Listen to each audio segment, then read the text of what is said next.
Welcome to GOAT James Kingdom, where basketball lives forever. Here in GOAT James Kingdom, we attack the GOAT debate head on, where we challenge all Michael Jordan fans and all LeBron detractors to who is the GOAT of basketball. You can catch us every Sunday noon Eastern Time, right here on the GOAT James Kingdom channel, for the GOAT James Kingdom show with B. Lee and Ajani. Also, we go live Friday nights with the Friday Night Exposure with the Exposer, where you catch special shows and content as a GOAT James Kingdom follower and subscriber. Also, check out the GOAT James Kingdom membership, where you can get exclusive content.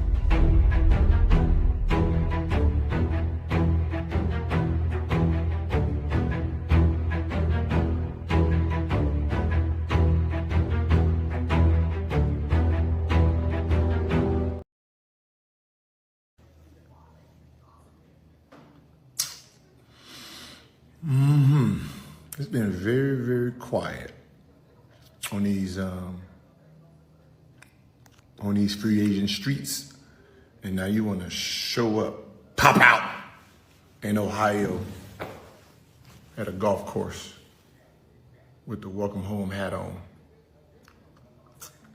One, nobody golfs in Ohio, okay?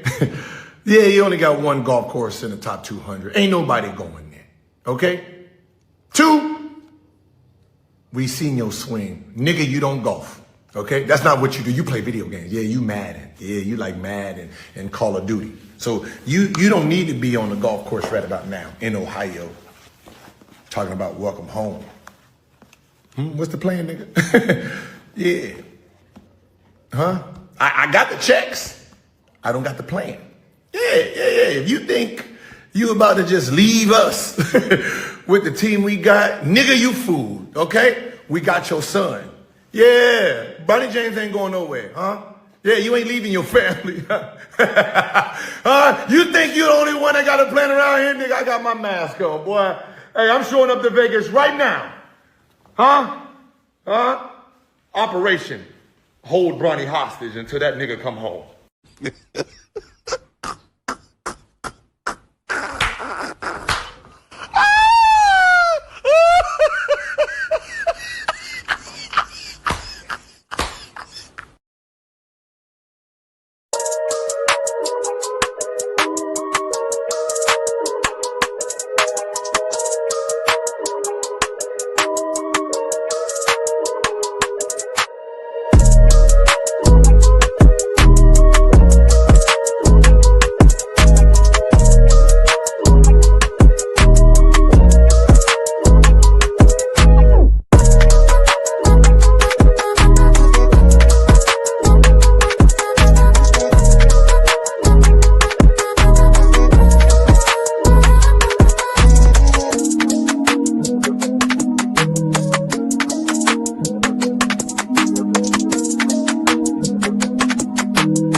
Peace and blessings, y'all. Welcome to the GOAT James Kingdom show with B. Lee and Ajani. As y'all know, we do this every Sunday noon Eastern time right here on the GOAT James Kingdom channel. So go right on ahead and hit that like button, hit that subscribe button. Don't be afraid to comment. As you guys know, we do this all the time. We are big time on this YouTube streets.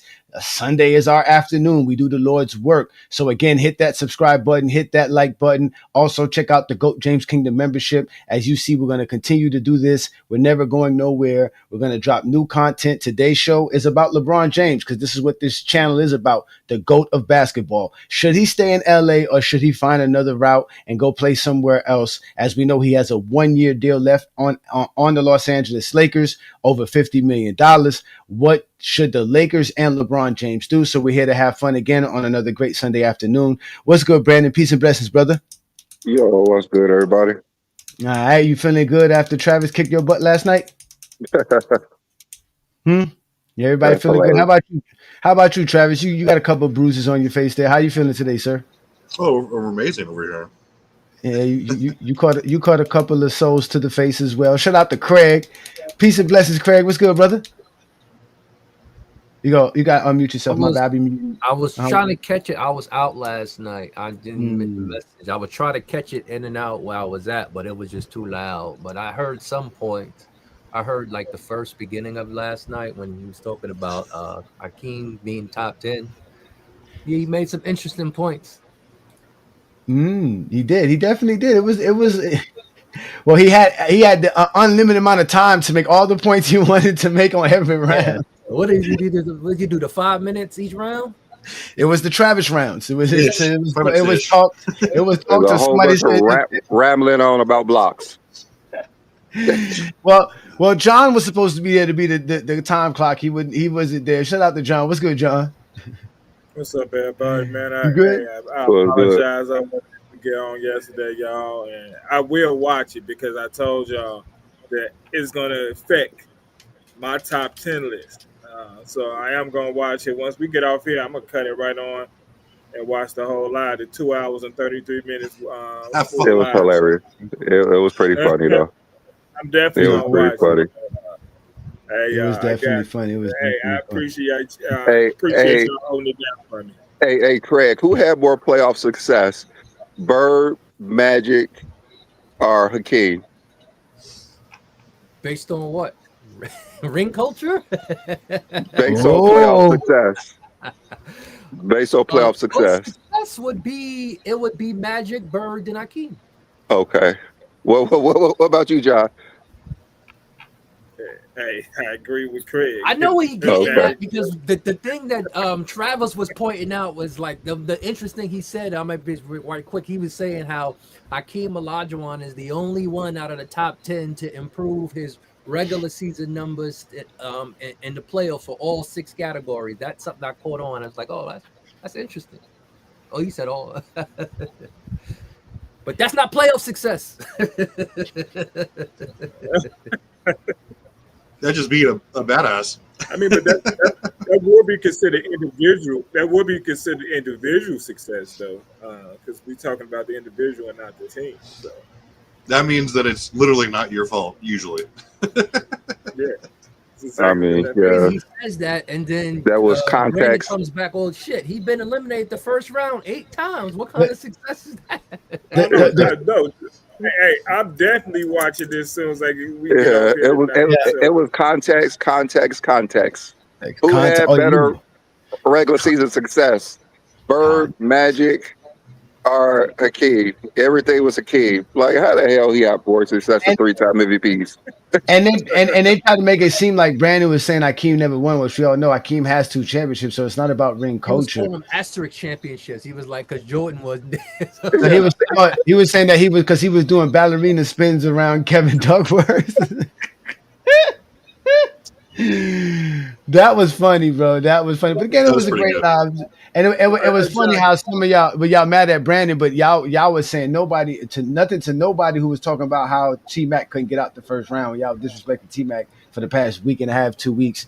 So, but what's it good, John? Yeah, Johnny, remember I said Chicago had something to do with all Miami championships? I forgot Eddie Curry was also on that team, too.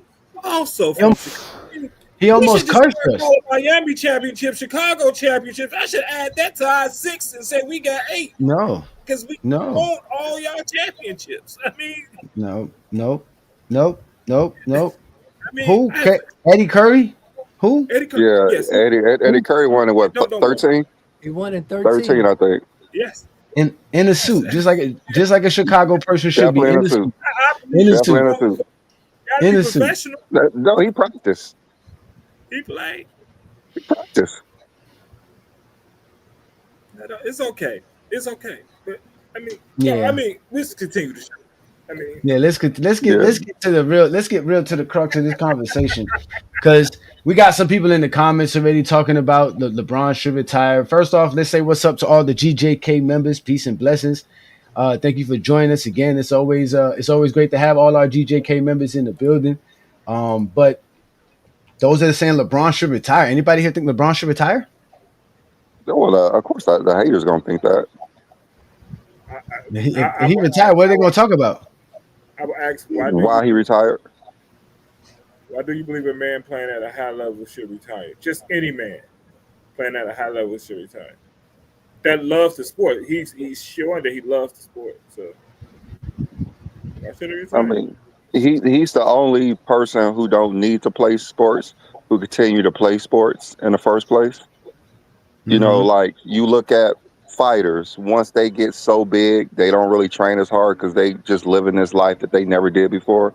And LeBron just been living this life and training harder than most athletes, period. So he put in so much work to actually be great. And there's no reason that he should stop. His family wants him to keep playing. Even Savannah wants him to play with Bryce. So his family's pushing him. He wants to be pushed. You know, he have his family support. Unlike Tom Brady, when his wife said, "You need to quit or I'm leaving," Tom Brady's like, "You know, I love playing football." She said, "Well, that's more important to me, so I'm out." So it's a good thing he has his family support. She said, "Quit or I'll cheat on you with your go." Did she step out with a teammate? His trainer, right? Like a trainer. Trainer. It was a trainer. It was a trainer. Then she started getting jealous about who he was dating. I mean, crazy though, because she made more money than him when they was together. I was like, "Yo, you should get alimony, Tom." Like, with $500 million. I mean, by the meaning of alimony, he would have gotten alimony. Yeah, I mean, he probably don't want anything to do with it after that, but he tried. You know, he bought a house right by their crib. Yeah, so he got a house. I mean, to be honest with you, like, if you're Tom Brady, why would you just want to sit at home all day when you could go to work and come back home later? It's not like the nanny's not watching the kids. And during the wintertime, right? Why you want to be home in the wintertime, stuck in the crib? I mean, that's why he got a job at Fox. So his crib doesn't live in Florida? To be honest, I think the compromise was Tampa Bay. I think the compromise was Tampa Bay. Let's live somewhere warm. She probably got tired of them winters in New England, and the compromise was Tampa Bay. Yeah, they got better trainers in Florida than in New England. I tell you apparently, they got some for real good trainers in Florida. Real trainers good. that make her change her mind. And you know, Tom, like, you know, oh well, I guess I go find a 20-year-old now. Yeah, the crazy thing is that I thought LeBron. And she got upset with that. You know, the great thing is I did think LeBron was going to make this his last year, but it looks like this is not his last year, and I don't see him playing on a 1-year deal. So I don't know about him playing on the Lakers, to be honest with you. So he has a no trade clause, so it don't even matter. Like, no, I know it's on him. The trade is going to be. Yeah. I think LeBron's going to demand a trade. I think LeBron's going to tell him. It's just the thing. His next deal is not going to be for max. Every team he signed for is now going to demand a trade. He should go to the Nuggets. Every single contract with the organization that signed him is going to demand a trade. What you mean? What you mean? What I mean? No, I'm serious. He plays out all his contracts. He'll never leave. You'll never see him demand a trade. And we got a whole show talking about should he leave or stay. No. I don't think he's going to demand a trade. He ain't going nowhere. Them niggas got his kid. He ain't going nowhere. He opted into that contract. It's almost an untradeable contract to you if you're trying to still win the championship. I mean, this is nothing new though. Like, LeBron is holding the new ownership to improve the team. Like, if you don't improve the team, they're not. And they just signed a center, so there's something to see if LeBron wants to stay. It's something. Hey, trust me, it's something. They just lost DFS. That's why they signed Ayton. The money that they were supposed to be giving the DFS to play on the team. No, they gave DFS. He didn't make shots in the playoffs, so it's cool. It's cool. He was one of the reasons they only won one game. So Ayton does not make them better or replace what DFS was doing at all. DFS didn't help them do anything once it was time for the playoffs. So you're not going to give a player $50 million, and we seen that he was a dud in the playoffs. They're not giving nobody $50 million. Nobody on that. Again, the Lakers are not trying to win. They're not trying to build a roster. Anybody right now, they got 3 players on their roster that's there past 2027. They got 5 players that's playing past 2026. LeBron he signed a 1-year deal. He's going to see how it works out. No, he I'm opted pretty in. sure he is. He's not trying to see how it works out. LeBron's not trying to waste pretty his sure he last will. year. No, he's not. I didn't hear what the Lakers was doing to Denny Smith. They was putting out there that he had a bad knee injury, supposedly. Mm-hmm. That they was telling teams he was hurt, he was damaged, and to get him at a lower number so other teams wouldn't try to sign him. So they were trying to sign both. I mean, they completely overpaid for him anyway. So, I mean, the Lakers, if they're not that dumb to pay him that much money. The Lakers are not trying to pay nobody no money. They're trying to. I wouldn't pay him that much money in the first place, even if they was trying to win. He needed a walk. Who you paying? Who you paying? You ain't paying nobody. They definitely ain't paying Finney that much money. I don't care who the player is. They're not paying him that much money. If someone just like Paul George, who would pay Paul George that much money? It doesn't make any sense. But there's stupid teams out there. To pay people a lot of money. DFS was a very strong component for what the Lakers were doing. DFS is really a bench player that you pay like a starter, and once the light is big, he's not going to make any shots. Then you're not trying to build a championship roster. You just can't keep shuffling people in and out. Finney Smith is not a championship player, so it's fine. The Lakers are not a championship roster, and that's why LeBron's Finney Smith is not a championship player, so it's fine. The Lakers ain't a championship team. They're not looking for winning. And Finney Smith is definitely not a championship player, so it's fine. Like he can go out. But that's why LeBron's not going to stay there. LeBron's going to walk too because of that. LeBron can't walk unless someone put up players for him. Like it's just not as like easy as you think. The team that he's going to go to doesn't have to put up no players for him. Like, what's the point of like gutting your whole team just to have LeBron on it? And LeBron's not going to be there. He has to make the deal happen. LeBron has to make the deal happen. So there's only a few teams that he could go to. So it's not like he could go to any team he wants. Who said that? You said a few teams, right? So those few teams is where he will go. And I already know one team he's going to for sure because their plan is not going to work for them. So they're going to have no choice but to go for who's that? The Golden State Warriors. Got to be talking about. Yeah, I mean that's one of the teams that they could literally swap him from like Jimmy and it'd be the same squad almost. That's it. And you got a championship contending team: LeBron James, Stephen Curry, Draymond Green, Buddy Hield, championship roster.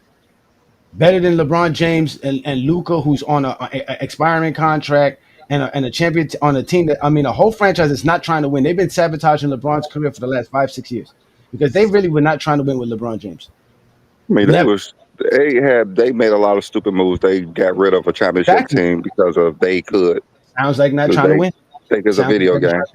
I don't think they weren't trying to win. They just didn't have a person in there making good decisions like Rob Pelinka. I don't think he knew how to. Magic said in the beginning he doesn't know what he's doing, and we've seen it for years. Mm-hmm. But LeBron had his hands in it when he wanted Russell Westbrook to join the team when everybody knew Russell Westbrook was not going to be a fit. So it's not everything is on the Lakers. LeBron made a dumbass decision, and it cost them 2 years of championship basketball. I don't think LeBron James told them to trade Caruso, KCP, and all those guys to get Westbrook. I think they told him we're going to do this, and then are you cool with it? LeBron said, "Okay, fine, do that. That's what you want to do." Caruso left before they got Russell. They lost again. They got Kuzma. They traded Kuzma, Caruso, and KCP. Got rid of that so they can bring in Westbrook. No, Kuzma got traded. They were not trying to sign none of these guys long-term deals. That's why they got rid of all those guys. Same reason they got rid of AD. They're not trying to hold on to no contracts, no commitments. Nobody. They're not trying to hold on to nobody long-term. They did not expect LeBron James to keep playing till 2025, 26, 27. They thought LeBron would be retired by now. Anyway, Kuzma got traded for Westbrook in that deal, so he was part of it. But Caruso, I think he left before the deal. He left after 2020. Yeah. Not the way. They opened up cap space. They opened up cap space to bring in Westbrook, and that was a part of getting rid of Caruso. Yeah, that was the dumbest move the Lakers made since they've been there, and LeBron was the reason for it. Not if you're trying to sell the Lakers. No, it was the reason. Not if you're trying to sell the Lakers. LeBron recruited him, made a deal, brought it to them, and they made one of the dumbest decisions that we've seen in the last 10 years with a player. Not a fit. Should not have been there. Should not have been there. No fit. Everyone knew it. Everybody knew Westbrook would not be going to be a fit, and everyone's surprised. No, like who the fuck was surprised that it didn't work? Who was surprised that it didn't work? Nobody was surprised. Obviously, LeBron. Yeah, because he made this dumb decision thinking that Westbrook was gonna play second fiddle.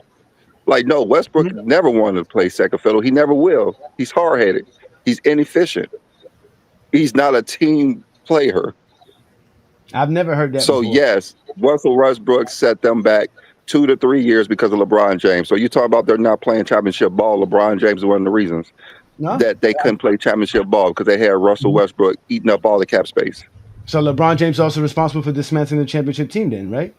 Hell nah. That so part was Rob Pelinka dumbass. How? That part was Rob Pelinka dumbass. So why Rob Pelinka got nothing to do with Westbrook? Because LeBron made them do it, basically. Made him do it for what? And why is LeBron splitting up the team? Why not keep KCP and Kuzma? He did stupid shit like that. I don't know why he did that stupid shit. So you're just saying that without having any intelligence behind it. You're just saying it just to say it. LeBron did. LeBron didn't say he went and got Westbrook. LeBron said he went and got Westbrook. LeBron said he had a meeting with him and AD. LeBron was trying to get everybody on that team. All right, so he tried to get Dame said no, so he went to Westbrook. Westbrook was like, yeah, I love playing in LA. No? Let's sign me. When did Dame say no? For what? When did he go to the Dame? When did that happen? I know. I want to know where this is. Brandon, you got to provide the information. Tell us follow this. Huh? Hey, it's not my fault. You don't follow it. Like, it's fine. I never heard LeBron James try to get the Dame in. Westbrook said yes. LeBron brought it to them. They signed him. Because I mean, why the hell wouldn't you play in LA, Washington? Who the hell wouldn't say yes? Why would Washington make a deal like that? Why is LA and Washington? Because Washington didn't want Westbrook either. Duh. They like, hell yeah, this nigga eating up all the cap space. Get his ass off of here. Okay, so the Lakers took somebody who would eat up their cap space and not make them championship winning for LeBron James. Oh, LeBron James was the reason behind of it. So LeBron James let him eat up the cap space. That's all it was. So LeBron James said, yeah, dismantle the team so we can get Westbrook over here. That's what you said. Of course. That's not what happened. That's as zesty as they get. You can sound excited as they get. I'm zesty because LeBron James wanted Westbrook on the team. Evidence that LeBron James made this trade happen. Okay. That makes all the sense in the world. If somebody don't agree with you, Rob Pelinka makes trades. LeBron doesn't make trades. Rob Pelinka makes trades. Rob Pelinka made LeBron James wanted Westbrook on the team, but they try to make him happy. It's as simple as that. LeBron James didn't want AD gone. They got rid of AD. LeBron didn't want Dwight Howard or the championship team gone. Caruso gone. They got rid of them. So why they he wanted and he got on it. You still haven't answered the question. You're running around it. Why would they listen to him for Westbrook? Why would they listen to LeBron for Westbrook? Why is Westbrook fault that they listen to him? What question can I ask?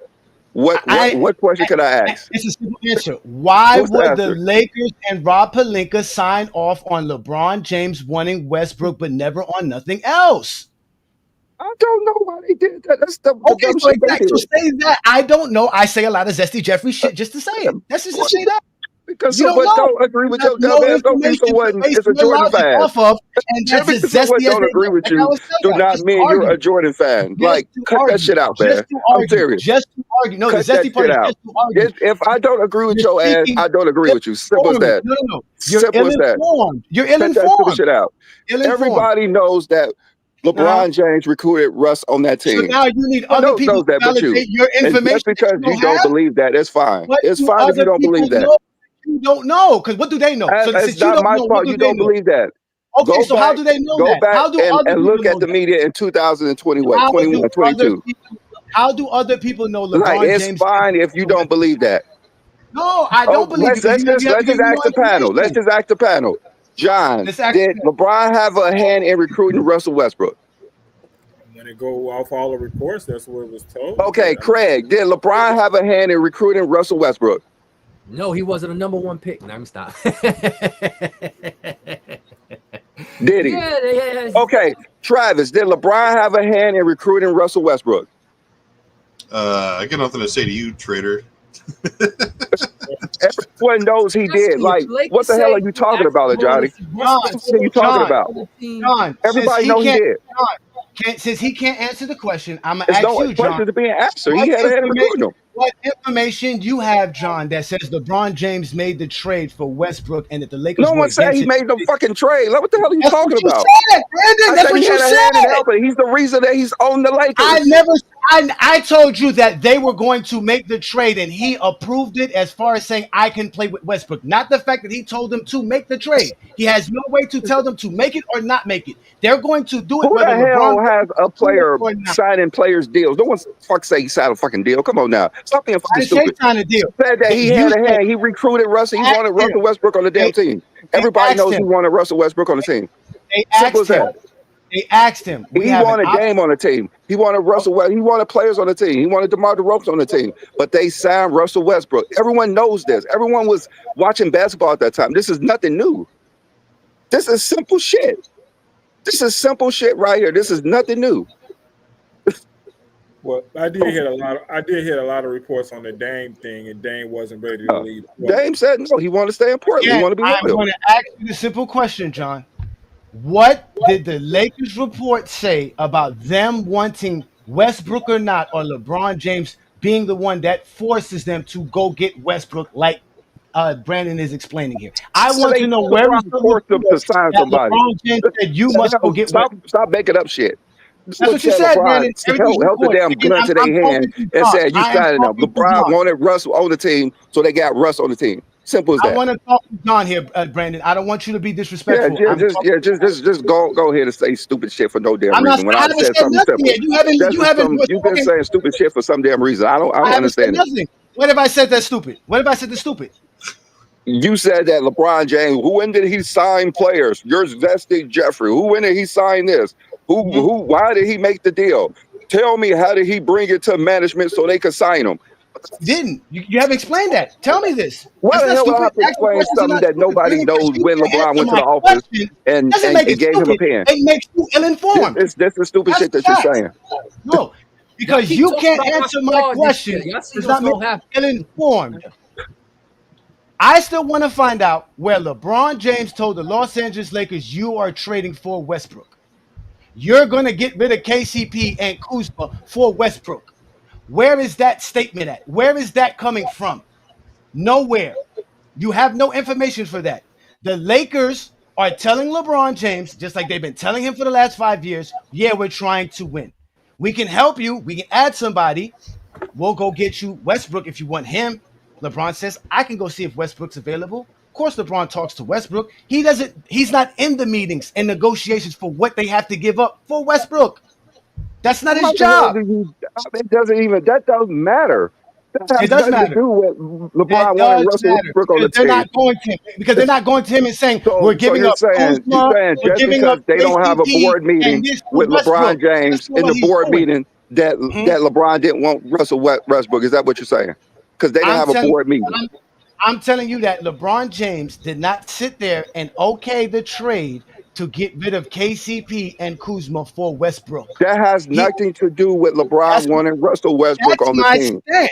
You can't tell me my stance has nothing to do with this. You can't argue with this. I'm saying stop lying about what I was saying about Russell Westbrook. That has no. They have to let players go. They have to let players go if somebody's on a max deal. If you're not arguing my argument, what are you arguing? They have to let players go if you want a max player on your team. Simple as that. That's every a max player. He doesn't need a max player. They had a max player. Russell Westbrook was a max player. What the hell are you talking about? He was a max player. You cannot just add Russell Westbrook to your team without giving up players. He's a max player. He was making max money. He won with Kuzma. He won with KCP. He won with Caruso. It doesn't matter who he won with.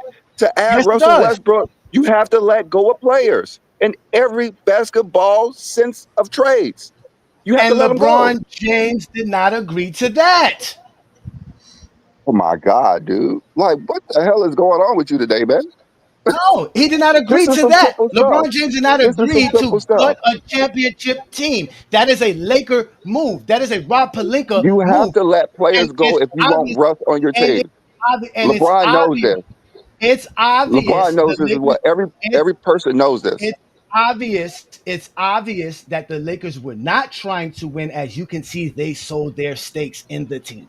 So they have been trying to hold value by not overextending contracts, overextending commitments to hold on to a championship roster while picking up a guy who has a 1 year, 2 year deal left and get rid of him after a year later, because at the end of the day, they were already planning to sell the team by 2025. LeBron was supposed to be gone by 2025. He is not. Now they're telling him the partnership we can't have it with you anymore because we're not even the owners anymore. So this is all we're going to give you is this 1 year left. It's your choice to play under this 1 year deal because LeBron wants to play under a 1-and-1. He doesn't want to play under no 1 year deal. So if LeBron has this much power under the Lakers, he would have way much more power to do more than just get a Westbrook. Get the fuck out of here. What the hell? I mean, watch it in the last 10 years with LeBron James. When he wants a player, they try to get him. Yeah. He said Westbrook. That's the best LeBron could do. Westbrook.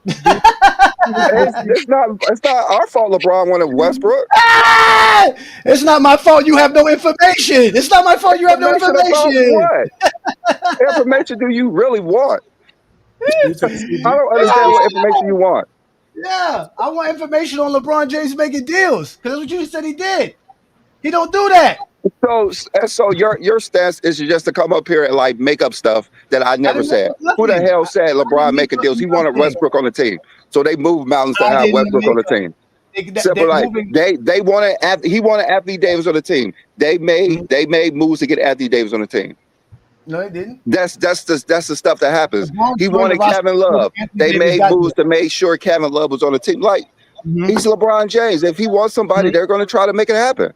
And the other team is just supposed to just do that because LeBron wants it too. That's why they have to make deals. Yeah, of course. That's why everybody he wants they don't get. But when they can get somebody, they try to make it happen. Okay, you're right. Just like Luka wanted a lob threat. Luka wanted a lob threat, so they're trying to make deals to get Luka what he wants. Like this is nothing new in basketball. They didn't get Luka nothing. Michael Jordan wanted to replace Dennis Rodman, so they made moves so they could replace Horace Grant. So they could make moves to replace Horace Grant. I mean, come on, man. No, listen, they lost Horace Grant because Horace Grant didn't want to return on Chicago. Okay, he wasn't on the team, so they made moves to replace another rebounder. Okay, they did. This is sports. No, but that's different. Sport.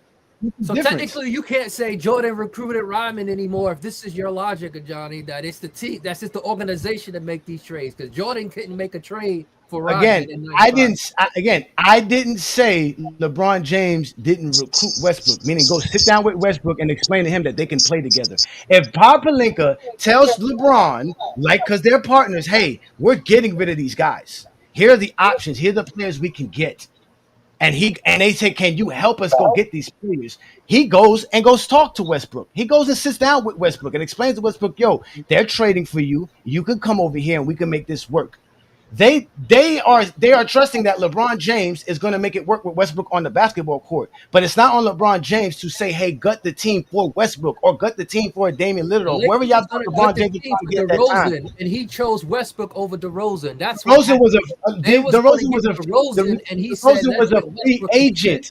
DeRozan was a free agent that could have signed with the Lakers, and he did not choose to sign with the Lakers because DeRozan came and said he wanted to play with the Lakers. Exactly, but guess what? They didn't want to make him a deal.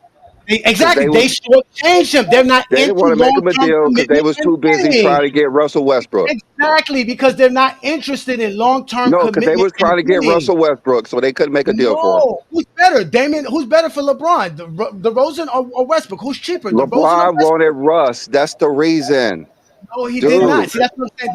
That's a lie. That's what I'm saying. That's the lie. You're telling a lie right there. You telling me the Lakers wanted Carmelo Anthony too? Huh? You telling me the Lakers wanted Carmelo?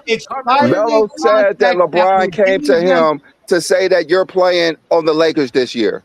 When LeBron wants somebody, they try to make it happen. Again, LeBron did not want AD gone. He's gone. From Melo's mouth. LeBron, why would they trade Westbrook a year later?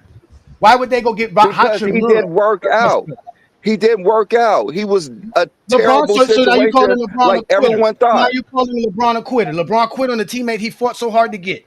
Like everyone thought Russell Westbrook would not work out. He wasn't listening to the coach. He wasn't playing his role. He was doing exactly what everybody thought he was going to do. So they got rid of him.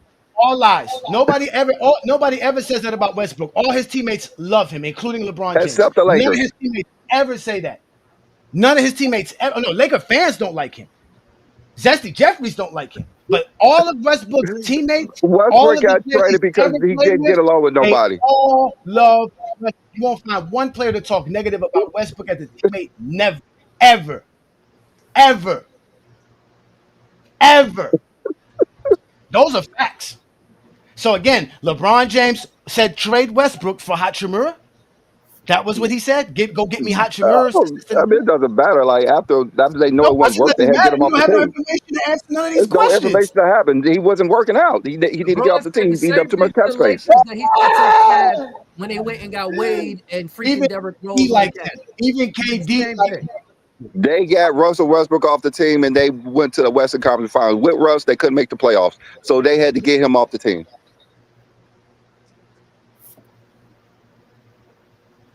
Okay. Simple as that. They're not trying to win. They're not trying to help LeBron win because LeBron thinks he could win with Westbrook. There you go. So they're not trying to win. You just proving my point all the way across the board. Well, when you win, you don't have to be trying to get all these new players every goddamn season. When you win it, you don't have to do that. Thank you. You can't win that way. What franchise you see winning, changing their roster every year? Never. The Lakers have done that since 2020 because they were not even supposed to win in 2020. They built that roster, again, to just sell tickets and sell jerseys. They've drafted Bronny to sell jerseys because they're selling the Lakers, and they sold the Lakers. It's on. And they're moving on without LeBron. So why stay? Because I got the power to bring in West. Trade me for Jimmy. How about that? Trade me for Jimmy. Like I said, if LeBron leaves, it's because of LeBron wants to leave. It has nothing to do with the Lakers. He does. LeBron's going to leave because he wants to leave. He has a no trade clause. He has to approve the trade. He has to approve the team. So LeBron James is the reason. If he leaves, it'll be LeBron James, not the Lakers. He's going to make it happen. He's leaving. He's gone. The Lakers not trying to win. Tell me what's on this roster that's trying to win. Tell me who's on this roster after this year that's a winning roster. Why stay? Where are you winning at? What are you winning with? Explain this to me. Since LeBron James is not responsible for this, what are the Lakers doing here? What is this roster supposed to bring you? How are you supposed to get it? Everyone had a penciled in into the finals last year. You had them penciled into the finals. Apparently, they was trying to win something. If they had them penciled into the finals. Crenshaw all last year. Hold on, wait. With Finney Smith. Are you trying to go back on what you're saying now? I'm trying to answer your question. Let me answer your question. You're trying to go back after months and months of training that they was going to win the title. Now this is not a winning. Now they're not trying to win. Now they're not trying to win. Okay, go ahead, because now they're not trying to win. Go. Let me explain why the Lakers were supposed to win the roster. The Lakers roster had DFS, which was one of the reasons why they ended up having one of the top 10 defenses since he joined the Laker team. They also was using Jaxson Hayes, which they stopped using in the playoffs. At the end of the day, like I said, you have Luka playing on a 1-year deal. You have Hachimura playing on Hachimura's playing on a 1-year deal, which they're talking about trading. They're talking about bringing Andrew Wiggins and trading him away. You don't have Dorian Finney-Smith anymore. Luka's on a 1-year deal. Austin Reeves is on a 1-year deal because he has the player option next year, which he's obviously going to opt out of so he can get more money. You got Gabe Vincent on a 1-year deal. Max Kleber, 1-year deal. You have all these players playing on a 1-year deal. If this is a Laker team that's going to win a championship, it's predicated on the fact that all these guys are playing on a contract year. They don't have a championship roster because they didn't add nothing to this team. You have to add to this team, right? Because you couldn't play Jaxson Hayes. So what do you add? A DeAndre Ayton, which is the $14 million you give it to Dorian Finney-Smith, which is really $7 million. You're going to cut him off the team by next year. The Lakers are not building a championship roster. They traded Luka because Luka contract is up. If you have Anthony Davis all the way to 2029, that's not a good thing. They don't want that. As you can see, the Lakers are not trying to win. If you are trying to win, you give LeBron James his 1-and-1 deal. You re-sign Luka to a max deal automatically. You already do all of this.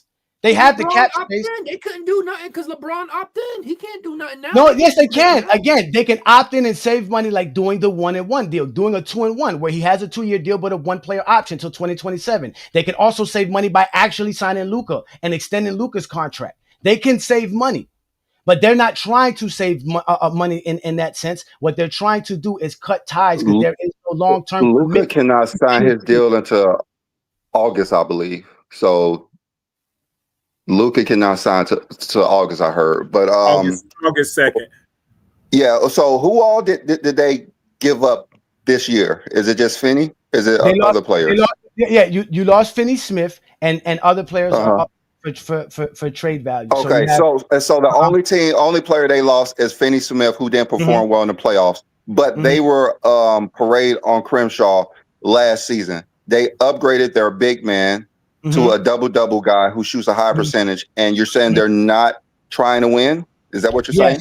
Because when they were winning and parading Crimshaw, do you realize how that doesn't make any sense, right? Can you realize how that doesn't make any sense? Because you're not letting me say what I have to say. When Dorian Finney-Smith was on the team and the team was playing good enough to win the championship, Dorian Finney-Smith was playing at that dude. You're bringing up what he did in the playoffs, but you're not bringing up what he did in general. Isn't that what matters? Once you do in the playoffs? You can't bring up a 5-game sample to compare. Okay. You cannot do that compared to what they were doing for this season, which is why the Lakers were good. Jaxson Hayes was another component that would help them. Again, you can bring in a DeAndre Ayton who only played 40 games last year and hope that he's going to play 50 to 60 games at that this year. So you can hope that if you want to, but you lose a Dorian Finney-Smith who was a key component to why the Lakers defense was good. You don't know if DeAndre Ayton is going to be able to do that for you. You still don't know if you trust Jaxson Hayes. So in reality, they never really upgraded by adding a DeAndre Ayton. So I ask you, where did the Lakers upgrade since they lost Dorian Finney-Smith and only added Ayton, and they lost in the first round last year of the playoffs? Where do you see this team as a competitive championship team that JJ Redick is not going to play a 5-man roster? Okay, if they replace Ayton with Finney-Smith last season, they'll make it out the first round. Playing 40 games? He would make it out the first round if he was playing. I ain't never heard nobody talk about Dorian Finney-Smith in the beginning of the season. It was always Luka and Bron or Bron and AD. Right. Everybody was talking about that's crazy. You just want to make an excuse. You just want to make an excuse for Finney-Smith laying an egg in the playoffs. That's what I was, because I remember when I said the Lakers defense got better without Anthony Davis, all y'all said was because Dorian Finney-Smith. I heard all y'all say that. Don't come lying here now, because all of this is recorded. Like I always tell y'all, and I always stand 10 toes down. The Lakers played like a championship roster during the regular season, got into the playoffs and switched their whole formula because they couldn't trust their roster. Did they upgrade their roster? No, they didn't upgrade their roster. If they would have added a DeAndre Ayton and kept a Dorian Finney-Smith, then I could see that, okay, the Lakers are interested in trying to win. But you just let go of Dorian Finney-Smith on you trying to humbug him on a low contract. He earned his money. That's why other teams are willing to pay him the money he's getting paid. You guys are sitting here crying about billionaires paying players what they deserve to get paid. Like, that doesn't make no sense to me. All championship teams spend to win. How much did they pay Finney to leave? Was it like 3 years, $54 million, right? Was that the deal? Did you guys remember? It's close to that, 53 or 54. Okay. Sounds like $18 million. Okay, all right. Okay, you guys are like GMs. Would you sign a player for that contract who averaged 6 points a game and shot 40% in the playoffs? I'm pretty sure most of you guys would not. That's just a good business move to let them walk. I'm sorry. Of course, again, if you're doing business, not trying to win a championship. That's just a good business move to make them walk. You're not going to win a championship with a player like that. You're just not. You're not going to win a championship with no chemistry. You're not going to with no chemistry. There's a whole season to build chemistry. That's one player. That's one player who did not perform well. That's one player who came halfway through the season, and didn't perform well in the playoffs. It makes sense for them not to pay him that much money. I'm sorry. A whole new roster and win a chip in that one season in 2020. Yeah, they did. Yeah, that's why they dismantled the team. It was by accident. They did that by accident. They weren't trying to win with that team. They dismantled the team because they were stupid. Because when the Lakers went and got Rondo, when they went and got Dwight Howard, Jared Dudley, and these guys, nobody was thinking the Lakers were better than the Clippers. Like, I mean, let's be honest here, ladies and gentlemen. Lakers was the number one seed. The Clippers were the by far favorites to win the Western Conference and be in the NBA Finals. It was not the Lakers. Everybody was laughing at them. You got Rondo, you got Westbrook, you just added Anthony. Nobody was laughing. They was the number one seed the whole season. LeBron's not here to win championships. We forget what people were saying about LeBron James. They're gonna act like y'all like we don't have all this information available for us. LeBron is 34 years old. He will never be as good as Michael Jordan was at 40. LeBron James at 40 will not be in an NBA game 6 years from now, and we're all going, wow, LeBron against Milwaukee. He's easily the best player on the floor. I don't buy stats. LeBron will be a tidal wave of stats over Michael Jordan.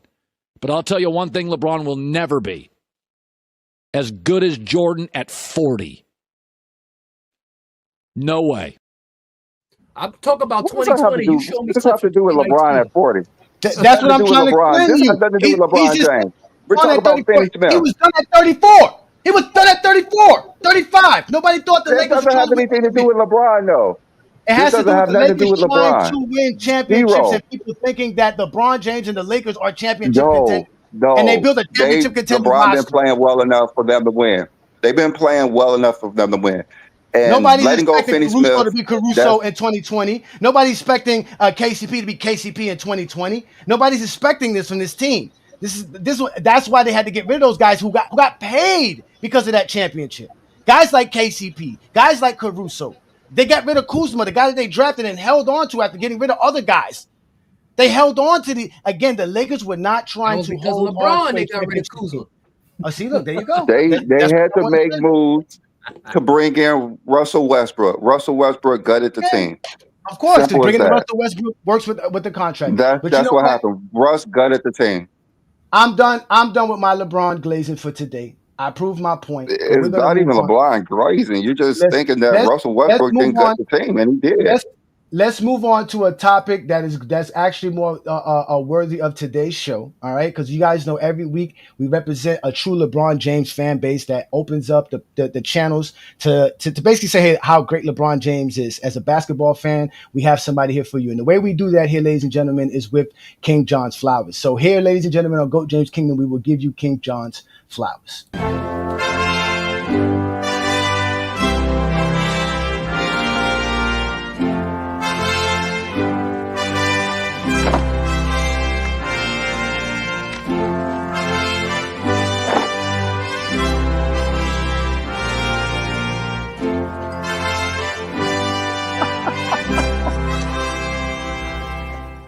Rosebetters! I have proof that LeBron James actually has a bag. Now, one of the better definitions of what a bag actually is that I've heard so far is having an array of counter moves that you can tap into whenever you're faced with high-level defense or double or triple teams. But there's one move that LeBron seems to have mastered more than most that a lot of people have forgotten about. So when you're faced with this high-level defense and you see that double or triple team coming, right? You can pass that motherfucker. He ain't lying. That's right. First, we're giving out flowers today. First, I want to give out flowers to a friend of mine who passed Thursday. His name is Deion Shivers. That's where I was at yesterday. I went to his funeral. I grew up with him. I've known him since 1993. He's been a friend of mine, and I want to give him and his family the flowers that they deserve because they've been a big part of my life growing up as a man. So that's first thing I want to do.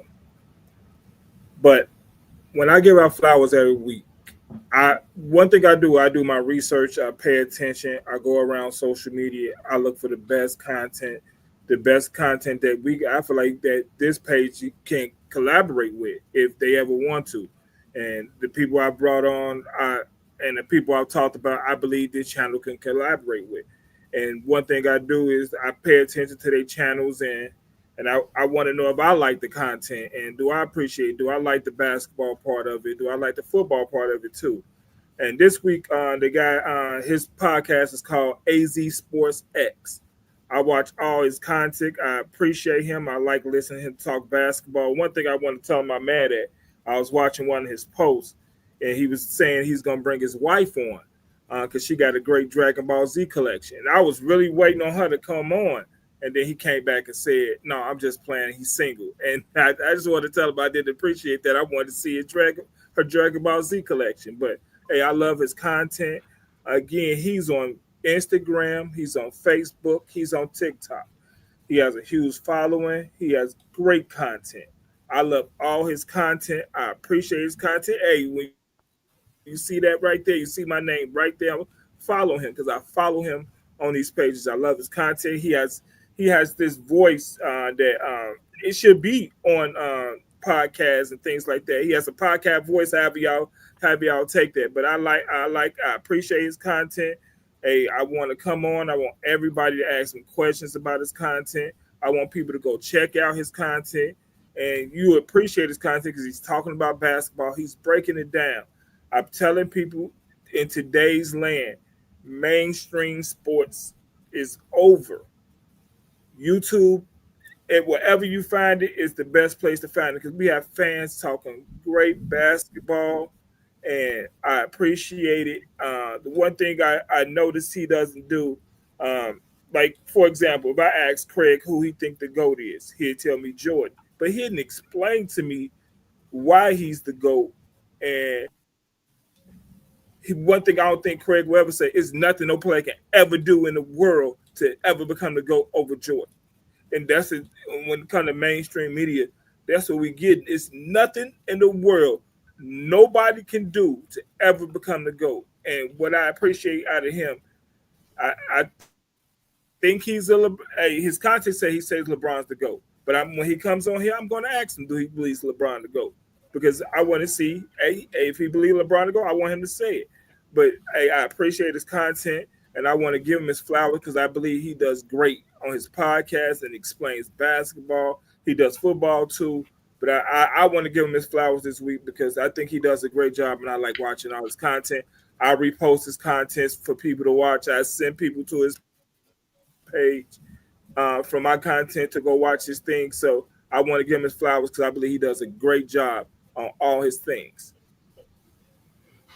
Indeed, man. Shout out to you, man. Again, it is AzSportsX. You guys can check him out on Facebook, Instagram. I believe he's also on TikTok and other platforms. Also right here on YouTube. We have him here with us. So again, you heard what John had to say. We do this every week. We pick a content creator that does a good job talking basketball and LeBron James in particular. So today you have basically got your flowers by King John. You officially GJK approved.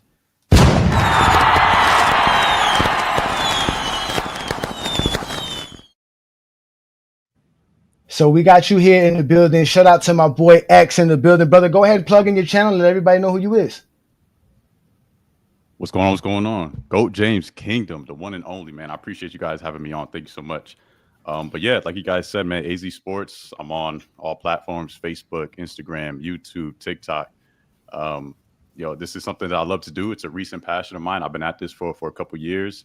Yes, to confirm, I do think LeBron James is the GOAT. It wasn't always like that. I'm gonna keep it real. I did at one point have Jordan as the GOAT, but I do think LeBron's the GOAT now. And also, just real quick, King John, man, thank you so much for the introduction, man. That was amazing.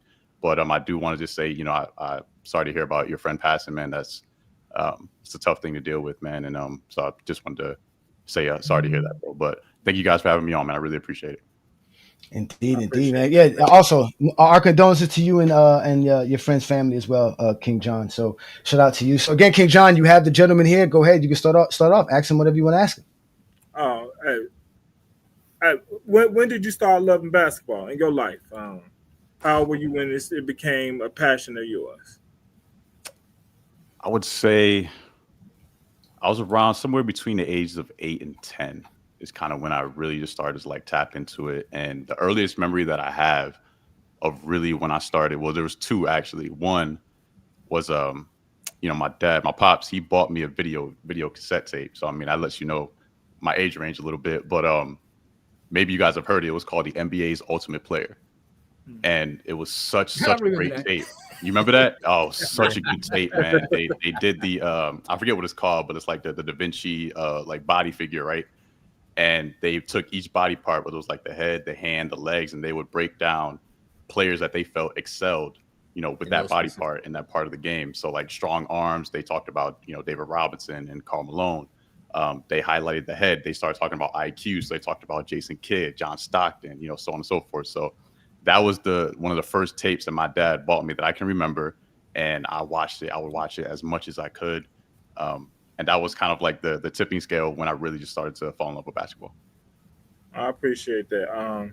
I believe you do. I believe you do a great job in explaining basketball. Sometimes I believe we have fans who have a hard time explaining what they're seeing, and I want to know. I mean, were you having discussion with friends or other places where you learned how to really explain basketball? Because I believe you do a great job at explaining. Because I believe you, like, if I knew somebody who didn't know how to understand basketball, I would bring them to one of the pages I would bring them to is you, because you do a great job explaining. I just want to know where you learn how to explain basketball.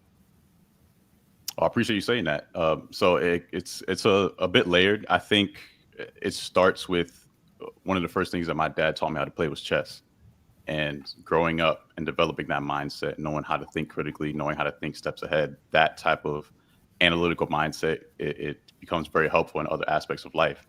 And I noticed that I was able to use my brain in that way when it came to basketball. When I was playing, I was kind of that guard position, and I really took pride in kind of seeing the floor and executing the offense, pacing the game, finding wide open people. And you notice that high IQ players, that's where they excel.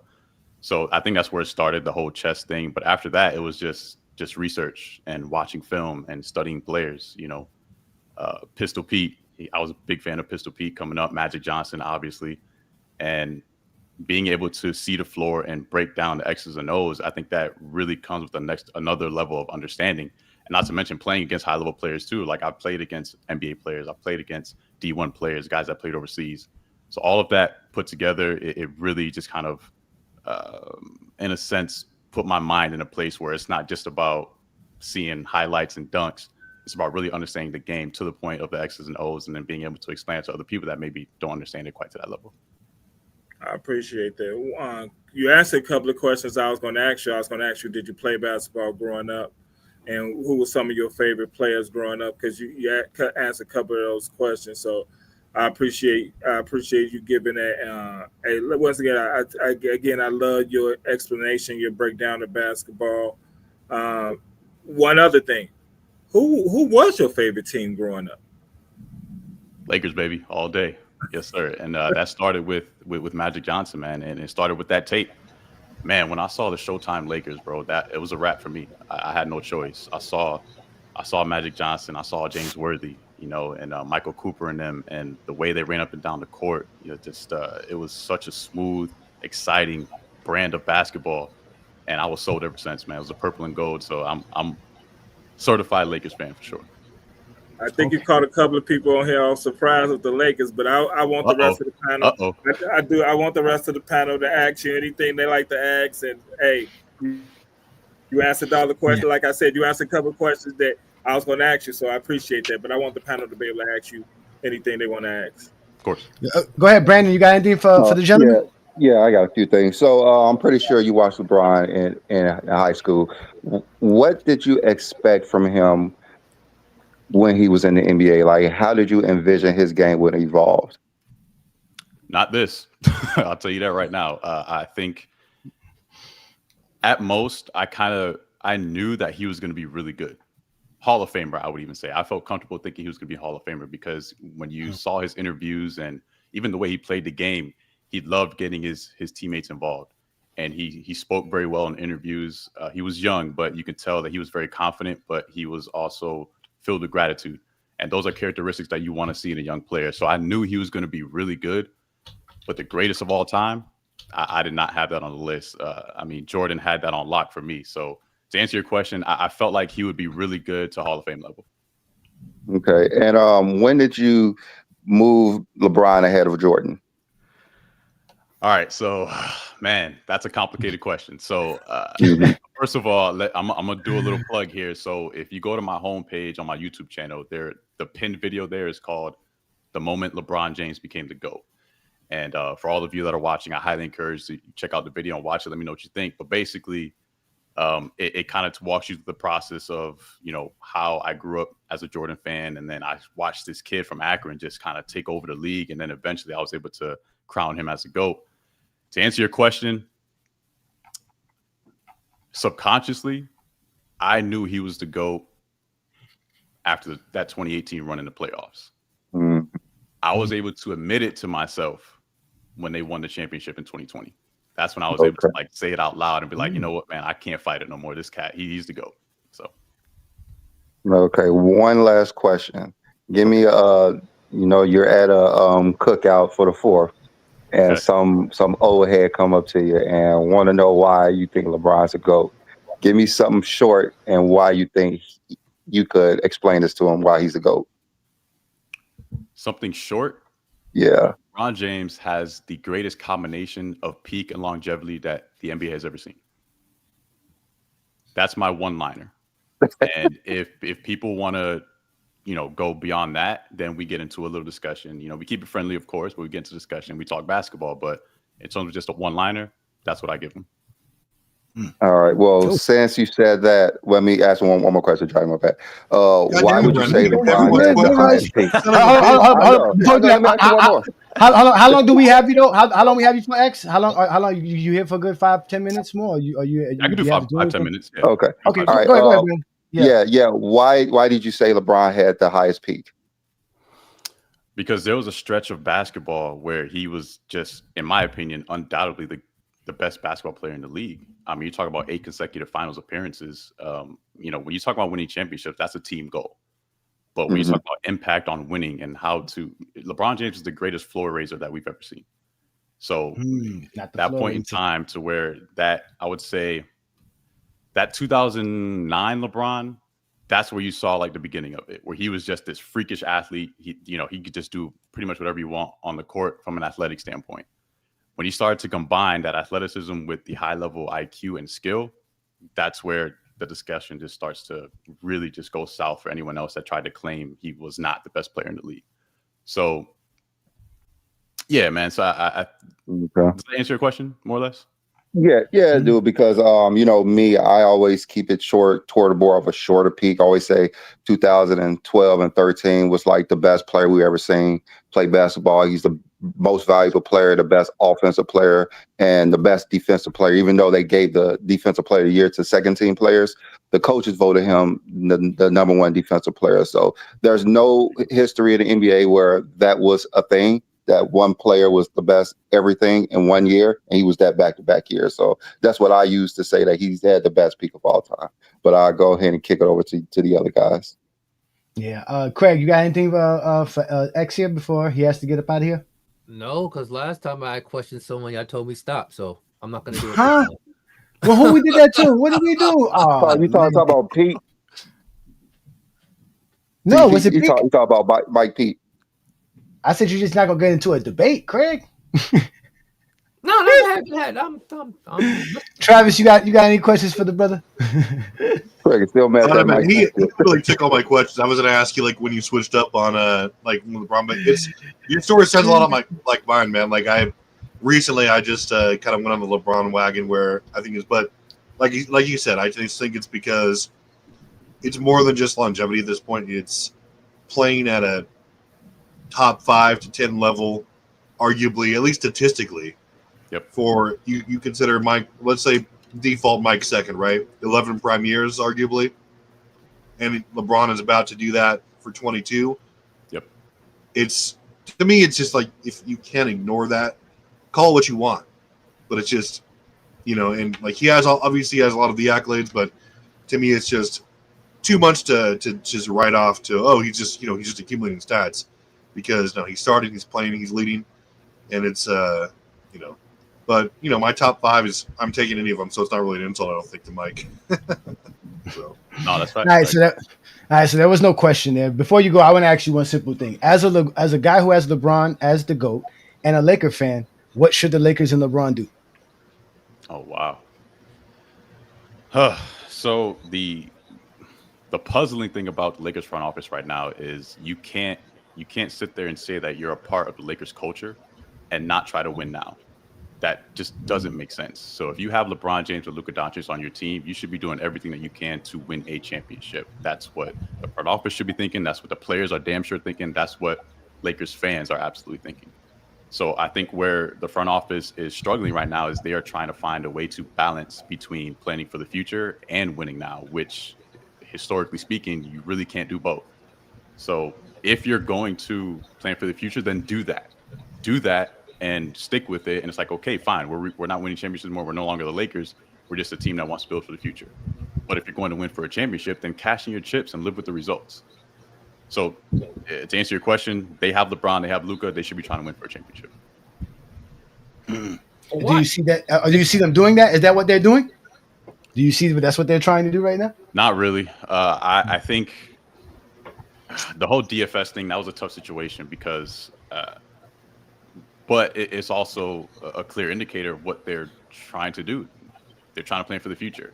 So if you're going to sign, the Rockets, they signed DFS for, I think it was like 3 years, $54 million. So, I mean, which makes sense for them because they're trying to win.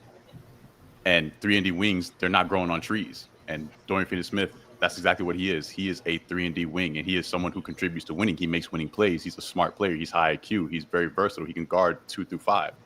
So for them letting him go, I understand it because they're planning for Luka. They're planning for the future. But at the same time, when we lost Dorian Finney-Smith, we got worse. Now, to be fair, I think people are sleeping on Jake LaRavia, which makes sense. He's been playing in some low markets, and he hasn't been getting a lot of minutes. But if this is a case where you have to rely on the eye test, you have to watch him play. And I've studied a lot of film on Jake LaRavia ever since we signed him. And I think he can actually be a really good rotation piece for us, heading into next season. And obviously with DeAndre Ayton, we have a starting caliber center. So we immediately got better in that aspect. So I can't say they're trying to win for a championship, but I'm not exactly mad at the moves that we've made so far. All right, no doubt.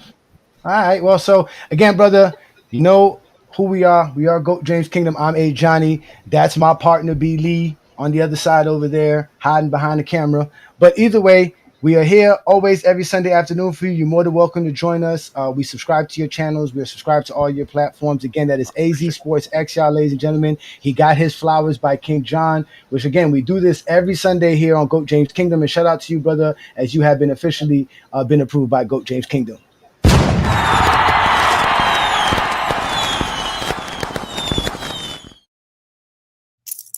The Lakers ain't trying to win. They just signed the greatest player of all time to $50 million. That ain't enough. Like, come on. Why you don't blame that on the Lakers? I don't even think they want him to opt in. They were hoping LeBron was going to opt out. I swear for Lord, they were like, please opt out, LeBron. Please you got $50 million to a 40-year-old on against the cap, and then you're complaining that y'all not building nothing. Of course I ain't gonna build nothing. I'm paying $50 million to a 40-year-old. So I ain't building shit. I'm not going to take trade Bronny if I was them. But I would like to say that $50 million for LeBron James is actually underpaying. So it is, but he ain't trying. Like you said, you can't win. You can't win and save. They LeBron James. That's right. Only in GOAT James Kingdom, brother. Peace and blessings, man. Enjoy your afternoon, and we'll look forward to seeing you on social media, brother. Peace and blessings. Thank you so much. Thank you, gentlemen. You stay up. Yeah, man. Appreciate you, brother. Appreciate it. Yeah, man. Yeah, ladies and gentlemen, that was AZ Sports. He was talking about. Well, I mean, he says that if the Lakers are trying to win, they should just do things right now. But it looks like they're not trying to do the things right now. They're trying to plan for the future. The fact that you got to win now because you got LeBron James on, is that part of the ring culture? Because I've always told y'all, ring culture is a zesty Jeffrey logic. Owners, not all owners are trying to win. Okay, so Jeffrey logic, zesty Jeffrey logic. Because this how zesty Jeffrey. There wasn't no name ring culture until that episode when they made it popular and had everybody thinking about it. This is how zesty Jeffrey logic ring culture work. Akeem Olajuwon could be top 10 with 2 rings with all those failures in the first round. Tracy McGrady can't with all those failures in the first round because he has no rings. Hakeem is not in people's top 10 only because of the 2 rings. Hakeem got shit that Tracy McGrady couldn't even dream of attaining in his NBA career. If Hakeem Olajuwon doesn't have those 2 rings, is he in the top 10? Of course not. He's not even in the top 20. With those 2 Finals MVPs? He's not in the top 20. Again, how about this? If Kobe Bryant doesn't have those 3 championships, but he only has those 2 championships, is Kobe Bryant not top 10 with the same resume? He still is. Okay, so ring culture don't matter. It should never matter. Greatness is greatness. Yeah, Brandon. Why y'all complaining when y'all keep people saying when they was calling Jordan the GOAT with 2 rings? Now all of a sudden it's the same media that was calling Jordan with 2 rings who didn't have nothing about ring culture. Now all of a sudden it's the same media that using ring culture that y'all argued against. I am so fucking confused about media. Because they're like the narrative changed. That's why. Craig, it's not my fault. You are confusing. If the same media who didn't care about ring culture in the 90s gave Jordan the GOAT with just 2 rings, what changed? The people that's the media watching LeBron be better than Jordan with no rings. That's what changed. Because he has less rings than Jordan, so of course. That's the reason. If that's the case, he shouldn't have said he was chasing the ghost of Chicago. You can't. That's why it is a ghost. That's why he said. That's why he called it a ghost. And then say you better than the guy in Chicago. That's why he called it. That's why he called it a ghost. That doesn't. That's why he called. That's why he called it a ghost. That's why he called it a ghost, because it doesn't exist. Because it's make believe. Yes, make believe stuff they use. You can't chase one person and then overtake what someone else did and say you better than that person because you overtake what someone else did. That don't work. No, if you chase Chicago, you gotta pass Chicago. No, if Jordan would have won a championship for North Carolina and Charlotte Hornets and came back from a 3-1 deficit versus the greatest team of all time, he could call himself the GOAT. Win in Charlotte. There wasn't no Charlotte team when he was drafted. Oh, but he did go on TV and tell people he wanted to play with the Lakers and the Philadelphia Sixers so they could help him win championships. He did say that. In his draft, right? When he was drafted? Yeah, he said, I want to go play for a championship team. A lot of people, who was he chasing on the Lakers? Did he mention specific names? Yeah, Dr. J and Magic. He's talking about Magic and Dr. J. Okay, so guys, that's actually a great question here for Jordan said before he got drafted, but what's the question? Criticize what LeBron what do you said. think, Ajani? After he's drafted, do that sound logical? If this is to Brandon, if Hakeem is like I said, if the winning thing is in all be all, but let's say Jokic gets a couple more MVPs, never any more rings, I still think he's a certified top 10 player. Like just what he's done, right? Like so, take away the ring. Take away the ring. 5 MVPs. Take away the ring. 5 MVPs. Jokic's top 10. Yeah, that's what I'm saying. Because his resume, besides the rings, is going to be so overwhelming. So rings don't matter. Rings do matter, but not. Y'all complaining about the not. They're not 80% of the thing. Don't matter. Let that nigga play his last season and be happy. I'm cool with Joker. I think Joker's going to be in my top 10 because I think he's going to end up just doing something that we're never going to see. I mean, who else? Yeah. I mean, in NBA history, who has 5 MVPs and not in the top 10? Yeah, exactly. But I mean, Travis, that wasn't the argument I was making, though. Yeah, y'all kept saying I'm talking about rings. I wasn't talking about rings. I told you 15 times I wasn't talking about rings. I said to be in the top 10, you have to be a winning player, and those 10 players I named were won more than them in the postseason, including total wins, series wins, finals, titles. It includes everything. The King was like last. No, winning. He didn't win enough. He won 76 games in the playoffs. Everyone won more than that. Winning ring. We won 76 games in the playoffs. He had 8 first round. Brandon said winning, not rings. He didn't say winning rings. He said winning. You guys only think winning is rings. That's ring culture. That's ring culture right there. Well, no, winning. Even if Jokic doesn't win another playoff game, even if his team was dog shit, but he still was insanely dominant like he's been. Right now, he's not in the top 10. Is not a loser. Yeah. Elgin Baylor is not a loser because he never won a championship. He won a lot of games. He was very successful. The King was over 500 almost every year.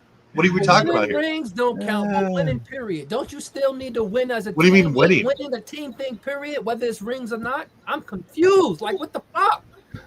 I'm saying that to be in the top 10, you have to have postseason success.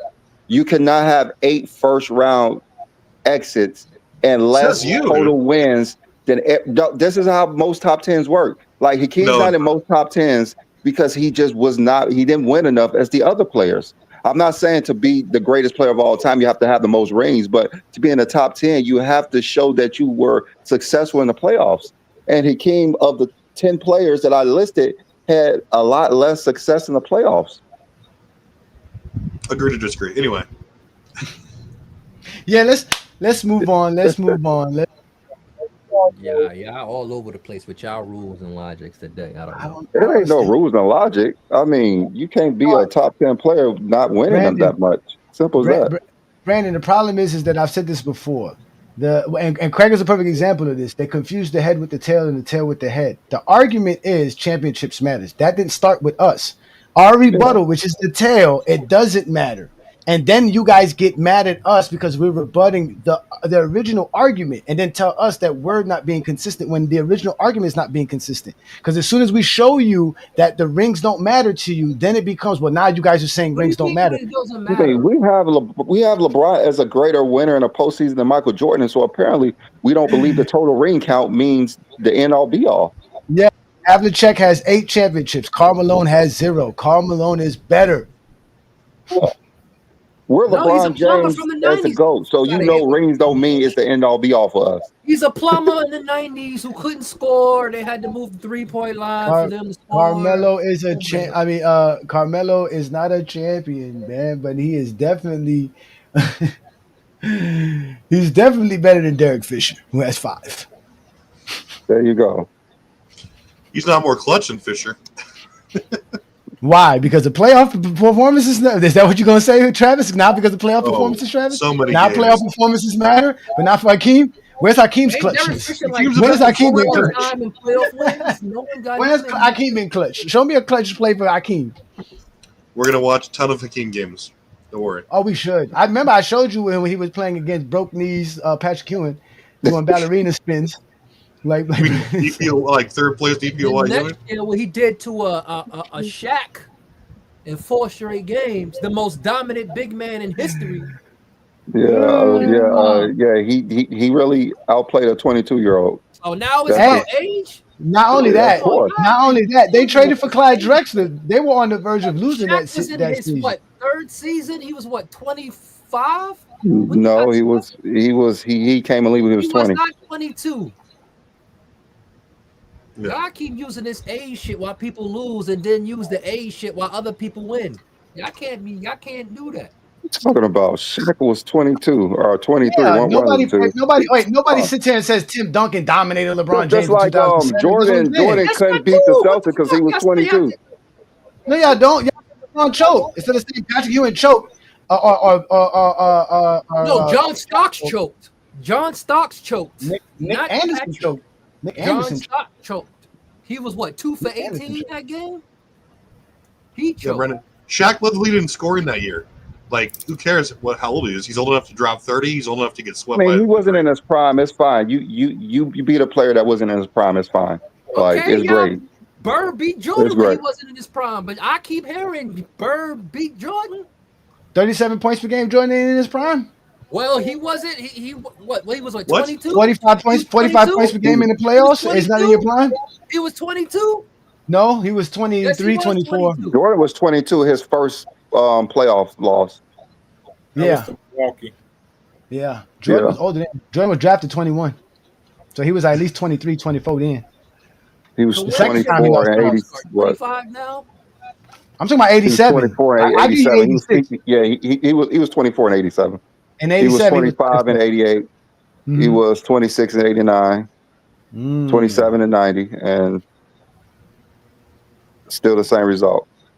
And then Hakeem had to get Clyde Drexler for them to even make that second run. Because they was like a low seed because they probably wasn't even gonna make the playoffs. Yeah, I think they was a 6 seed. He said John Starks cooked Jordan. Only team ever to do that. Yeah, because they traded for a first ballot Hall of Famer. Like, that makes sense. Yeah. Oh, he had some help. Oh, great. Yeah, that makes sense. Hey, I'm going on vacation in a couple of weeks, right? And I need some new shoes. So, Craig, what new J's are coming out in these next couple of weeks so I can look fresh and brand new? Because you know when black folk go on vacation, we buy new clothes. I don't know why we buy. Never seen this before. We could be wearing clothes that nobody ever saw anyways, but we gonna get new shoes and we're gonna have some fun. So here, ladies and gentlemen, we like we say here in GOAT James Kingdom, we talk basketball. So a part of basketball is sneakers. We all know sneakers is a big part of fashion, and we all know Craig is a big time sneakerhead. So he's gonna tell us the soul of the game. With that, these shoes that we're about to design with words starts with a soul. Not a soul, but a soul, you know, what touches you to earth, that's floating in nowhere, the soul. Yeah, Well, since this is the second week since the NBA was gone, all we got is summer league now, so it's nothing but summer wear. This shoe this week, it's gonna be another collaboration shoe.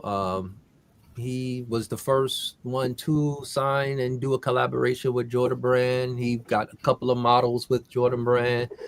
He got a couple of models with Nike. He got with other brands as well. But this shoe is a particular shoe that I like. It's because of the features on it. And it's this shoe. This is what we call Air Jordan 6. This is a collaboration with Travis Scott, the rapper. This shoe was released in 2021. And the cool thing about this shoe is that it glows in the dark. I'm not gonna cut the lights off, but the bottom, it glows in the dark in the bottom. It glows right here. And the cool feature about this is these little pockets. These little pockets on this shoe where you can hide stuff. Criminal activities. I understand. I'm just saying. I'm just saying criminal activities. So yeah, this is one of the collaborative shoes with Travis Scott. This shoe was released in 2021. It takes the infamous the Air Jordan 6 this one that he wore in his first playoff run, but this is a collaboration with Travis Scott. You can see. I don't know if you can see it, but we can see it. We can see it. So the bottom of the shoe glows and the tongue glows. So when you're running from police, they can find you. I got you. No, I wore this to a party, and that's when I realized it glue in the dark. Because like, yo, why your shoes so bright? And I looked down, they was glowing in the dark. I didn't even know they were glue in the dark. But, that's to identify the guy with money so you can rob him. I'm telling you, Jordan invests in prisons for the right reasons. That's actually one of the things about it. It was one of those deterrents for fakes. Like you can mark off a fake because the fake shoes, they don't glow in the dark. It was one of those because it's a lot of fake shoes. So Nike and Jordan Brand would do subtle stuff that like fake factories wouldn't duplicate, and you can expose and say, hey, that shoe ain't real if you're trying to buy it. And that was one of the things about the slow glowing in the dark. And that was like the hologram on the what was that, on the 11s, right? Yeah, this is the Travis Scott logo right there. Logo. On the other shoe you have, I'm gonna see because the other shoe is a little. Which is the one that has the hologram on it with the little circle hologram? That was like another thing, like you said, that's what they used to do that for those, that little hologram. If you use a hot dye on it, it comes back supposedly. Yeah. Oh, look at that. Craig out here with all the J's, man. Again, man, Craig loves all the Jordan sneakers, man. Again, he be doing this thing, man. As you can see, he has the rack behind him. And every Sunday, he brings us a new pair of shoes. For retail, I got these on sneakers, which don't ask me how. Sneakers is very hard app to win anything on. Oh, wow. I wouldn't know you can't win shit on sneakers. It is. It's a high shoe.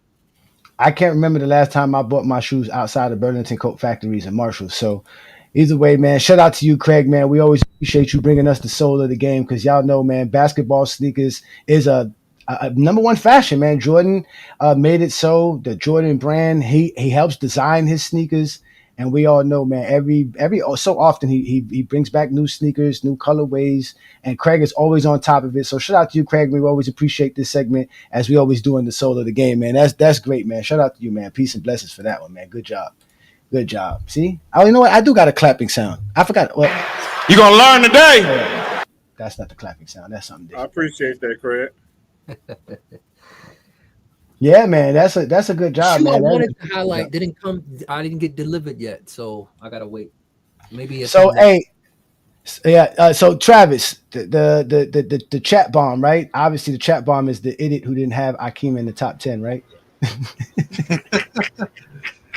Hey, I think I made a decent case for it. I mean, I just thought, you know what? I really thought it was funny that when I went to go look back at my top 10 list, that he was in my top 10 list too, and I was like, how did he end up in my top? But again, he ended up in my top. I never had Hakeem in my top 10, to be honest. Never? Well, it's because your criteria is awesome and not based just on winning. Yeah, he was a winner. I mean, he won. Not like he wasn't on. Hey, Craig, did you say Hakeem was in your top 10? He wasn't. No, he wasn't. Oh, he wasn't. Okay. No, I never had him top 10. Damn. See what I'm saying, bro? You always say trade.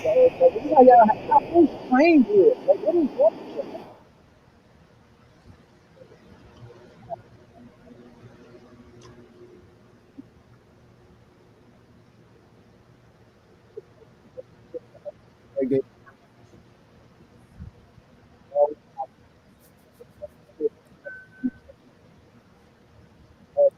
That was one.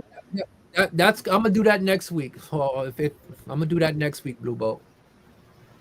Shout out to Blue Boat, man.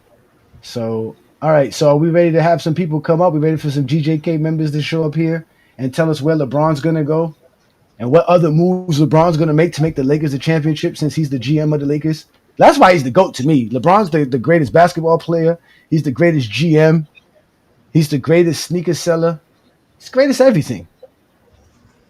No, LeBron does everything. He's the greatest coach. I forgot to mention that too. He's the greatest coach, the greatest teammate. Oh man, I'm starting to have a more affinity for LeBron James. Shout out to Tyson with some great takes yesterday, by the way. Yeah, shout out to Tyson and the DJK members, man. Shout out to all the DJK members, man. We paid every last one. What great takes did he have yesterday? LeBron James. What great take he had yesterday? I don't remember one take he had. I know you blocked it out because it was too painful. Yeah. The one that you cut him off, and the one you kicked the background. Because he was rotisserie new. He was actually about Kawhi later when I was talking to Travis, and I told him wait. He kept talking, so he had to go to the backstage. Is that another player that gets praise due to the fact that he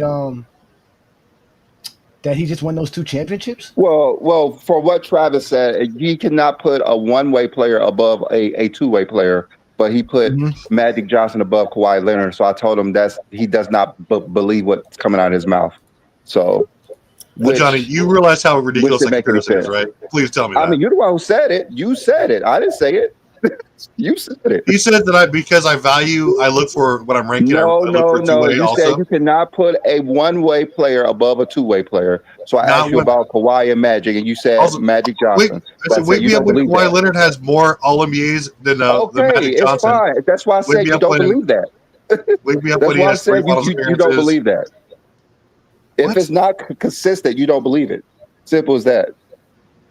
That's always Brandon's turn. It got to be consistent. You got to be consistent. Like if you say something and then it doesn't, then it's context. When I say something else, you don't believe the words that come out your mouth. No, I said it's part of it. But if your resume is nowhere near the other guys in any regard, no, Travis, you said you cannot put Magic and Bird above Hakeem when he's a two-way player. So I said, what about Kawhi Leonard? You said no. So you don't believe that. You're right. Even though he doesn't even have half the accolades, it doesn't matter, Travis. You said you cannot put them above a two-way player. Like Kawhi Leonard's a two-way player. You're right. Yeah, that's all I'm saying. Exactly what I said. That's exactly what you said. That's the problem. Why is Magic above Scotty then? No, ridiculous question. Okay, because you don't believe it, Travis. You don't believe it.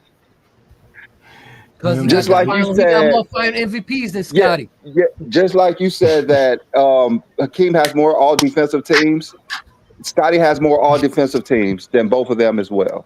Magic has more all NBA teams than Scottie Pippen. He has the Finals MVP. Scotty doesn't have an MVP. He doesn't have Finals MVPs. Those things do matter when you factor them in. Just because these are a two-way player, I didn't say Bird that. And Magic has 3 regular season I didn't say MVPs. that negates having a way better resume in every aspect. That's ridiculous. Magic and Bird. Why Leonard doesn't have half the selections? He has. Scotty was a better two-way player than Magic Johnson. That doesn't mean he's greater. But Magic and Bird has better resumes than Hakeem.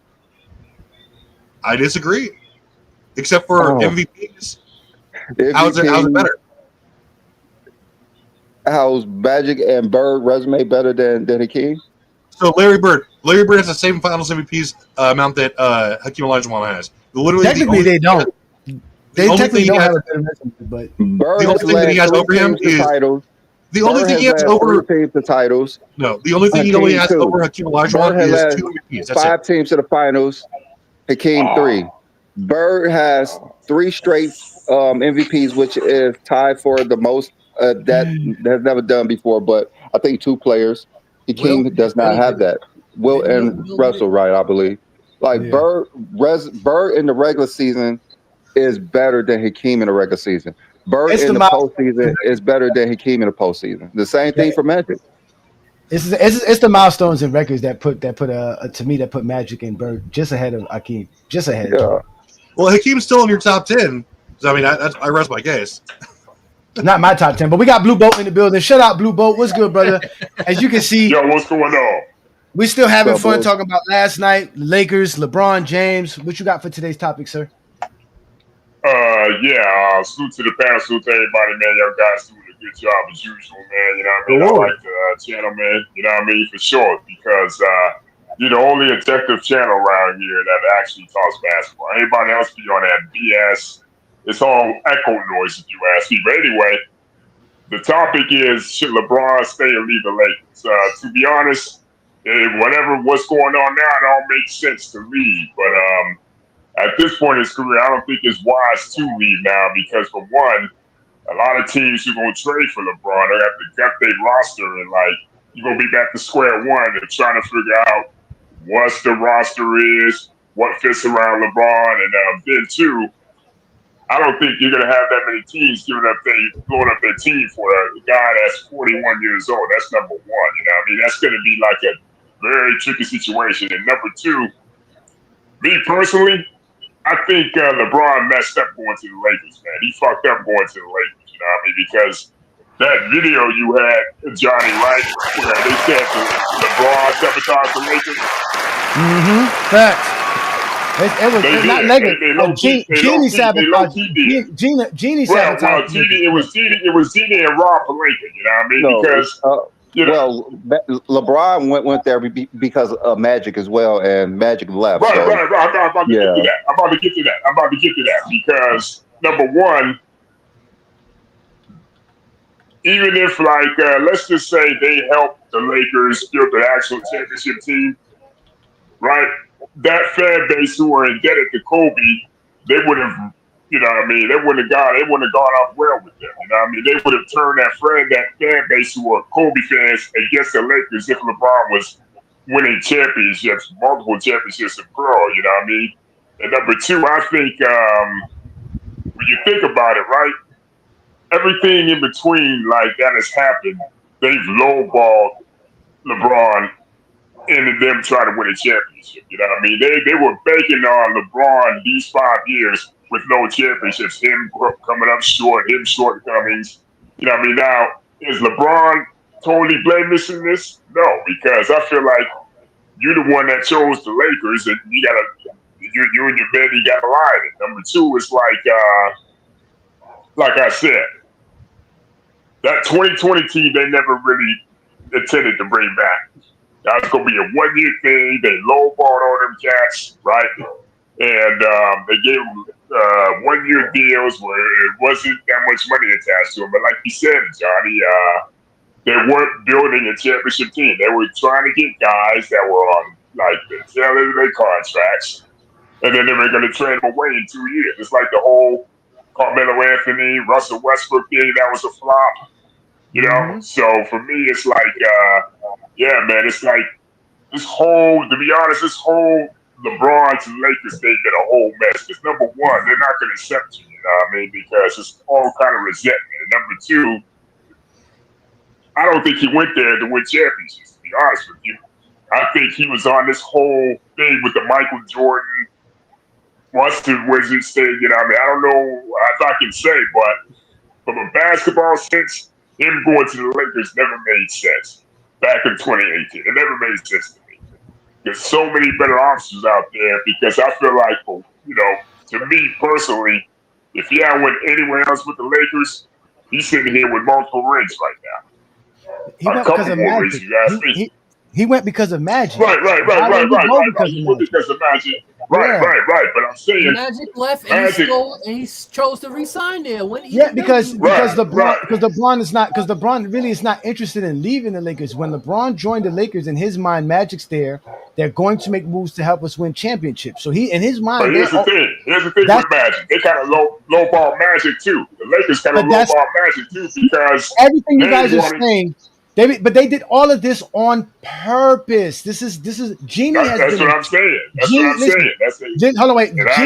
Jeannie has been sharing the wealth with her brothers on this franchise. They don't care about this franchise. They've been using this money and the assets on this team to do other things. They are living off of the Lakers' assets. And that's why they're not trying to spend that money. They're not trying to live in the red. Everything that they make is off of the Lakers.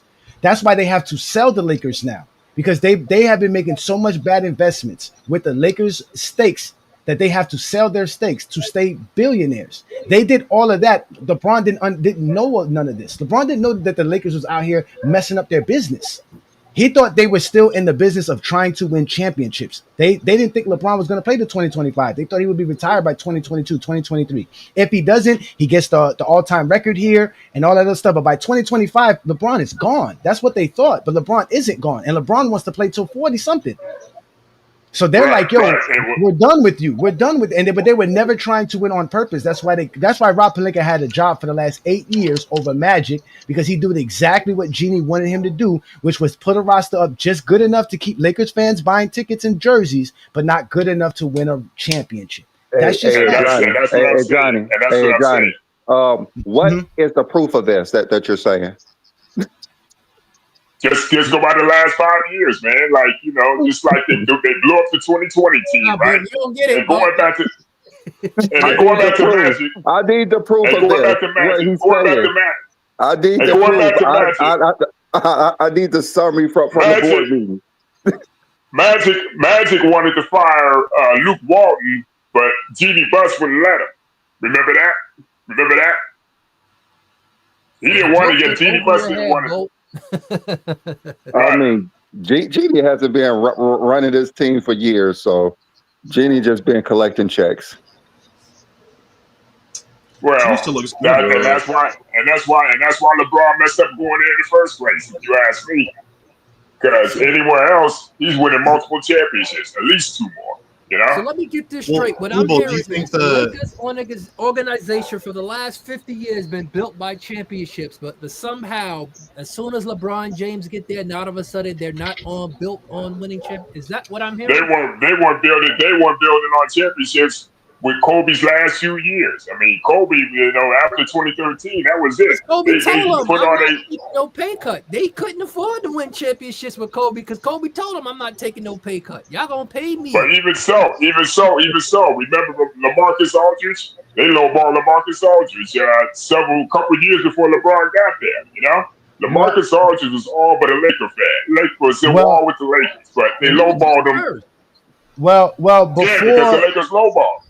Before Jeannie Buss decided to be a Zesty Jeffrey and do business deals with Michael Jordan as an owner, she didn't have no reason to not try to win with Kobe. So they were probably still trying to win with Kobe. But since she decided to get in bed with Michael Jordan and a Zesty Jeffrey business logic and gamble her assets like Michael Jordan did, then we have that problem. This was the beginning of the end of the Lakers, Boston Celtics, Michael Jordan, and, Milwaukee Bucks, right? So let's think about this. Milwaukee Bucks owner.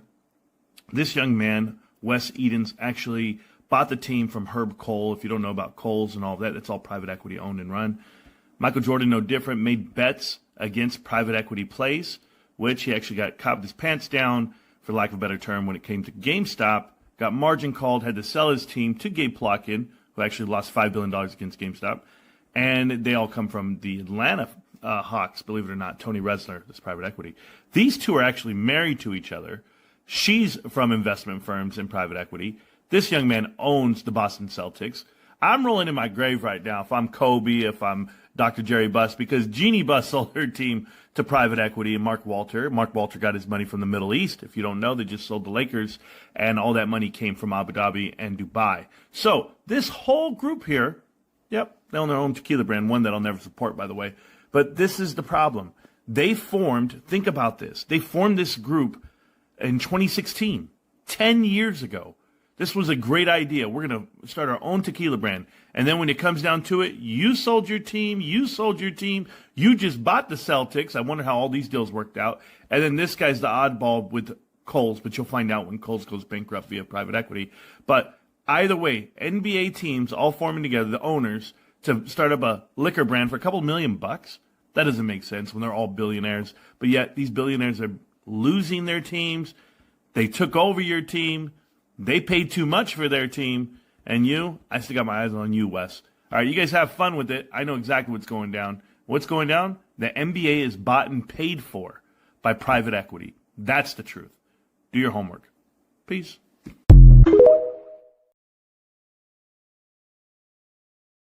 So you showed us a video about Jordan is the reason why LeBron can't win in LA. Is that not a zesty Jeffrey logic?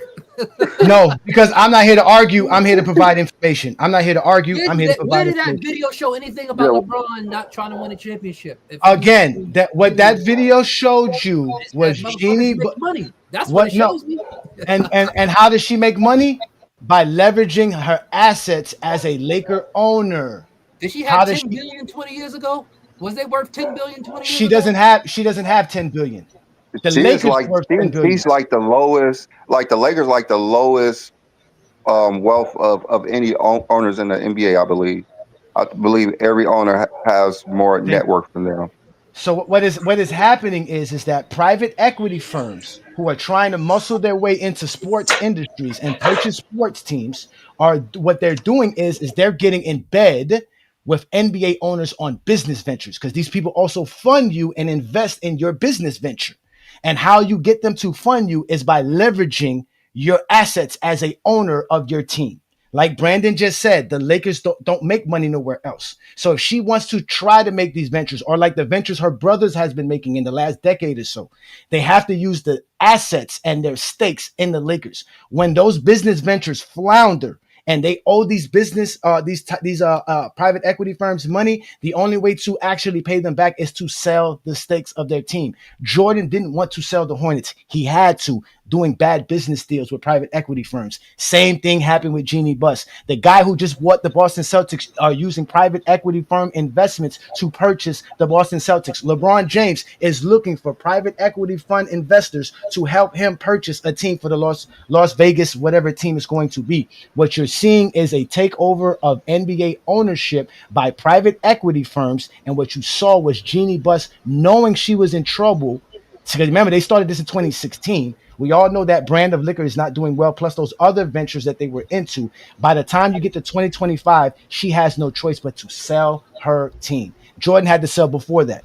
All these other guys, they don't have the capital to do the type of business ventures that they're doing outside of sports. So behind LeBron James's back, she has been holding the value of the Lakers up so that she can continually, hopefully these investments start working through, holding LeBron James there because he's selling tickets, he's selling jerseys, he's making the franchise prime TV franchise. She used LeBron James' superstar power to keep the value up. Oh, so that's why they drafted Bron. I thought they were trying to win. Not bad. That's a business move, drafting Bron. It's a business move. We all said it was a business move. We all said it was a business move. We all said it. Yeah. So now I'm not saying they're wrong. No, wait.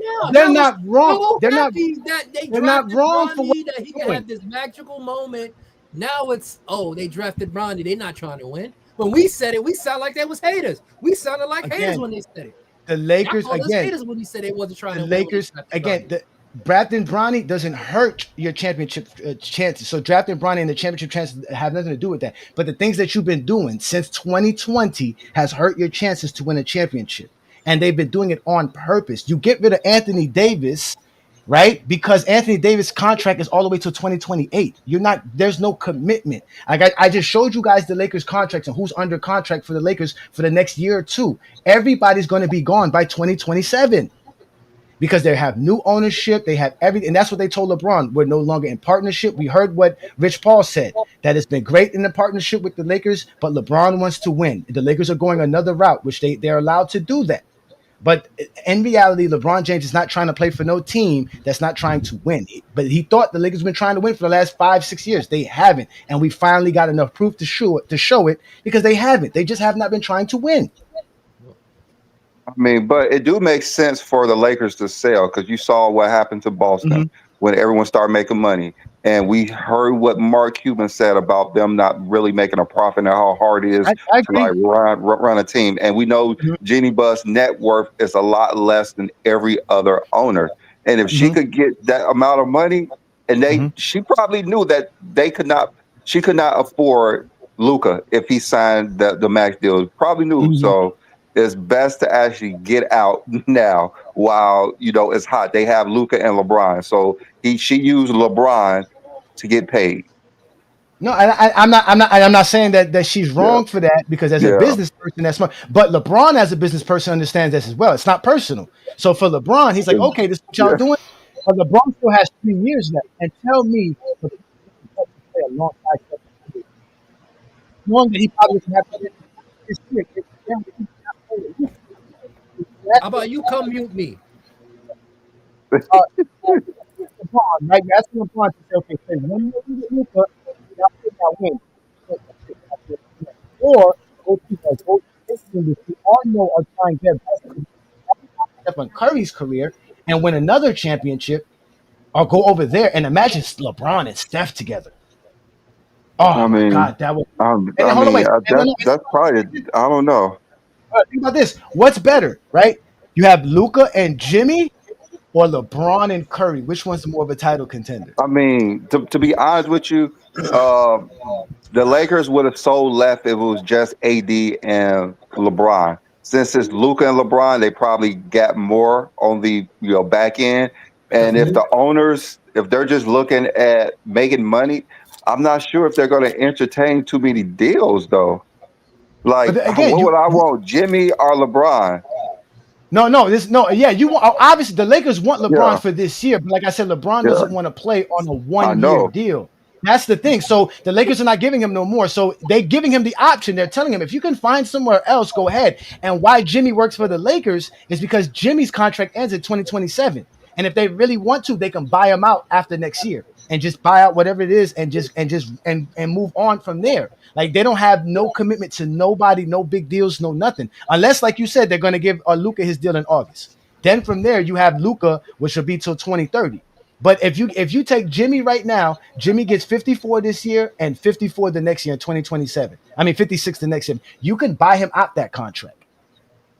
Like, you can, and then LeBron can sign the 1-and-1 deal, because now the Warriors can give LeBron the 1-and-1 deal. They can restructure his contract, give him one deal, and then they can go. If that's the case, they might as well just let LeBron walk next year. If they're just gonna buy Jimmy out, they might as well just let LeBron walk this year after next year.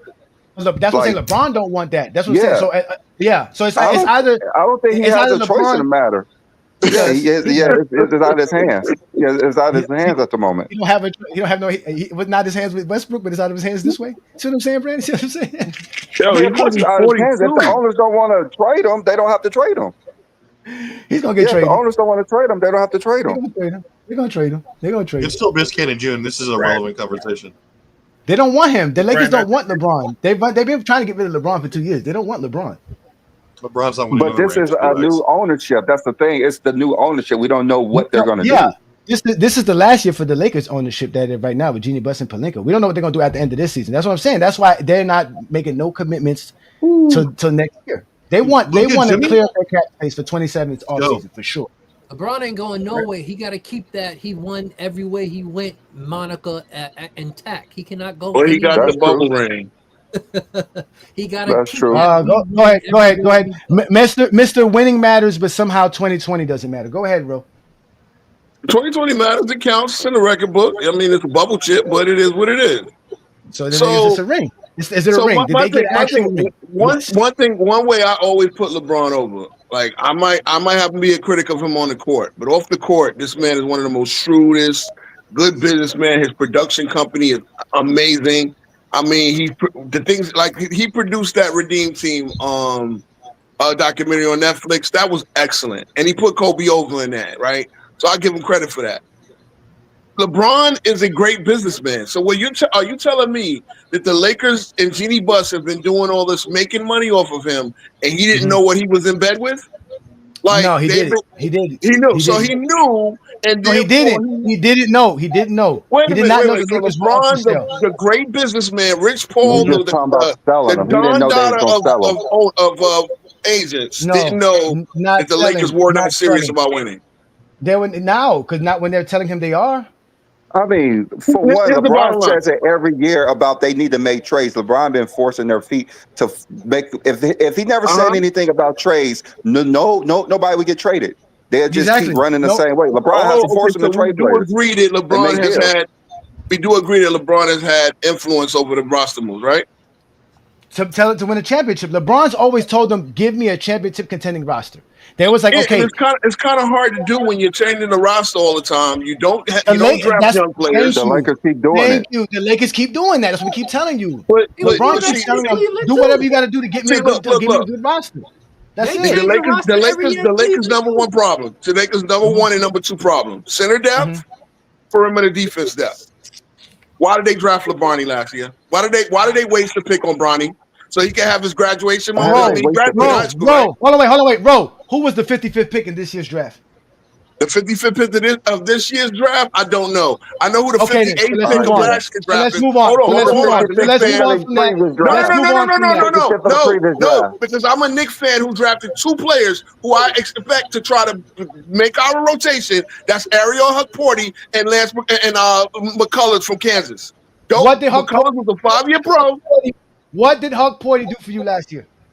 You know what he did? He came in one game and held Scotty Barnes to 1-for-11. An all-star player. Yeah, I know. See, I get it. But again, Ariel Hukporty is actually a pretty good prospect. He's a better prospect than Bronny James. See, the thing is, you could have had Hukporty and Bronny James. Bro. I know. Hukporty was not going to change the Lakers' dynamic. He's just like Bronny James, a development player. We're going to see 3-4 years. But he actually wait a minute. Hukporty actually got in the playoffs and played Paul Reed very well. But Hukporty actually made a contribution in the playoff. He actually made a contribution against an all-star player. He actually has more tools. Again, see what I'm saying? You got torn up by Rudy Gobert in an elimination game, and you're going to tell me you can see, but this is what I get it. See, the problem is you guys don't understand. You can sit there and waste. See, you're not holding LeBron culpable. They use the 55th pick when they don't have many second-round picks. They don't have any picks, period, on a vanity project. Go ahead, man. What 55th pick in NBA history has made an impact to a team? Hukporty. 55th pick or later. Isaiah Thomas. Okay, so we say 55th or later. Isaiah Thomas was listed irrelevant. That's one. Who else? Oh, again, we're not asking for. Hold on, but we're not asking you're for significant. That they're not trying to get a star player. Hukporty would have helped the Lakers win. The first argument I made would have helped the Lakers win. Hold on, Hukporty would have helped the Lakers win. Center depth. Yeah, he would have helped their center depth. He would have damn sure been in the rotation if Jaxson Hayes and Rui Hachimura, who you counting on, to play the 5. So are you saying Hukporty is better than Jemison and Alex Len? Yes, much better. There's a reason why Alex Len, the 5th pick, there's a reason why y'all just able to grab him out the street. Okay? That's where Hukporty's going to be in the next couple of years, on the street. No, actually, no, if you develop him correctly. See the thing, right? That's the same thing with LeBron. Hold on. You're not going to take over the show and ramble, bro.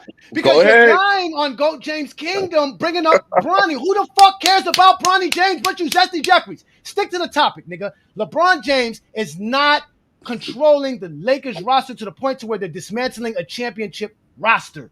They had no championship roster. We know that. They had a championship roster in 2020. Based off 1 year mercenaries. What about They all got paid and got better contracts the next year, right? Now they're 1 year mercenaries, but they y'all were was sitting here telling me they built a championship team. See what I'm saying? So no, they built. Okay, they signed a lot of 1 year contracts. They had no core. With everything you sat here and said, you are proving my point that the Lakers for the past 7 seasons have not been trying to win a championship. They lucked up and won a championship with a team full of mercenaries like the Cleveland Indians in Major League. That's basically what you're saying.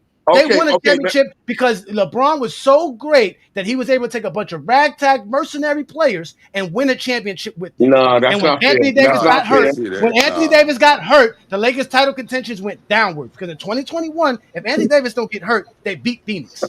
Yeah, you realize the KCP was they were actually up to another versus championship Phoenix. team. They was actually up versus Phoenix before he got hurt. But who is this player that you talking about, Ro? Some Hub Porty? Like who the hell is that? I know Hub Porty. He's a center prospect. He's an interesting center prospect. Who has been used he played 5 minutes in the playoffs total. Well, we all know he played 5 minutes in the playoffs. Yes, bro. We're gonna bring somebody else up because we got to get to an actual topic of discussion. Let's let somebody else up in here. We got a gentleman here named Long Live the Mamba. You're on the GOAT James Kingdom platform. Peace and blessings, brother. I don't think you're a GJK member, but peace and blessings. Nah, I'm not I ain't a member, but I'll be checking y'all a lot, though, like, you know. Okay. All right, so we're talking LeBron James and the Lakers. You seem to be a Kobe Bryant fan or a Laker fan. What do you think the Lakers should do, or what should LeBron do with the Lakers?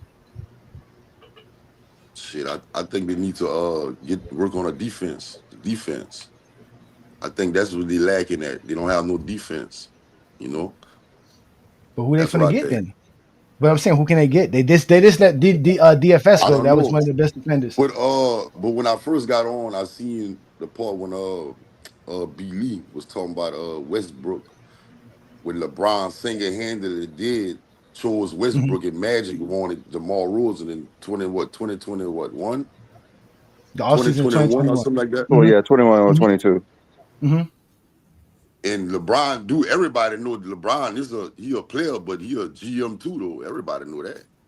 That's what Ajani was saying, that LeBron did not make that deal happen. It was the GM. And I was saying LeBron influenced them. That's all I was saying, that he influenced them to get Russ. And, he got enough power. He got enough power to a point. Look, go do this, go do that, go do this, go do that. You know, he got power like that. The man do got power.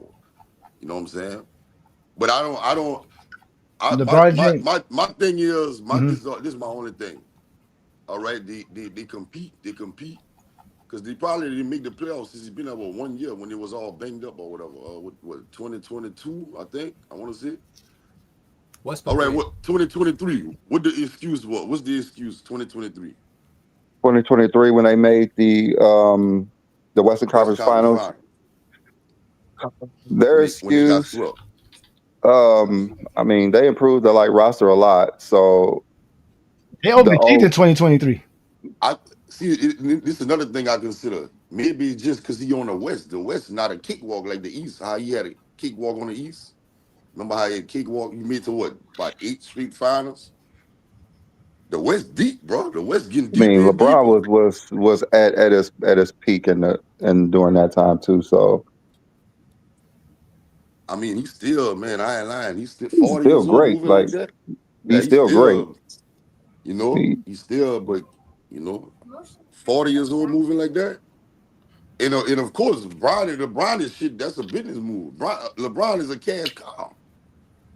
Yeah. I don't think he should leave. They thought he was going to retire. That's why I think it's hard for them to try to move him. I think he got. If he's still healthy, I think he got about 2-3 more years left in it. Jai, I have a question. If you were the ownership for the Lakers, would you trade LeBron? He has a no trade clause, so it's on him if he wants to be traded. I'm just saying, would you want to trade him if you find a team? You would. Yes, if LeBron wants to play, LeBron wants to play. What I get for him though. But LeBron wants to play more than 2 or 3 years. Yes. I wouldn't trade him. I wouldn't trade him. But it depends on what I get. I know. If I paid $10 billion for a team, I wouldn't be one to trade the most valuable player in the I NBA. wouldn't want to at all. That's what I'm saying. Like I don't know if they will. I wouldn't trade him. He makes you more money than any other player in the league would. I would not if I just bought a team for $10.1 billion. Business competition. I wouldn't trade him. I wouldn't. But it's just like, they are not loyal to LeBron. Their team was this good is this year. Their team was good this year. I mean, but the shit with the, I've never in my life seen a team play 5 guards. I mean, like for the whole quarter. Like I mean, the whole second half. They said that was a dumb ass. That was a dumb move. That was a dumb move. Rudy Gobert looking like world champion. That was. They should have played Jaxson Hayes. Message to JJ. Yeah, we can't let Jaxson Hayes get too much money. We can't have him looking out here like a star. Brandon, That's it. What I didn't like is that they didn't play Jaxson Hayes and then signed him again this year. Re-signed. They're cheaper because he's cheaper now. He's cheaper. Is that the reason you didn't play? Yes. In the playoffs? You wanted to resign? Yes. I mean, that was a bad move. Yes. That was a bad move. That was a bad move. They cost them a first round series by not playing him. I tell y'all this right now. He fouled a lot. Okay. What does that have to do with? He got 6 fouls. Let him foul. Thank you. The Lakers will be cursed forever. Just like Bambino. Hold on. Not good enough. Just like the Bambino curse on the Cubs, because they did LeBron James wrong, the GOAT of basketball for the last 7 years, they will be cursed from here on out. The Lakers will never win another championship ever again. That's it. They got cursed. It's the LeBron James curse. I said it today in 2025. They were never going to be good enough. They were not trying to win. They were not trying to win. They were not trying to win. They were not trying to. No, I disagree. I disagree every with that. year there was title contenders. But look, because of LeBron. Because of LeBron. Let LeBron leave. Let's see how much of a title contender they are now. I tell you that much. Let LeBron go. Get Jimmy Butler and tell me the Lakers are still a title contender. Tell me that. Tell me that. They're only title contender because the GOAT's on their team. Y'all need to accept it. The GOAT play for the Lakers. When he go to Golden State, they're going to be title contenders because LeBron makes you a title contender. I fuck with y'all. Y'all can hear me? Yeah, we hear you. Yeah, I fuck with y'all channel. Dude right there, Red, man, he a die-hard LeBron James fan. I'll be like he a LeBron attorney or something. Like he got more excuses than anything. Like he don't hold LeBron accountable for nothing. Nothing at all. But I mean, I guess, and I don't want to look, I love Jordan. I don't want to get called what do you be calling him? Zesty Jeffrey.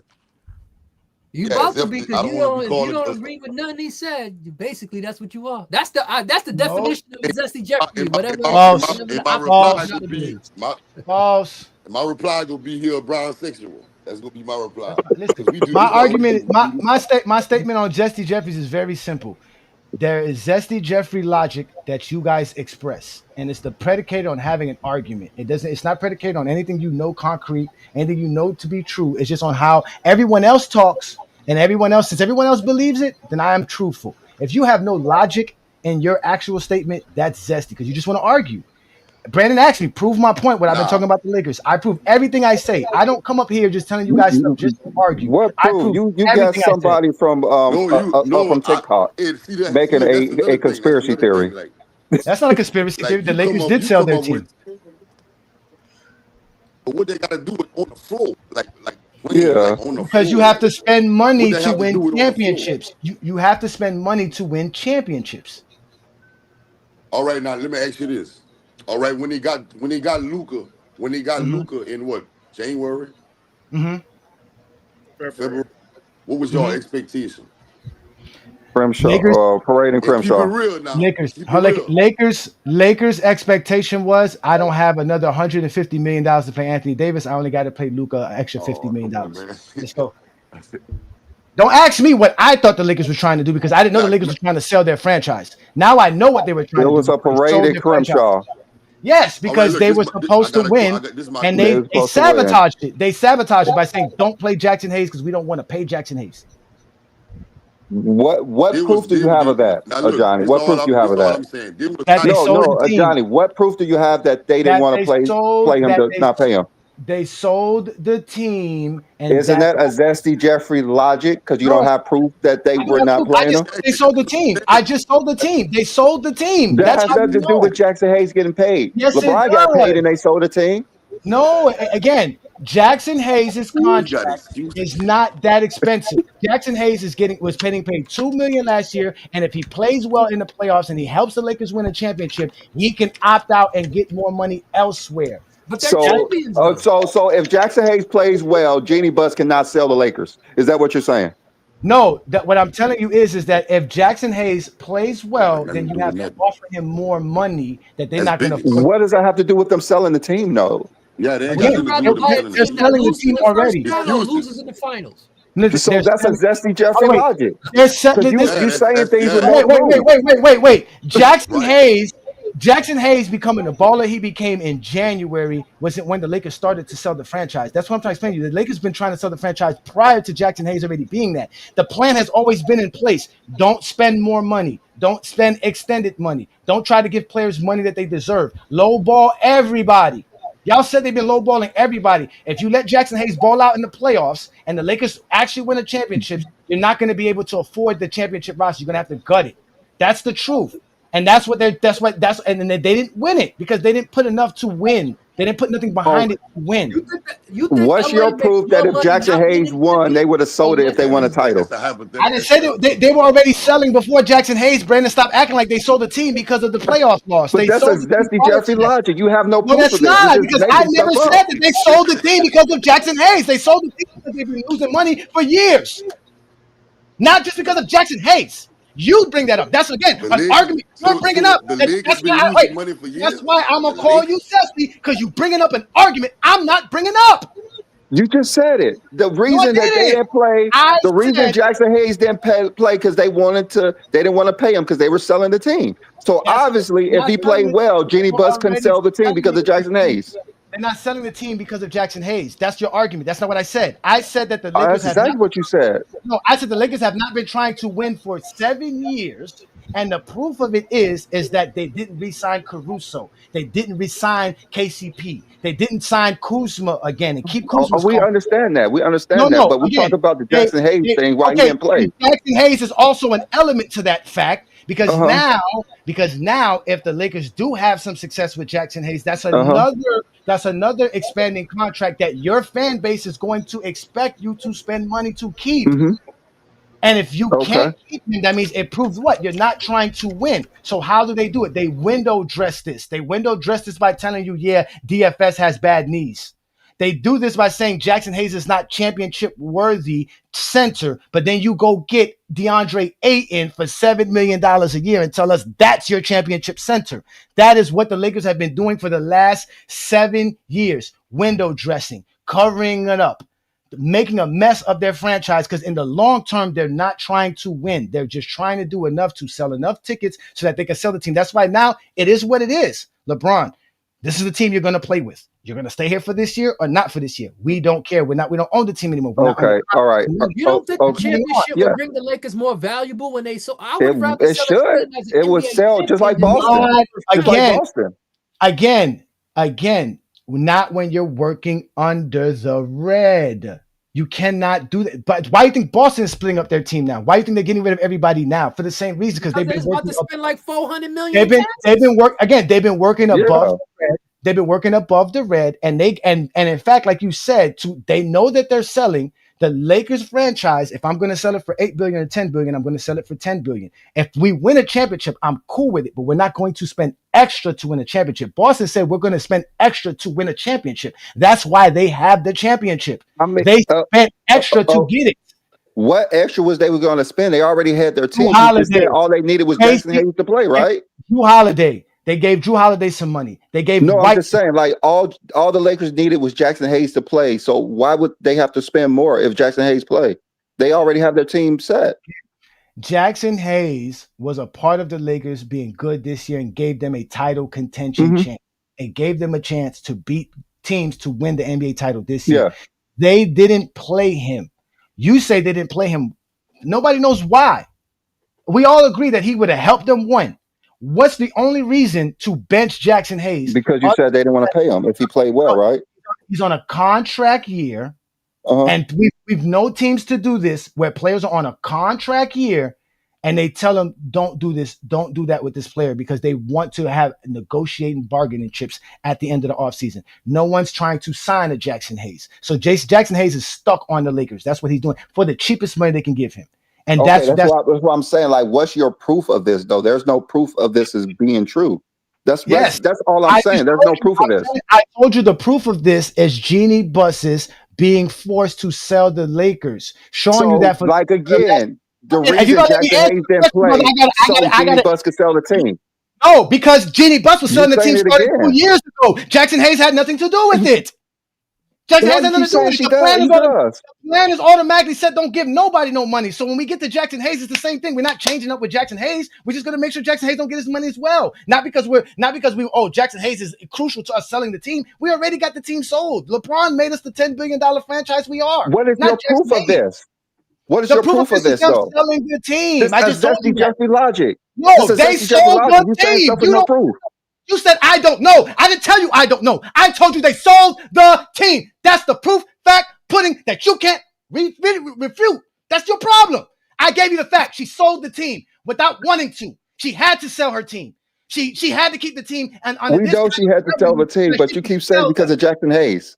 I didn't say because of Jaxson Hayes. I told you Jaxson Hayes didn't get played today because they're not interested in winning a championship team. Because if Jaxson Hayes is a piece of a championship team, you have to pay him. They're not trying to build a championship team. So there's no point to pay somebody if they're not championship worthy. The reason not championship worthy because we're not even going to play you in the playoffs. No matter how good you made us to get here, to make us the 50-win team. That's the point. So they're not trying to actually win. That's why they did that with Jaxson Hayes. What Laker member came out on podium and said we're not trying to win, and the reason why the Laker player has nothing to do with the ownership not trying to win. I didn't say the Lakers are not trying to win as far as the players are. I'm telling you the franchise owners and front office are not trying to win. That represent the Lakers. Every move that we all been criticizing the Lakers doing the last 4 or 5 years, that shows you that. It's the proof. The fact that shows you the proof right there. Everything that they've been doing the last 5 years shows you the Lakers are not trying to actually win an NBA championship. They have not put together a championship roster. They've been putting together pieces and band-aiding shit. Yeah, because they keep listening to LeBron. That's why.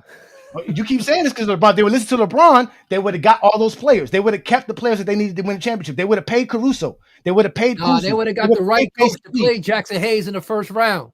That's what would have happened. They would have got the right coach to play Jaxson Hayes in the first round. There's a reason why they hired Frank Vogel.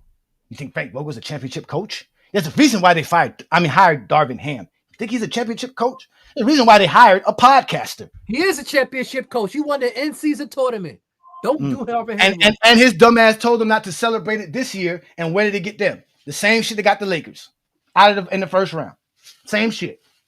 So again, a horrible coach. He brought a championship to LA. What's this called? JJ didn't.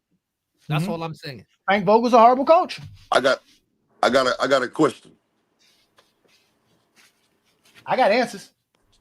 So, all right. Denver, so by your logic, since they didn't win no rings since 2020. All right, Denver lost this year. Denver wasn't trying to win. Denver's also another team that's not trying to win. That's why they broke up their championship team. There's a lot of teams that are not interested in winning. Y'all got to remember that. There's a lot of franchises that are really not interested in overspending to win. You can't pay everybody. Like, you just can't pay everybody. If you're trying to win, you have to. That's the point. That's what it's about. When you're trying, the Golden State Warriors don't care. They're going to spend and try to win. If that was the case, they would have kept Clay. They moved on from Clay because they thought they got a better deal with a better player. No, Clay got upset because they wouldn't pay him what he wanted, so he left. I know, because they wanted to get better and win a championship. They had Andrew Wiggins. They were paying Andrew Wiggins. The Lakers stopped. They're getting better by letting players go. Am I talking? Yeah, his mic is messed up. Your mic is messed up. Mamba, your mic is messed up. He's talking. He not listening. I don't think he'll hear us either.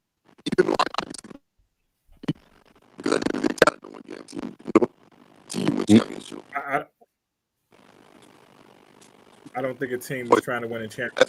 That's all I'm saying, man. I don't think them selling the team or wanting to sell a team. That's part of the. How much they paid for that team? What? No, selling a team is not a part. Listen, bro. Teams go from it's nepotism. It's nepotism. It's nepotism. You keep it in your family. You don't sell a sports franchise. You won't do that. You only do that when you either tired of spending money on it, which the Lakers are not tired because they're not spending their money on the Lakers. They make their money off the Lakers. That's like Wayne Heinziger. Wayne Heinziger makes a lot of money outside of owning the Dolphins. He's tired of spending money for the Dolphins, so he sells it because he's taking his own money out of his own pocket to pay for the Dolphins, to try to help them win. To win costs money. Owners know this. There's a lot of owners that's not trying to win. A lot of them. All right. Now, see, look, you see what you just said? So this is why I'm confused. So you mean to tell me the last 5 years, just because they weren't successful, that mean they wasn't trying to win? That's my question. That's my question. Again, everything that I said here today, I told you move after move, questionable move after questionable move that the Lakers made that were clearly showing you they were not trying to hold on to a championship roster and pay for a championship roster, which you have to pay. You have to give players those extensions. You have to commit to them long term. You have to put your team in the red. Brandon and I talked about how that Mark Cuban said he ran the team for over 20 years, and for 20 years they were in the red. Why? Because he spent years trying to build a championship roster. He kept trying to find ways to win, buy players in, let players go, pay off their contract, do all of that stuff. Teams that are trying to win spend money. The Lakers used to spend money. They didn't care. They'll bring anybody in. They brought in Steve Nash, Dwight Howard, Ron Artest, all of these players. They spend to try to win. That's when the Lakers were trying to win. But again, after Bus passed away. So now they're not trying to win no more. No, because the Lakers franchise is owned by 3 people. I think they're just not good enough. They're the Lakers. I don't think he hears you. Exactly. Right. That's my point. I think LeBron in the West now. What? I don't know why y'all keep thinking the Lakers had a championship roster. Like I said, the only way you thought that was because they were playing with LeBron James. Like I said, nobody thought LeBron James would keep playing to this time. Nobody thought that. Just sat up here and said LeBron the GOAT because his impact on winning, and now you're trying to say that the Lakers is nothing? Like, come on. They were nothing before LeBron. What the fuck were the Lakers before LeBron? They were losing 60-game seasons. Fuck are you talking about? He's made them very fucking relevant. That's why. He makes them relevant and winners. They still win games. Like, I don't understand this. Obviously, they're trying to win then. So what you're saying doesn't make sense. The only thing that counts as winning is rings, and that's not my logic. That's Zesty Jeffrey logic. The Lakers have they missed the playoffs once? They missed the playoffs once. Yes, they missed the playoffs once, and he was injured the second time they missed it. So how are they not trying to win? Like you. Again, they're not trying to win a championship. They're good enough to keep a roster around LeBron James, to keep him playing, to keep him in the league, so he can reach 38,000 points, so he can reach all these great records, and they can sell tickets, sell things. They didn't even expect him to play to this point when they were about to sell the team. That's why they're like, yo, we need to get rid of him. He's been holding us up. They wouldn't have been. The Lakers would be nothing if LeBron wasn't there. If they would have traded LeBron James, got rid of LeBron James in 2022, and left Anthony Davis and go get Westbrook and all that other shit, they're not nothing. They're not winning shit. You can't prove that. I can't prove that. LeBron's the GOAT. That's how. You can't prove that. Yeah, I can prove that with these hypotheticals. He wins everywhere he's gone. He's won everywhere he's gone. Well, you better hope he's staying in LA then. I don't want him to stay in LA. I want him to go to Golden State. I want that even more because I know Zesty Jeffries is going to even love it. Yeah, that'd be a second with, you know what? Yeah, I can't wait for y'all to say that he's playing with Curry now. Oh, I can't wait for y'all to be crying. We don't need that's my squad. Golden State. We don't. That's only one thing holding that trade away. There's only one thing holding that trade is Giannis. If Giannis is moved to Golden State, I'd rather Giannis. That's the only thing that'll hold that trade up. But other than that, and I don't think Giannis is going to Golden State. Giannis will play defense. Giannis ain't going nowhere. Giannis Yeah, I not think he part of will this die in young coach. He Milwaukee. ain't gonna go be chasing for. He gonna stay in Milwaukee. Yeah, he not chasing. Yeah, And he trying to be original. when LeBron gets his 5th ring with Curry, y'all can all say what y'all want. Nah, man. Nah, I don't. And why would he want to play with Curry? Why wouldn't he? I understand that, but that's what I'm saying. Like, it's all about when it comes to LeBron. That's why I don't compare him to Mike and Cole. When it comes to LeBron, it's always about who he going to play with. Like, who, like, shit, he done played with 96% of the fucking league. That's what it's always about. Who he going to play with. Not already. They don't win. Now it's the owners don't want to win. Like, it's always This is the never. first time in 5 years I ever heard this Lakers not trying to Yeah, win. this is the first time too. Like, that's a lie. Guys Guys like A-Weezy Bang and all of them has been saying this for a while about the Lakers and Genie Bus. All of a sudden, there's a bunch of LeBron fans saying this.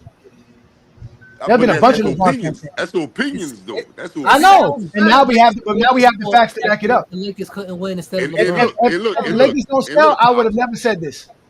And look, like I said, this is my first time coming on y'all show.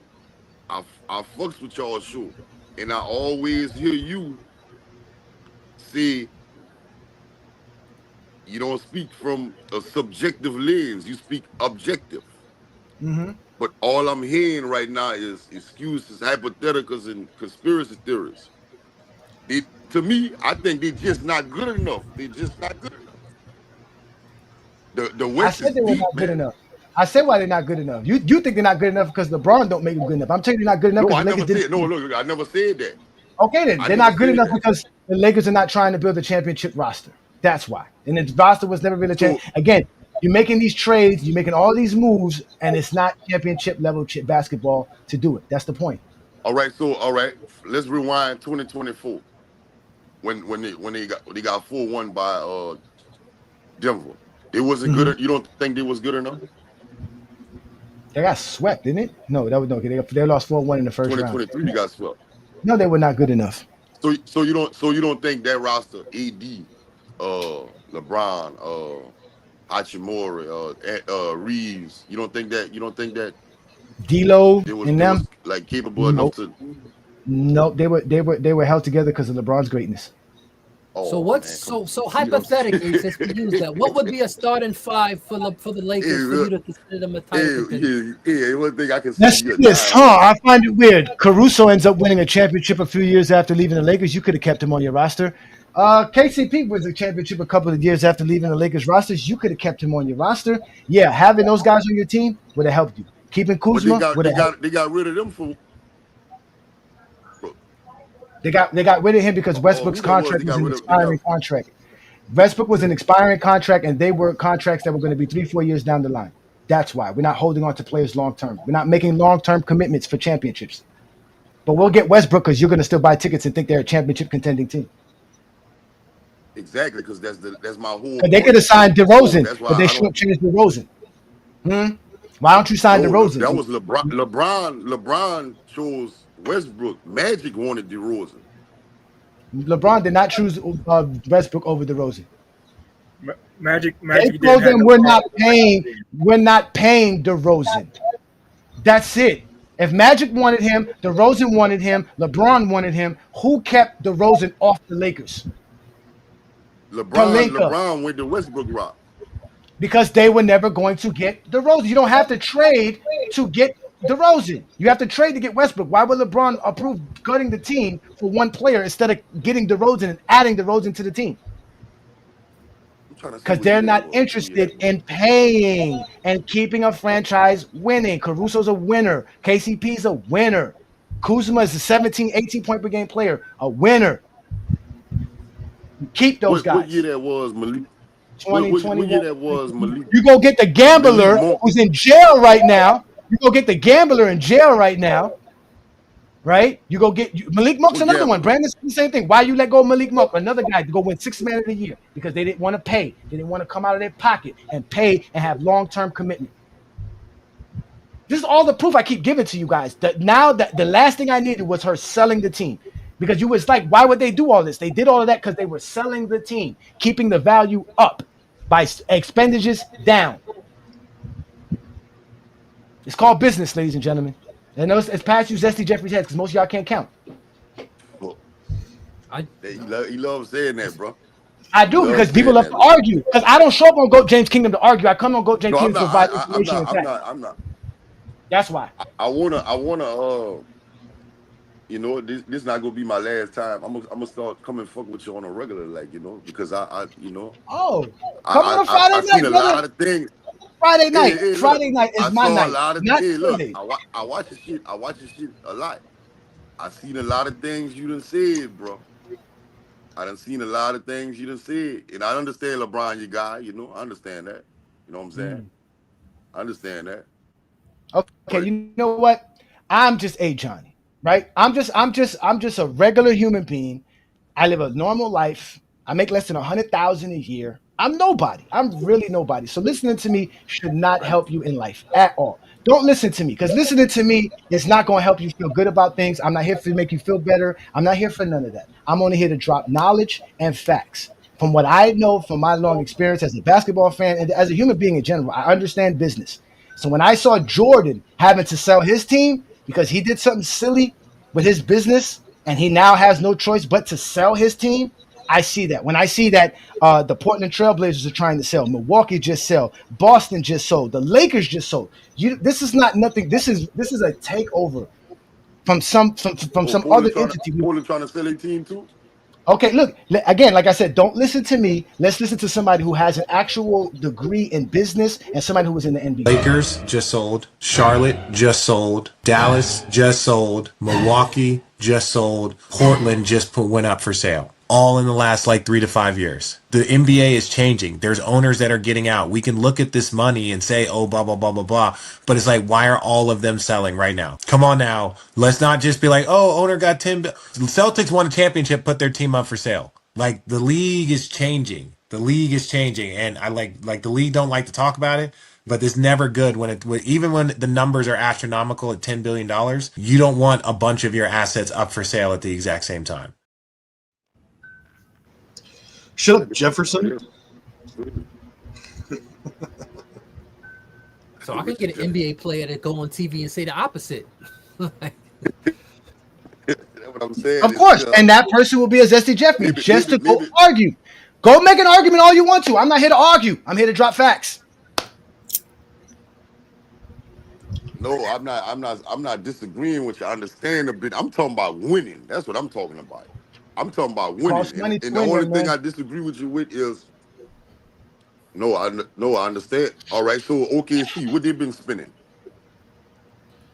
OKC is the new blueprint. See that? What are people saying about OKC? That they're not gonna be able to keep this team together. Why? It's gonna cost them money. They're gonna have to pay J-Dub.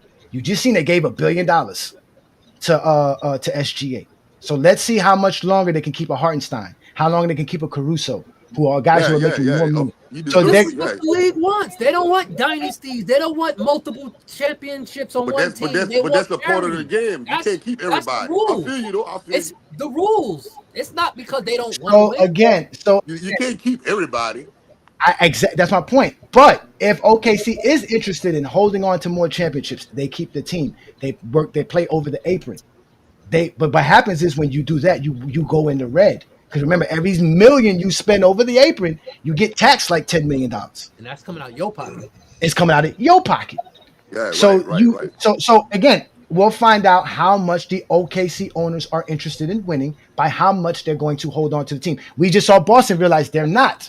They said, you know what? We're not going to do this, especially after Tatum gets hurt. So there's we're going to get out. We're going to send just Dwight because Howard. they do not want to go over the luxury tax doesn't mean they don't want to win, though. Again, it's they're hard. They're just playing by the rules. It's hard. Yeah, there is no rule that says you can't go over the cap. The reason for the luxury tax because you're going over, you got to keep it under. They shouldn't even be allowed to go over. That's why they're trying to balance the playing field out. Okay, I get what you're saying. Exactly. They want to make sure that all owners have a chance to win and don't have to compete by overspending to win. I get you there. I'm not telling you that's not what the league is or the commissioner is not trying to accomplish. right? What I'm telling you is that there's owners out here who don't care about winning because they're thinking about a bottom line. How much money do we generate? How much money do we need to spend? How can we make that a better revenue for us? That's what they're really thinking. They're not really thinking about, well, let's just spend money and win a championship. And unless you're doing it what OKC is doing, winning it with a young team, which a lot of people think you cannot do. A lot of people don't think you can win with a team that's not experienced. But to have an experienced team, you have to spend because veterans cost money. So that's all I'm saying. Like again, the team that's I agree with that. You see what I'm saying? It's the same thing with Minnesota. Minnesota's in a position right now as well. They got a lot of money in Gobert. They got a lot of money in what's his name? Randall. They want to extend Anthony Edwards. Naj Reid is on his way out. They're trying to negotiate him. They're trying to tell him no, stay because again you have paid him. They just paid him. No. But I'm saying they're trying to get rid of him because I'm just saying, but they're about to sell the team because the Alex Rodriguez got approved because remember they were in a arbitration because supposedly I think the Minnesota owner tried to back out of the deal at the end of the deal and they said that now he has to sell the team. I think he was trying to up the price on them. Yeah. He tried to do some slick whatever, but they said he has to sell the team. So now to buy for the original price.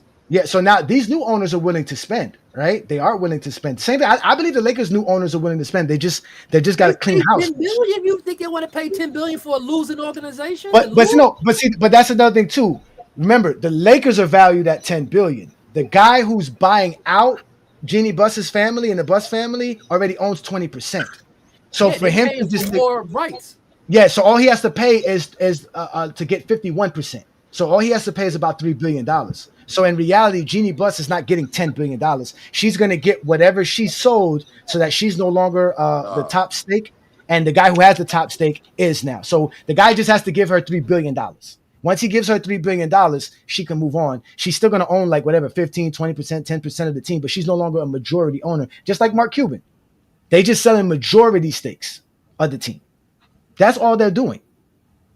I mean, like the owners, they all want to have a star on their team. So that's the whole point of just not having they don't want to have teams that have 2 or 3 stars. So they're trying to balance the playing field out, and the players just going to have to.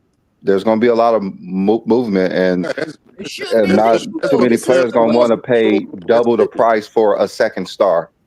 No, I agree with you, Brandon. That's exactly what it is. It's going to call again. The even with the New York Knicks, they're talking about the New York Knicks, right? How much the Knicks are spending to keep that team, but they're a championship team.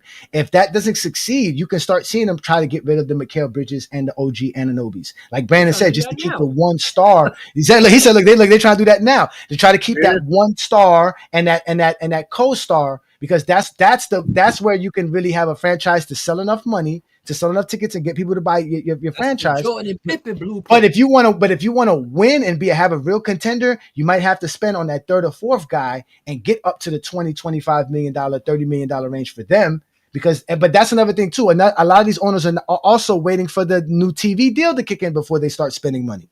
Because when that new TV deal kicks in after a year or two of getting $7 billion, right, and all the other revenue. Cap is gonna go up to like $200 million. Now I can reassess, right, how much money we're making and not making, and maybe I can spend money for a championship. But you have to spend for a championship. Look, I agree with that. You're right. It's a business. At the end of the day, it's a business. But at the end of the day, because the players want to play for more money, you got the players still have what to the play. league do? We're gonna cap how much you could play your players. This way, they can still make their money, but you can't have 10 people making $30 million a year. So it's give and take. No, but that's what got these owners backing out now because the players got the better part of the deal. If I'm correct, the players make over 50% of the revenue. So and what that goes back to the contracts. So that means if the league makes a certain amount of money, they have to take 50-something% of that and put it into players' contracts. So if this is the real thing is that they want to keep that money. The problem is that being a billionaire in today's society is no longer the power that you used to have 10, 15 years ago. You have to be a true, you have to be one of those, you got to have. Yeah, no, but there's not enough. The ones that got the $1-2 billion now, the Jay-Z's, the Jordans, those guys are no longer big powerhouses in business. There's people out there now with hundreds of billions and people out there with trillions, like these private equity firms. That they have trillions of dollars in capital that you have to now compete with. Remember, capitalism is about competing. So if you don't have enough capital to compete with Jordan probably got 4-5 billion now. He's worth. Well, no, he had to sell the team. He had to sell. He had to sell the team to do that. That he didn't have that when he didn't sell the team. Because remember, what happened with Jordan was he put his team stake and and GameStop. Remember the GameStop situation that happened? Brandon will tell you this. Remember the GameStop situation? Yeah. Jordan lost hundreds of millions of dollars betting that GameStop was going to flounder. And somehow, but Jordan made a flip though. Jordan, it's not a flip. That's why he had to sell the team. He's saying he sold the team because he lost too much with that bad stock. Exactly. So he had to sell the team. Exactly, because these guys don't have real capital. Yeah. Their capital is in their business. So Jordan's number one capital business was the Hornets. Behind that is his brand with Jordan and his stocks with Jordan brand. But that's where he makes a majority of his money, with the Jordan brand. He's not making money with the Hornets like that, but he's using his assets and his stakes to go into other business ventures to make more money. And when those fail, you have to get back. When they say, well, listen, you owe us $500 million and Jordan don't have $500 million to give you, what do you have to do? You're not going to sell Jordan because you can't sell the Jordan brand. What's the only thing Jordan can sell to recover for the $500 million he lost? He has to sell the Hornets for $2 billion. And now he has $1.5 billion in capital, but now he doesn't own a team. Yeah, because what he has in the bank account is completely what he has in his, shares and stocks. So Brandon knows this. Brandon and I talk about stocks all the time and crypto. Yeah, and Brandon knows what I'm talking about with the Reddit shit. And I'm quite sure Travis knows about this. Travis knows about the Reddit and how they basically bankrupt a bunch of billionaires with Reddit and the game. So my question to you is, right? If Michael Jordan, right, is a very popular businessman, right? He's an NBA owner. He's hanging out with NBA owners and they're making these deals, right? Why wouldn't Jeannie Buss also invest some of her stake in her Lakers to some of these business ventures with all these other owners who are getting investments and money sent to them by private equity firms to do all these business, like do this little tequila business? Why do you need 5 billionaires to start up tequila business? You don't. They should be able to have enough money to do it themselves, but they're doing this because they're already in business together.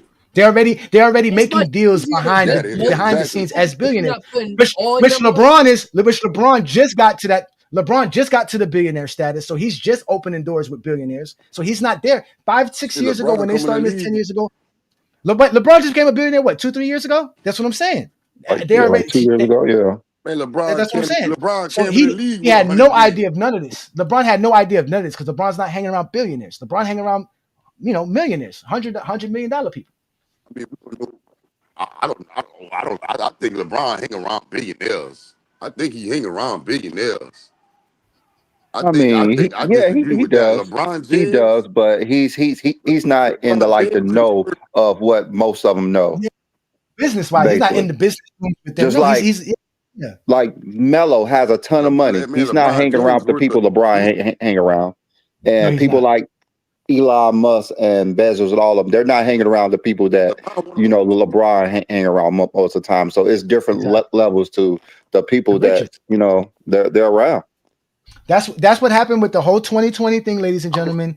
The whole economy changed and a lot of billionaires became smaller people after that. And some of these NBA owners, and not just the NBA, because it's in the NFL, it's in baseball. Private equity firms are trying to find their way into sports industry. For one, because of the value of teams always go up, and for two, gambling is legal now. Private equity firms are also invested in gambling businesses as well and casinos. Yep.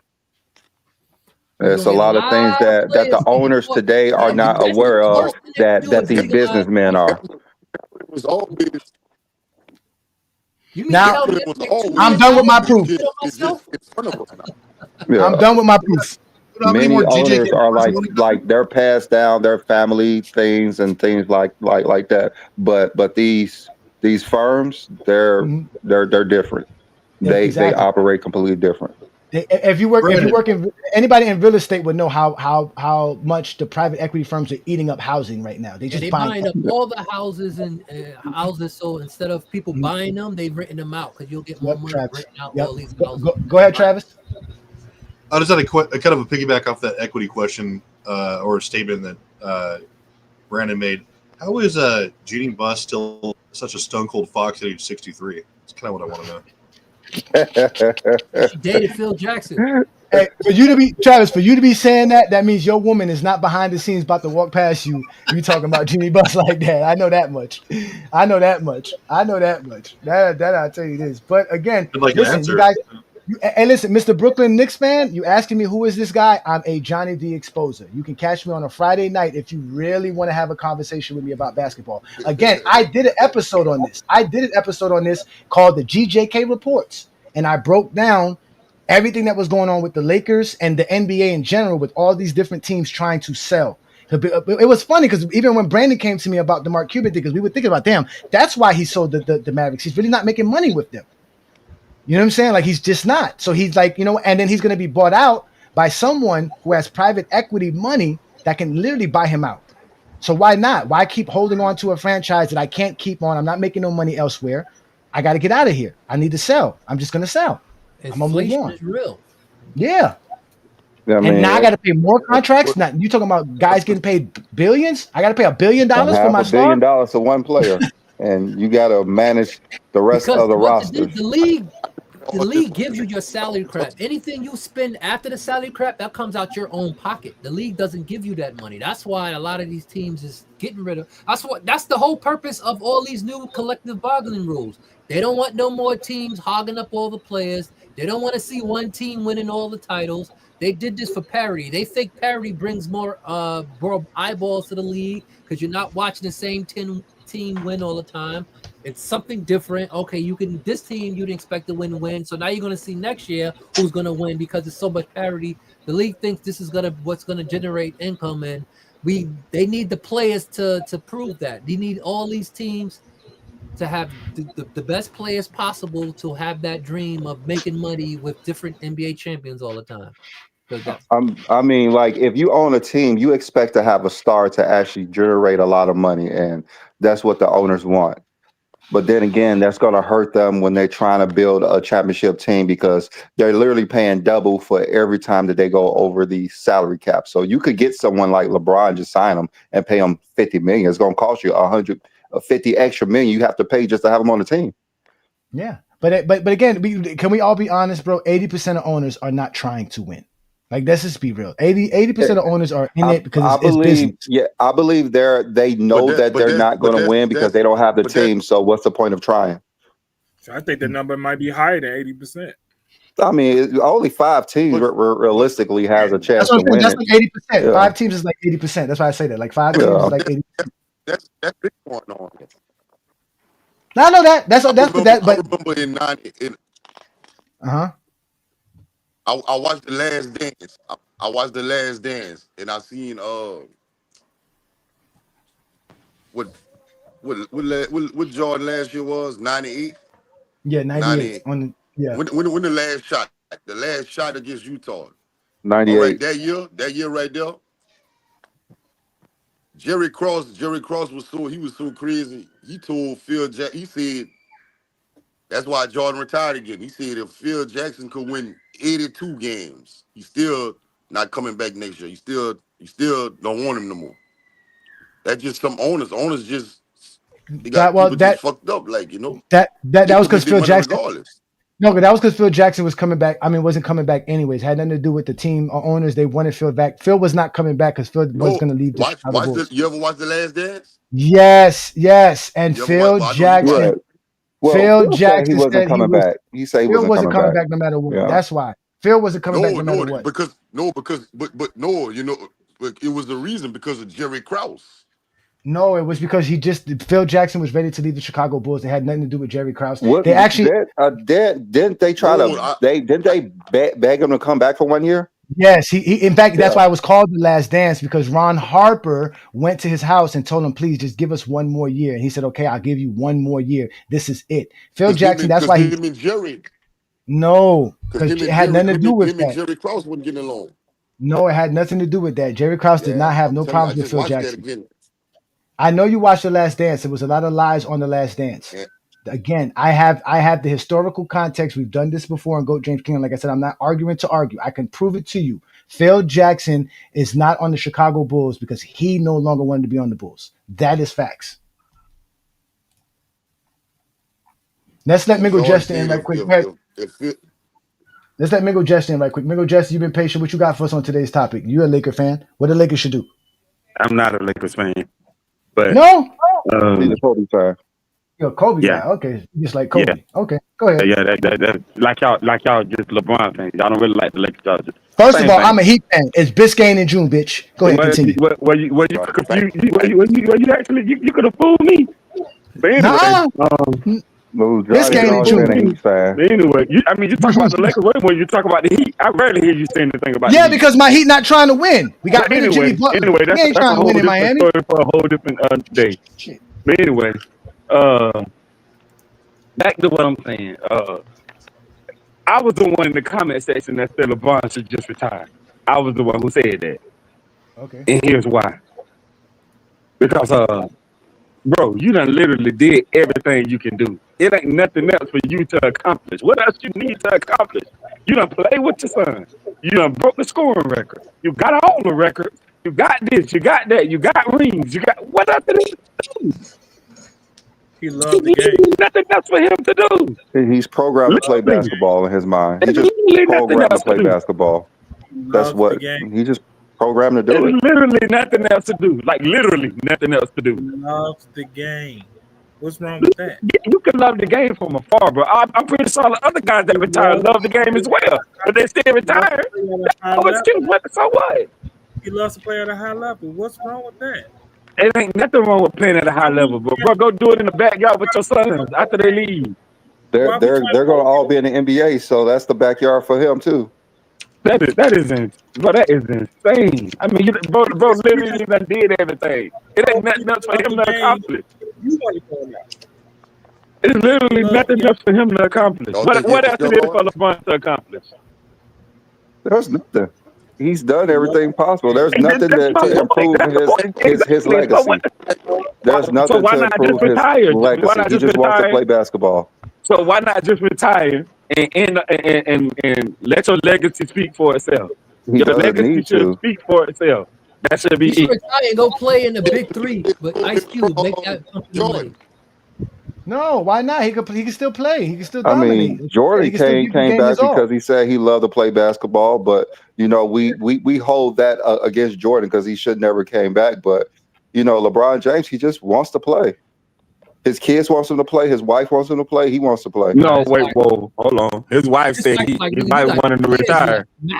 Well, his wife wants him to play with Bryce too. That's why she said you got 2 years max. Yeah, he wants him to play with Bryce, and then he wants him to retire. He should retire now. He should not be trying to go play all these years. For what reason? He's gonna have the most NBA seasons, the most NBA games. I don't get it's a limit on how long you can play. If you can still play and teams still want you, why don't? If he was in a top 20 player, yes, actually. Because it was a report came out that LeBron had no trade interest around the league. I seen that report on somebody's channel. I forgot who channel that was. There's like 4 or 5 teams interested in LeBron. Okay. No, they aren't. I mean, once LeBron is not an all NBA player, he's going to retire. Your Knicks is one of them. We're not. Oh, they are. You're talking about the guy. Your Knicks is one of them. We're not. Your Knicks is one of them. We're not. Y'all didn't know who we was going to hire for coach. Y'all know we want LeBron. Why do we want LeBron? What value does he have? What value do LeBron have? More than everybody on the Knicks? Bullshit. Not at 40. Not at 42. Hey, not playing one side of the ball the way he does. Yeah, he has more value. Everyone was short to see LeBron James. Everyone was short to see LeBron James over Jalen Brunson. Everybody was short to see LeBron James over Jalen Brunson. I'm sorry. See, this is the thing. This is the thing. Y'all sit there. Brandon, who was the first coach to take LeBron to the finals? Mike Brown. Oh, okay. And how much credit does he get? Mike Brown. How much credit does he get for that 5-year run? LeBron channel. Look what we just did for you, LeBron. Yep, they already got his old coach back. Stop playing. Mike Brown. They have a LeBron team got that Mike plays Brown hard. fired in Cleveland before he came back. Come on now. Wait, King Speech, you have Magic over LeBron. How can we take anything you say seriously? He has LeBron number one in his criteria. Stop it. You He has were LeBron begging number for one in my his help criteria. last night when you were thinking versus Magic is better than LeBron. You didn't help me. Magic's career is the finals going part of LeBron's career. Now, adding all the other first round exits, then that's what Magic with LeBron did above Magic. Come on now. Magic's worst season was 54 and 28. New York Knicks fans have a lot of time of doing what. I thought it was 96. Bro, don't try to little boy me with this. The Knicks want LeBron. The Knicks want a championship. LeBron can no longer help a championship team. That's why there's no interest. I said the Knicks. The Knicks are second in Vegas odds to win the championship. I know you guys don't want to count that, but they're second in Vegas odds. We are not trying to play with LeBron James. If they have LeBron. They'll be number one if they have LeBron. No, they wouldn't. What does LeBron add to the Knicks that we need other than flopping and not getting to the line anymore for doing it? Greatness. Negative plus minus. A negative plus minus. Zero defense. Zero defense. They on what? Something Magic Johnson can relate to. Yeah, I know. LeBron never led the league in steals twice. That is nasty word. Come on, y'all. You're not gonna little boy me about LeBron. LeBron is two first round. We've been at the first round more times than he has in this just because you don't know what you're talking about. What I don't know? What don't I know? You said LeBron doesn't bring value to the Knicks, and that doesn't make any sense if you know basketball. So if we traded him for Cat, you're telling me he's going to replace Cat's rebounds, Cat's stretch four ability. He's going to play the same defense, nonchalant, aloof, not doesn't really close out on anybody. So why would we need that? Well, you got that based on what? Watching Laker games or Knicks games? No, I mean watching both. Watching both. Cat is 29. You watch Laker games. You watch Laker 41. games, and LeBron doesn't close out. LeBron doesn't play no defense. Is what you say? Watching Laker games. None. Y'all look, bro. I never take the gloves off. I'm taking it off today. LeBron does not close out. LeBron stands there like a statue most of the time. Now he does have ability to start playing defense. When he does, his offense goes down. LeBron, the idea that he plays at a high level is just ridiculous. Again, he has not even been considered for an all-defensive team since his 20s. He's now 41. We can tell Who is an all-defensive player on the Knicks? Mitchell Robinson. OG Anunoby should be. OG Anunoby not being on an all-defensive last year on the Knicks. Robinson was all defense on the Knicks last year. Okay, nobody was. Robinson didn't. So the Knicks don't play defense. Is that what you're saying? Should have been. So you're saying the Knicks do not play defense? Should have been in the All-NBA defense. They don't play defense. So you're saying the Knicks do not play defense? Mikal Bridges was second. So LeBron would fit in perfectly with a team who don't play defense. LeBron James. Mikal Bridges was second in Detroit. He's saying. That's exactly what he's saying. Nobody on what are you saying? Look, you guys cannot straw man your way out of it. LeBron no longer plays defense, and when he does, his offense suffers. Nobody on the Knicks no longer plays defense. Oh, come on, man. Stop it. Come on. Y'all, the casual takes when you watch OG Anunoby take out Jaxson Tatum in a playoff series. Watching LeBron is not doing the same. Okay, hold on, Beasley. You watched the playoffs, right? Beasley, you watched the playoffs. Did Jaxson Tatum have a good series? Is Bridges tired? Jaxson Tatum? Yes, Jaxson Tatum. Versus the Knicks? Yes, until he got hurt in game 4, was he having a good series? Yes. I mean, I don't see how you realize he had 13 points in one game, right? Okay, that's fine. That's one game. That's nothing. That's fine. Okay, he only had one good game, and that's the game he got hurt. And really, he's the one that made the turnover on OG Anunoby. And that's when he tore his Achilles. What does this have to do with anything? OG Anunoby played excellent defense on Jaxson Tatum. He made a turnover. An All-NBA player. LeBron had a lot of steals and blocks too. Okay, yeah, LeBron had a lot of stocks, and he had no fourth quarter points. You talking defense? What does that have to do with defense? That's why. Once he starts playing defense, the offense goes away. As I said. When did the offense go away? In the fourth quarter of the playoffs, when the Lakers scored 80 points in the fourth quarter of 5 games. And that was because LeBron James couldn't score, the Lakers couldn't score. Yeah, because nobody on the Lakers could score. The two engines that ran the Lakers offense tired out because they didn't have the conditioning. That's the point. See, again, y'all both of y'all had. Like the Knicks. That sounds just like you the sound Knicks. like the Knicks. The Knicks are a better team than the Lakers. You guys are trying to find a home for the. Hold on. You guys are trying to find a home for LeBron because he no longer can affect winning the way you want him to. No, everything you say it reverts to the Knicks. They ran out of gas in the fourth quarter. They don't have all NBA defensive players, so they don't play defense. The Knicks are one of the best fourth quarter clutch. Jalen Brunson led the fourth quarter in, I think, playoffs with scoring. Maybe SGA might have took it over with the finals, but Jalen Brunson scored 140. The next person that scored as many fourth quarter points, I think, was at 100 by the end of the third round. So let's not do that. Come on, man. You're not going to little boy my Knicks. Is not there. That's why Tibbs is not there no more. Okay, right. No, Tibbs is not there because Tibbs can't adjust the way Mike Brown can. Mike Brown is a lot of Tibbs' qualities, but yet he's learned from a lot of his past issues. Mike Brown hasn't coached one game with the Knicks. Hypothetical. I'm telling you what Mike Brown is. Mike Brown winds up in winning organizations for a reason. He was lead assistant with Steve Kerr for a reason. He's a Greg Popovich's disciple for a reason. He's been successful in every stop. Yes, he was successful in Cleveland the second time because he improved that young team. That's what LeBron and where did they get him? They got him fired because LeBron they wanted a more sexier coach.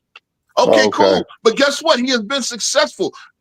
Sacramento didn't make the playoffs since Chris Webber. Where has he been successful? They made two. So you where has he been successful at? Cleveland number one. The Lakers were 41-25. You only had 1 year there. Then they came and made a bad team with Steve Nash and Dwight Howard, and they were 1-4, and they pulled the plug for Mike D'Antoni, who fucking sucks as well. Sucks worse than Mike Brown. Everybody sucks in your eyes. Okay, where has he been successful as a head coach? Cleveland. Who did he have with Cleveland? LeBron James. See what I'm saying? We can't give him credit because he had a great team. There you go. There you go, This is 24-year-old LeBron versus 41-year-old LeBron. Come on now. There you go. But wait a minute. See, again, okay, he was about 150 games over 500 with what you guys say LeBron and a garbage-ass team. So maybe Mike Brown knew what he was doing. We all know that not even LeBron can make a team 50 games over 500 by himself. Is that true or not? You keep bringing everything back to the 66-16, 61-21. That was on Mike Brown's resume. So even if LeBron was the whole offense, Mike Brown was at least the key to the brains of the defense, right? It seems like he needs LeBron on the squad, according to you. No, again, he was successful with Kobe. He was successful with Kobe. He was successful in Sacramento because he improved that Sacramento team instantly. They didn't do great without him. He was 41-25. They made the second round. They lost the second round. Okay, he made the second round with Kobe. How successful was he with the Kings? They made the playoffs, with something they hadn't done since Chris Webber. Okay. Did any of those teams make the finals? Bro, so now you can only be successful if you make the finals. That's the most success he has, was making the finals as a head coach, and he did that with LeBron. So great. So the Knicks probably need LeBron, according to you. So no, why would we need 41-year-old? We would there. If 25-year-old LeBron can walk through the door, great. But not 41-year-old LeBron who stands like a statue and watch everybody else play defense. We cannot build nothing off that. That's why LeBron. This gets back to my first argument that's why LeBron has no interest in it, because they know his stats are just stats. Hold on, how can stats just be stats? I don't get that. How stats are just stats?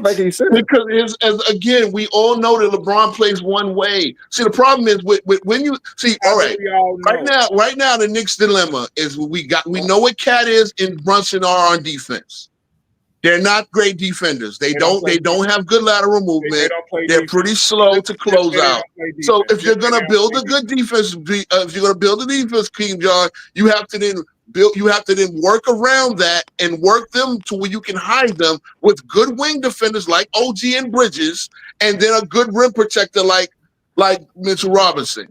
Bring in other guys, bring in depth. That's why we're looking at Ben Simmons, right? To put him in there. I know that's a laugh, but Ben Simmons as the 11th man is a lot more valuable than LeBron for $52 million. Because LeBron ain't trying to give up that dough, is he? Man, get the fuck out of here with that bullshit. Ain't nobody trying to hear that shit, bro. Get the fuck out of here with that shit. Have you ever took a pay cut in your life? Nah, he don't play defense, though, man. I ain't. Get the fuck out of here with that. Nigga said Ben Simmons, bro. And then wonder why we kick you off the fucking show with that stupid ass shit. Nigga said Ben Simmons. Nigga said Ben Simmons gonna do better than LeBron James, nigga. Like I said, argue just to argue. Ben Simmons? Just to argue. Just to argue. Ben Simmons, nah. Yeah, man, like, yeah, Hey, he he just said said Ben- that. But a lot of the Ben stuff that he was Ben saying was Simmons. pretty fact. It's just that last part. I don't know about the Ben Simmons It's not a thing, fact. LeBron James still plays defense. but a lot of that stuff he was saying was actually fact, though. No, it's not. LeBron plays defense. That's not fact. LeBron don't play no defense. Why y'all They know were talking about LeBron being on the all defensive team this year. You're not a defender. You're not LeBron, they was talking about LeBron being on the all defensive team this year. They was talking about him being on the all defensive team this year. Come on. Did he make it? Did he make it? No. Not one New York Knicks second played. team all NBA. Oh. So everybody who doesn't make the all defensive team don't play defense. You just no. That ain't what y'all just said. Y'all just said that LeBron had a chance of making an all defensive team. Yeah, they were talking about that. LeBron had a chance of making an all defensive team. Don't play defense. That's what we're gonna Mingled do. Jester, LeBron. Well, nobody's saying. Miami. Play defense. 10 people play Mingled defense. Jester. LeBron has been the best defender in the league for like the last 15 years. Nah, you don't. Is you crazy? Nah, look, we all look, hold on, look, bro. Look, man. Yes. 10 people play defense. Look. Yeah, you might be a little high. You right. You is. You might be a little high. You No, right. I never. No, we're not saying that. Now, we can't. I understand, bro. Y'all. Hey, look, I understand y'all go James King. You know, I understand that, bro. You know, That is but insane, we can all bro. honestly agree. LeBron is a liability on defense. We can come on now, man. Who told How is he a liability on defense? Explain. LeBron is not a good defender, bro. He's a trash defender. Who told you he's a liability? Very trash. How's he a liability on defense? Bro, anytime somebody like Kyle Kuzma got to push you in the back to play defense, come on, bro. So Kyle Kuzma pushed LeBron James in the back 6 years ago, so that means he can't play defense. Him in the back. It don't matter when it was. Anytime somebody like Kyle Kuzma puts you in the back to play defense, Kyle Kuzma don't even play defense. Are you a child or something like that? That's something a child would say. That's literally something a child would say. That's something a child would say. Kuzma don't even play defense. LeBron got That's literally something a child would say. Come on, bro. So why would you think? Wait, Mingle. If Kuzma doesn't play defense, why would you think Kuzma was telling LeBron to do something that was correct for defense to be good? Why? He pushed him in the back. Y'all saw it yourself. He could be okay. He could be Mingle. He doesn't play defense. Why is he pushing LeBron? That's my point. Why is he? I'm asking you. You brought it up. Why is he pushing LeBron? Why is he pushing LeBron? He pushing your man. That lets you know that your man don't play defense. So do what? What is he pushing? He don't play defense. What again? Answer the question. He don't play defense either. Mingled Jester. Where was LeBron supposed to be if Kuzma knows? Where was he supposed to be? Well, he sure pushed him on whoever he was supposed to push him on. I don't know what he was supposed to do, but he sure pushed him on whoever he was supposed to push him on. Are you saying Kuzma knows more of the defensive strategy than LeBron? Bro, I don't know what Kuzma knows, but what I do know is he pushed him in the back to play defense. I do know that. Don't talk about something you don't know. You are ignorant. You don't know. You don't know. Or did he not push him in the back? Yeah. That doesn't mean he didn't play defense. That just means Kuzma pushed him in the back.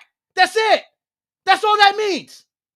That doesn't mean LeBron James was supposed to be at where he's not supposed to be at. You don't know. You just admitted you don't know. You just admitted that. This is why I call y'all zesty. Argue to argue. Ask you a question. You don't know. So you're arguing something you have no fucking information to argue with. Kuzma wasn't a good defender either. So stop arguing if you don't know shit. You don't know. I do know LeBron not a great defender though. No, you don't. Who said We can LeBron all was a agree to great that. Come on, let's defender in agree year to that. 22? What's a great defender to you? What you mean a great I'm defender to Yeah, me? what's a great no one is saying LeBron's a great defender in year 22. I never said that Kuzma know this defender and all this and that. I never said none of that stuff. I just simply said he pushed him in the back. Y'all the one going to all this. You say he don't know how to play defense because Kuzma pushed him in the back 6 years ago. That's what you said. You use that, and y'all don't want to go into the extra stuff. You are the one. You are extra stuff. You don't want to be an extra. You are the one using that to say LeBron wasn't playing defense when you don't even know what the defense was supposed to be. So why did he push him in the back then? Because Kyle Kuzma is stupid. That's why. Kyle Kuzma is stupid. Why did he push him in the back? Okay, I'm gonna tell you why. I'm gonna tell you why. Shut the fuck up. Because Kyle Kuzma is stupid. That's why. Kyle Kuzma's not a great defender. He doesn't know why LeBron's standing there. When I watched LeBron James just this year, tell Jaxson Hayes, go here. Don't move. And the ball lands in Jaxson Hayes' hands. Jaxson Hayes is like, oh shit. I didn't even know the ball was going to come my way because LeBron told him to stand there and stand there. That's how much LeBron knows where to be at. So if Kyle Kuzma is pushing LeBron, you should ask yourself, why is Kyle Kuzma dumbass pushing LeBron? He obviously don't know what he's supposed to be doing. Kyle Kuzma is not smarter than LeBron. That we know. So that's why I'm going to tell you Kyle Kuzma wasn't supposed to push LeBron because LeBron knows where to be at all times. That's it. He's a smarter defender than Kyle Kuzma. So LeBron was standing where he was supposed to be at, and Kyle Kuzma was the one fucking up and asking LeBron to help him. Help me, LeBron. Go over there. LeBron's looking at him like, for what? Because I know where I'm supposed to be. Kyle Kuzma wasn't where he was supposed to be. You niggas don't know how to talk basketball. You ask me a question, I have to answer. You have never heard me. You have never heard me say, I don't fucking know when I make a statement. Why? Because I don't talk shit I don't fucking know. I don't come up here just to talk. That display with Mookie though, that was sad, man. I expect more from Gold. Oh man, get your ass out of here. All right. Oh man, I watched that. I watched that one. What, the Mookie shit? Now we all could agree to that deal, bro. Mookie deserved everything he gets. I watched. These niggas don't know how to talk. They get mad because I call them out for their lies. You go on Ticket TV, that shit sounds smart. Yeah. You go on King Rose Speech Channel, that shit sounds smart. You come on Goat James Kingdom, you get fucking exposed. We keep telling y'all that every fucking Sunday with the same bullshit. Don't come up here not talking basketball. As you can see, the more you fuck around, the more you're going to find out. And also, if you stay down here and you never fuck around, you'll never find out. You got knocked the fuck out, bitch! Yeah!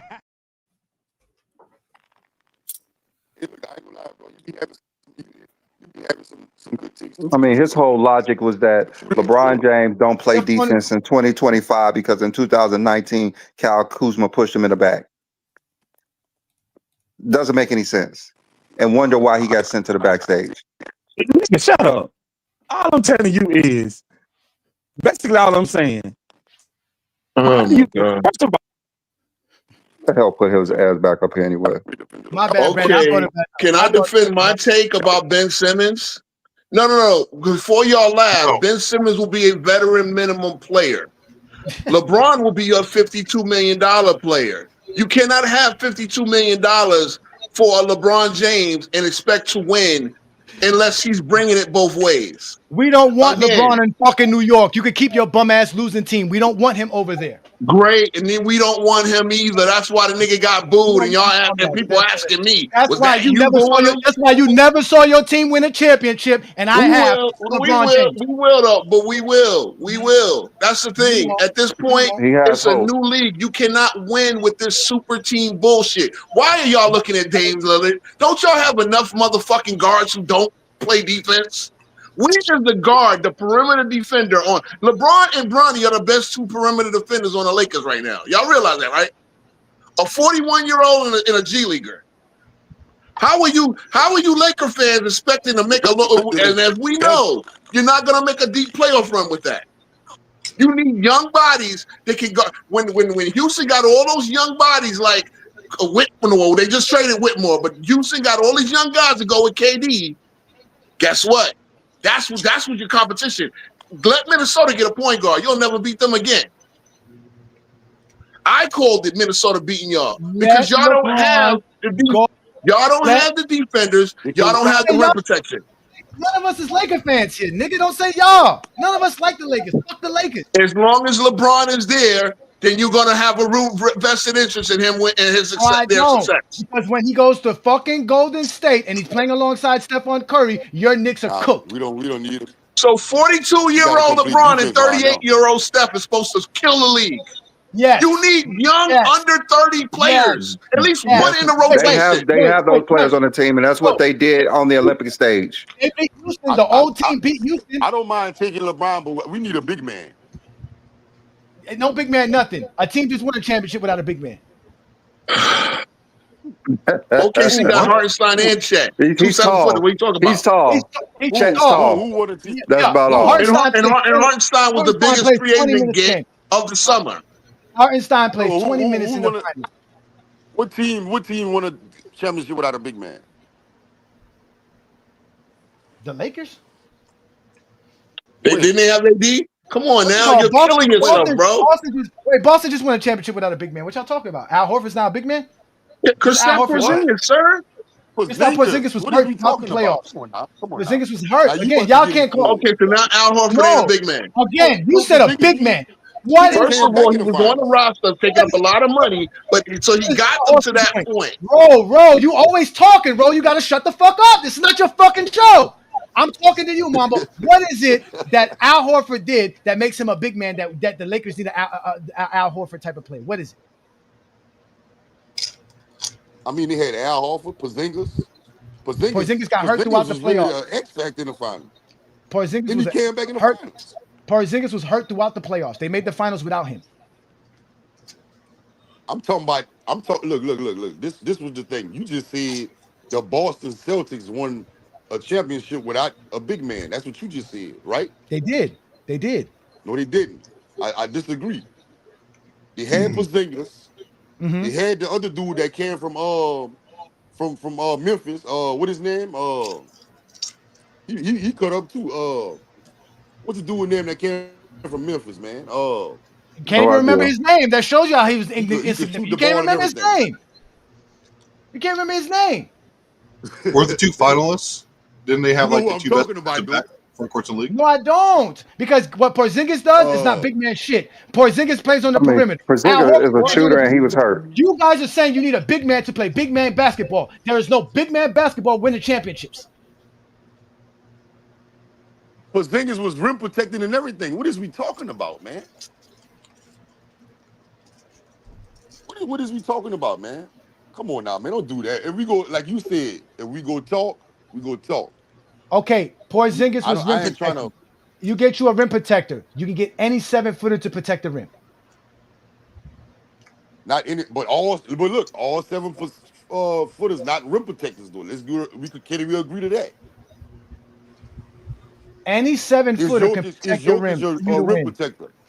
As Porzingis an elite rim protector to the point he can win you a championship. No. So stop bringing up stuff that's not making you a championship. Who's the better rim protector? The better what? All right, look. This my. No. Who's the better rim protector? Jokic or Anthony Davis? Anthony Davis is a better rim protector. All right, that's what I'm saying. And who won the championship? I'm gonna say the only team that probably was successful without rim protectors and winning the championship was probably us, Golden State. Golden State, and not only 17. Probably Golden State. Winning championships without centers. Keep bringing it up. Bringing it up. But you got one example, Johnny. In the last 10 years. Y'all just name a bunch of examples. That's one example. Everybody else have rim protectors. The Warriors had no championship center. All right. Who?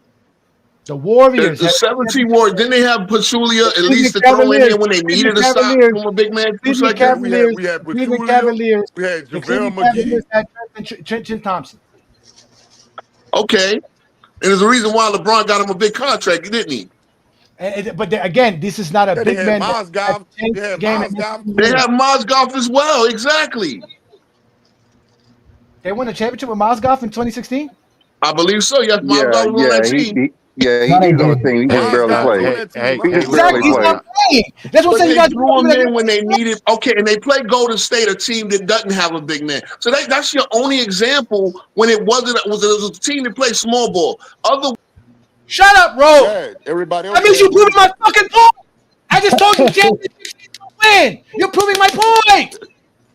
Fuck. No, but you know. Hey, what's going on, Ajani and B. Lee? Fuck, bro. What's good? Just happy you win, Johnny. Hey, can I say something real quick? I'm a Celtic supporter, through and through. Kristaps Porzingis in that championship, he was limited due to injury. As Ajani said, they got there without him for the most part. He did technically play in the first round, but he was limited. He was limited in the finals. Yeah, did he contribute a little bit? Yeah, but they primarily contributed in the postseason and in the NBA finals without him for the most part. Al Horford, yeah, plays the center position, but he's not your traditional big man, as Ajani and B. Lee are saying. So no, I would technically include the Celtics in that list that Ajani's talking about as well, in terms of not having winning an NBA championship without a traditional big man. I would include the Celtics as well. And one other thing I wanted to say, because I don't know who said this earlier, but in reference to, or maybe it was King Rowe, whatever his name is, but he talked about Mike Brown being the savant coach. I sent something in the chat earlier. I think I may have deleted it on accident, but on the All Smoke podcast with Steven Jackson and Matt Barnes, Robert Horry was a guest, and he talked about his easiest championship that he won, as a role player, and he talked about the 2007 finals with the Spurs beating the Cavs, but he said it wasn't because of anything LeBron did incorrectly. The Spurs swept the Cavaliers, from what Robert Horry said. This is according to him, because of their former assistant coach, Mike Brown, running the exact same plays that the Spurs ran in order to try to defeat the Cavs. He said Mike Brown, who's coaching the Cavs, was running the Spurs plays that the Spurs already knew. And they said they knew every single play, every single strategy, every single scheme, every single offensive plays. And he said that was the easiest one. It wasn't anything that LeBron was doing well, or LeBron wasn't doing well. It was that Mike Brown couldn't adjust. He was running the same plays. So I don't know why King Rose Feast brought up Mike Brown as if he's this savant, great head coach. I mean, I'm not saying he's a bad coach, but that was a horrible example that he used in terms of this savant head coach, because he's not. Those are just two things that I wanted to say. Yeah, look at this guy. Look what he wrote here. Porzingis played 20 minutes per game, 1.7 blocks, and 12 points per game. 14 that finals. is not a big game. He meant to put 24 finals or whatever. Okay. That is not a big man. Y'all are saying we need a big. He barely played. How many barely games he played? Like 2? Yeah, he didn't even play, bro. 2 games. He's not. You don't need a big man to win in today's NBA. They're just like, again, these are just narratives you guys keep spewing because you keep hearing this on social media and on the media. Basketball teams, if the Indiana Pacers win, who is their big man? And all of us thought they could have won that game if Halliburton don't get hurt. So who is their big man? And they're going to win a championship and beat his team with 2 big men in Huck Porty and Mitchell Robinson and in Karl Anthony Towns. All right, you named the other teams without him. That's all you got to do. Just name the teams that did it. You don't need a big man to win a championship. Golden State and Boston. I mean, Golden State have Draymond Green. He could do what Al Horford did, play defense and box out. So there you go. Oklahoma City has like the best. That was one of my examples. Even Milwaukee, Brandon Lopez, center. They're winning championships on that team. I know somebody didn't say Milwaukee. Milwaukee doesn't have a traditional. Milwaukee. Yes, Milwaukee doesn't have. In 2021 when they won. Rim protectors. They have 2 rim protectors, Giannis and Brook Lopez. Come on, man. Don't do that to me, man. I don't think man. Brook Lopez was Enjoy your y'all show, bro. traditional Come on, I center. fuck with y'all show. So are you saying Well, that you Giannis need is not a center blocker? either. Lopez, I think you need a Giannis blocker. not a center. You're saying you're a Big blocker. That's what Lopez you need, was right? leading the league in blocks. So that's what you're saying. You need a blocker. You need somebody who blocks A shots, rim right? protector. Somebody who look. Fucking Derek White block shots. He probably lead the league in guards that block. I'm not talking about just block. I'm talking about So you just somebody, saying a rim a like protector. rim protector. That's what they need, a So rim we protector. fear, look, somebody that we fear, like Anthony Davis when he was playing with the Lakers, somebody that we fear, we not gonna go to the rim. Like that's what I mean by rim protector. Okay, so it's It's just not just not all basically a about blocks center. all the time. You need a like rim protector. So you could say Chet was a No, I'm rim talking about protector because he blocked shots, right? Chet. He a good example. Hartenstein, he a good example. Rudy Gobert, he a good example. Fucking who So else? Who else? who was the rim protector on Boston when they won the title? It wasn't Kristaps Porzingis, I'll tell you that. It wasn't one, right? Porzingis, he didn't play as much, but I'm talking about. But he still had an impact, though. He still Yeah, had an impact. I agree. I'm not saying he didn't have an impact. He just didn't have the impact that is being implied. Nobody said he played 48 minutes. I never said that. But he did have an impact. Y'all forgot one game on the offensive side. He probably scored the fucking first 20 points. One game. Oh, so is it offense or defense? So is it offense or agree. defense? Which one is it now? Which one is it? No. I just pivot to the. I'm just bringing up the impact that he had in the game. Period. That's all I'm saying. But I'm talking about defense though. I'm still waiting on the exposure to name all the teams besides Boston and besides Golden State that was successful in the finals without big men. I'm still waiting. Because sure, when you do it for the Lakers, I can technically. Oh wait, hold on. He asked me a question. Oh, sorry. Boston, Golden State, even to a certain degree, since you want to bring up rim protection, Joker doesn't protect the rim. Joker, that's not a team with a protecting big man. He plays like a guard. He plays on the perimeter. He's not a big man. He plays on the perimeter. Then we go to the again. I bring up the Milwaukee defense. The Milwaukee team, same thing. The Milwaukee team does not have a traditional center or a big man. They're not winning the championship because Brook Lopez is out here blocking shots. They're winning championships because they got Chris Middleton and Giannis and Drew Holiday playing defense on the perimeter, shutting down guys like Kawhi Leonard. That's how you win championships. You're not winning championships because you're sitting around here protecting the rim. When guys don't care to go at the rim and go over those 7-foot big man, I can get a better shot than that. That's not needed to win in today's NBA. That's the whole point. We just watched Cleveland Cavaliers, two strong big men, protect the rim, Allen and Mobley. What happened to them? They lost to a team that don't really have that because it's not about that. It's about basketball. I never look, I never said rim protection is undefeated. They never lose. I never said that. So I don't know what we're talking about Cleveland Cavaliers. All I did was say name the previous champions that didn't have rim protection besides Golden State in 2022, and they had Kevon Looney, but they didn't lose again when Draymond started. When Kevon Looney started the series, Boston went up 2-1. They started Draymond at center. They never lost again. They won 3 straight. My question is, name me the teams in the last 10 years that won the championship that didn't have rim protection. And yes, Brook Lopez was a rim protector. He led his fucking league in blocks. But they Boston. Okay, wait. Boston, Golden State, Cleveland Cavaliers. That's over 6 championships in the last 10 years. So you saying Cleveland Cavaliers didn't have a good center when they won it? So Tristan Thompson would have better. He's not a rim protector. Cleveland's rim protector was LeBron James. LeBron James not no rim protector, man. Okay, that was. There you go. LeBron James is the best shot blocker on the team, and he's not a rim protector. So Tristan Thompson wasn't a good big man defensively. He's not a rim protector.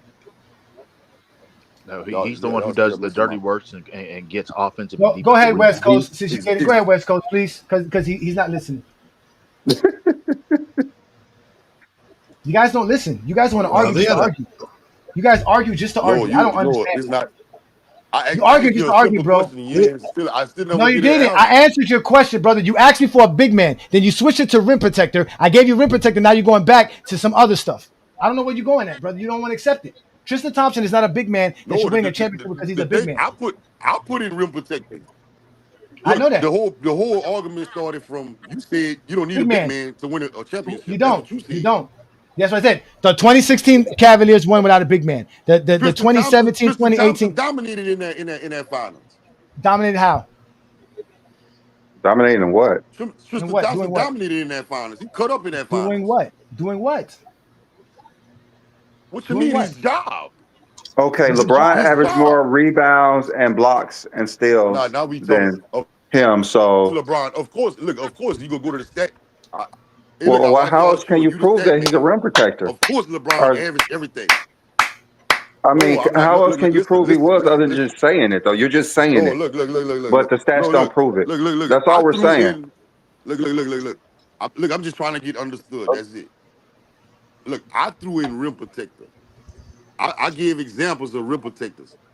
The whole argument started from the exposure. He said you don't need a big man to win championships. Mm-hmm. And he only named one team or maybe two teams. Three. Because Boston had Xavier Tillman and Al Horford in Porzingis. But Xavier Tillman is not a rim protector. No, who's the rim protector on the Raptors? Look, take the rim protector out of it. Okay, see. Man, no. Yeah. Is Jaxson Hayes a big man? Is Jaxson Hayes a big man? Is Jaxson Hayes a big man? Is Jaxson Hayes a big man? Yeah, he said big man. Jaxson Hayes is a big man. Huh? So if Jaxson Hayes is a big man, if Jaxson Hayes is a big man, the Lakers should be able to win. No, you forgot you said him down, and you had fucking Rudy Kareem Abdul-Jabbar. Had Rudy Gobert looking like fucking Will Chamberlain. That's why they start going to him. Why you think they set him down? Again, okay, who's the better center, Rudy Gobert or Hartenstein? I'm gonna go with Rudy Gobert. I'm gonna go with Rudy Gobert. So why didn't they win? But they both do the. Why didn't they win? Why did they win? Why didn't they win? What do you mean, they had the better big man. What? Because you say you need a big man. I keep telling you don't need a big man. And all these teams are winning without big men. You keep bringing up Hartenstein. As Hartenstein is this big man that you go to the low block or you do anything. What happened? Where's his value? His value is probably somewhere around being the sixth good guy on the team, the sixth best guy on the team. He's like the sixth best guy on that team. What does he bring to the team? That's what I mean by it. What he brings to the team? He brings good hustle. He brings good. He brings good screening. He brings good screening. Hold on, wait. He brings good screening. You gotta let me answer. He brings good screening. He brings good ball facilitation as your center, that's not traditional big man stuff. He gives you good screens and he protects the paint. And he rebounds. And he's good at offensive rebound. He's great at rebound. He's not great at rebounding. He's just good at rebounding. He's not great at it. Okay. He's not great at it. He's just good at it. He's not even. You wouldn't even call him good if you want to call him good. He's just a rebound. But the Thunder didn't win primarily because of his rim protecting. That's what Ajani is saying. No, you still need the main shift is it. We know what you said. Listen, hold on, wait, Mamba. We heard every last lie that you said. What you avoid is me telling you the fact. The first lie you said is you need to win a championship. The first lie you said is you need to win a championship with a big man. The second lie you said was the big man has to be a rim protector. The next lie you brought up was what is the value of a Hartenstein? I never said that. You put words in my mouth. You did say all this. All this is being recorded, sir. Okay, so Hartenstein averages 10 rebounds per game. No, look. All right. And he not a good rebounder? I just said he's a good rebounder. He's not a great rebounder. He's not a great rebounder. He's again. You gotta have 20. You gotta average 20 rebounds to be a great rebounder. He never said that. I never said that neither. I never said that either. I never said that either. All I said was if you want to win a championship, you don't need a big man. You don't need a big man for it. You don't. All right, no, look, That's all I said. Look. I don't want no misunderstanding. No, look, this is my whole point. Look, last year was good. OKC was good. All right, now this year, they had a lot of weight on Chet. This year, they got Hardenstein from New York, and it was unstoppable when he had both of them on the floor. Because now Chet could play the 4 now.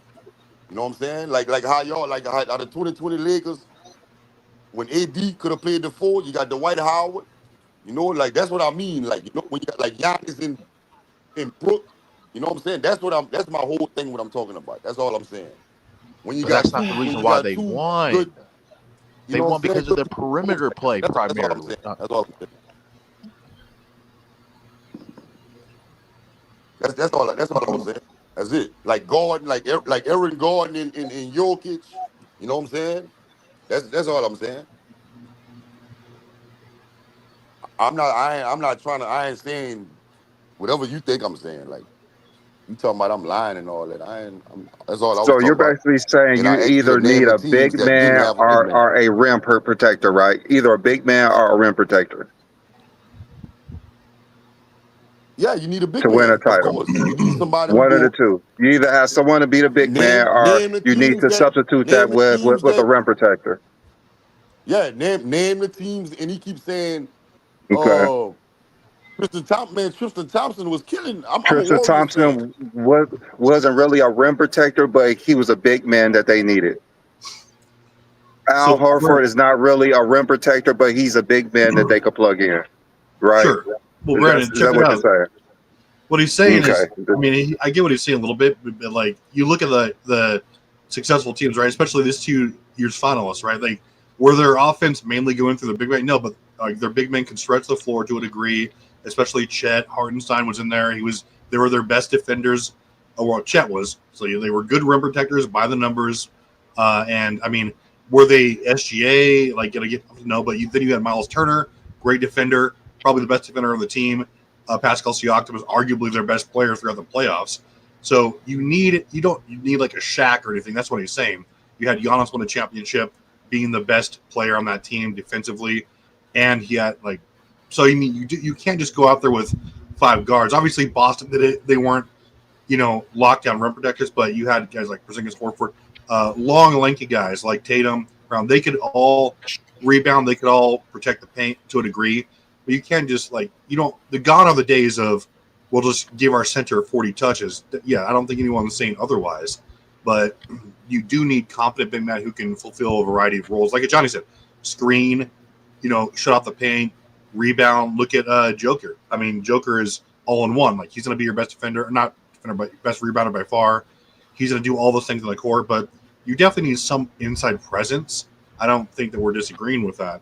But you're not going to try out 5 guards and win. Yeah, we saw how that backfired on the Lakers when Rudy Gobert had a Wilt Chamberlain game when they didn't want to put in Jaxson Hayes. So they do need somebody to be a big body at times. But as Ajani was saying that they could probably do without that. Say for instance, if LeBron is on the Lakers, they have Draymond Green to actually play that role if needed. I mean, Draymond would still get bodied by a lot of these. Let me address King Rowe. King Rowe, I won't go on your show again because you don't let people speak. You don't have to mute me if you don't let people speak. I let you guys speak. The reason you get mute is because you can't stop speaking. You can't shut up. You keep rambling, and then when you get cooked, you start switching up everything. So now it becomes a rotating argument against your own argument. Because now you're going to argue about your own silly argument. I will pull up to your show and I know exactly what you're going to do. You're going to ramble for 2 hours. You're never going to let no one speak. You're never going to let no one get their chance to get their take in. That doesn't happen here on GOAT James Kingdom. We cannot clip you if we don't let you speak. The reason we can clip people is because we actually let you say the silly shit that you want to say, but you get mad when we call you out and then you don't let people speak. And then you don't address anything I say. You switch up everything. I guarantee you we bring you up, it's going to be the same bullshit. It's the same bullshit. I just told Mamba, you don't need a big man to win. He had to go all the way out of the way to try to say you need a big man. If you just need somebody 7 foot tall and put him as your center, then I guess that's needing a big man. Then you can do that with anybody. You don't need it then. If anybody can be your center, you don't need it. Tell me what is the role the big man has to play. He gave me the role. When I showed him teams that won without a player having that role, he still said I didn't tell him the truth. That's why I get mad. Because I told you the truth. I told you exactly what I feel. You can't listen. I gave him teams without rim protectors and great rebounders and still won championships in the last 10 years. He didn't agree with me. It's not my fault. I gave you more than 2. Yeah, and if you could just plug any big body in there, you don't need to prioritize a center. You could just pick up anybody. That's it. But let's let Deshaun in the building. Peace and blessings, Deshaun. Deshaun has been a supporter of us for a while. You've been very patient. What you got for us on this topic? Yeah, hey John, I agree with you though, man. Like you gained great points, and he did you lying. But that's all I got to say, Johnny. No, I know they always think I'm lying. Like even right now, I can bring up shit that y'all gonna tell me I'm lying about, but I'm not lying because I know I got information. I take my time out. Why you think Brandon does this show with me? Because Brandon's like, yo, this nigga actually does his job. He doesn't just talk shit. Had not retired, I don't have any doubt in my mind that we would have had an awfully good chance of winning another championship. But once Michael retired, we talked about what we're going to do. Can we bring the rest of this group back and win with it? So that's Michael Jordan causing the Bulls not to have a championship team, not Phil Jackson.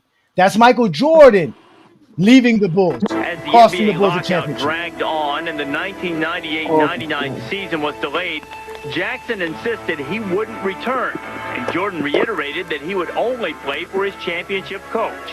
Management continued to leave the door open for everyone. I've said over and over again that I wanted to bring back the players and the coach who won the 1998 championship. Should Phil not return by the end of the lockout, Tim will succeed him as head coach of the Chicago Bulls. I think it would have been a bad thing for us to announce that Tim was the new head coach, and then the perception was Michael retired because he got forced out. We tried to leave it up to Michael. So, as I stated before, more lies from Jordan fans. What's your point? I mean, what's the point? What is the point? I guess the Bulls didn't have a big man either, right? Again, see, this is why you get muted. This is why you get muted. Because you're not letting me say the point. You're not letting me tell the point. Let me tell you the point. The point is that Michael and The Last Dance lied to you. Phil Jackson was leaving the Bulls no matter what. It wasn't because Jerry Krause didn't want. See, look, you ready to talk? See, you ready to talk? I'm listening. No, you're not listening. No, you're not listening. You're getting fucking exposed. Shut up and listen. Quit, right? So Phil see, quit. Look, y'all not, see, look. You asked me to answer the question, but y'all don't want me to answer it because y'all don't shut the fuck up. What the fuck you doing here? If you can't take it, sit your ass down. Put both of you motherfuckers in the dugout. So the point is, The Last Dance lied.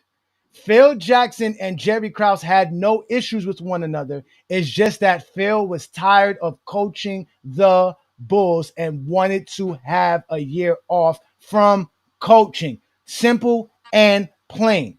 If Michael Jordan is the GOAT that y'all claim he was, he should still be able to win the championship without Phil Jackson going into the 1999 season because the Bulls were going to keep the entire team and coaching staff together. You heard the owners say this in 98, not a lying documentary over 20 years later. In 1998, the owner of the Bulls told you we want to keep the team together and the coach. It is up to Michael.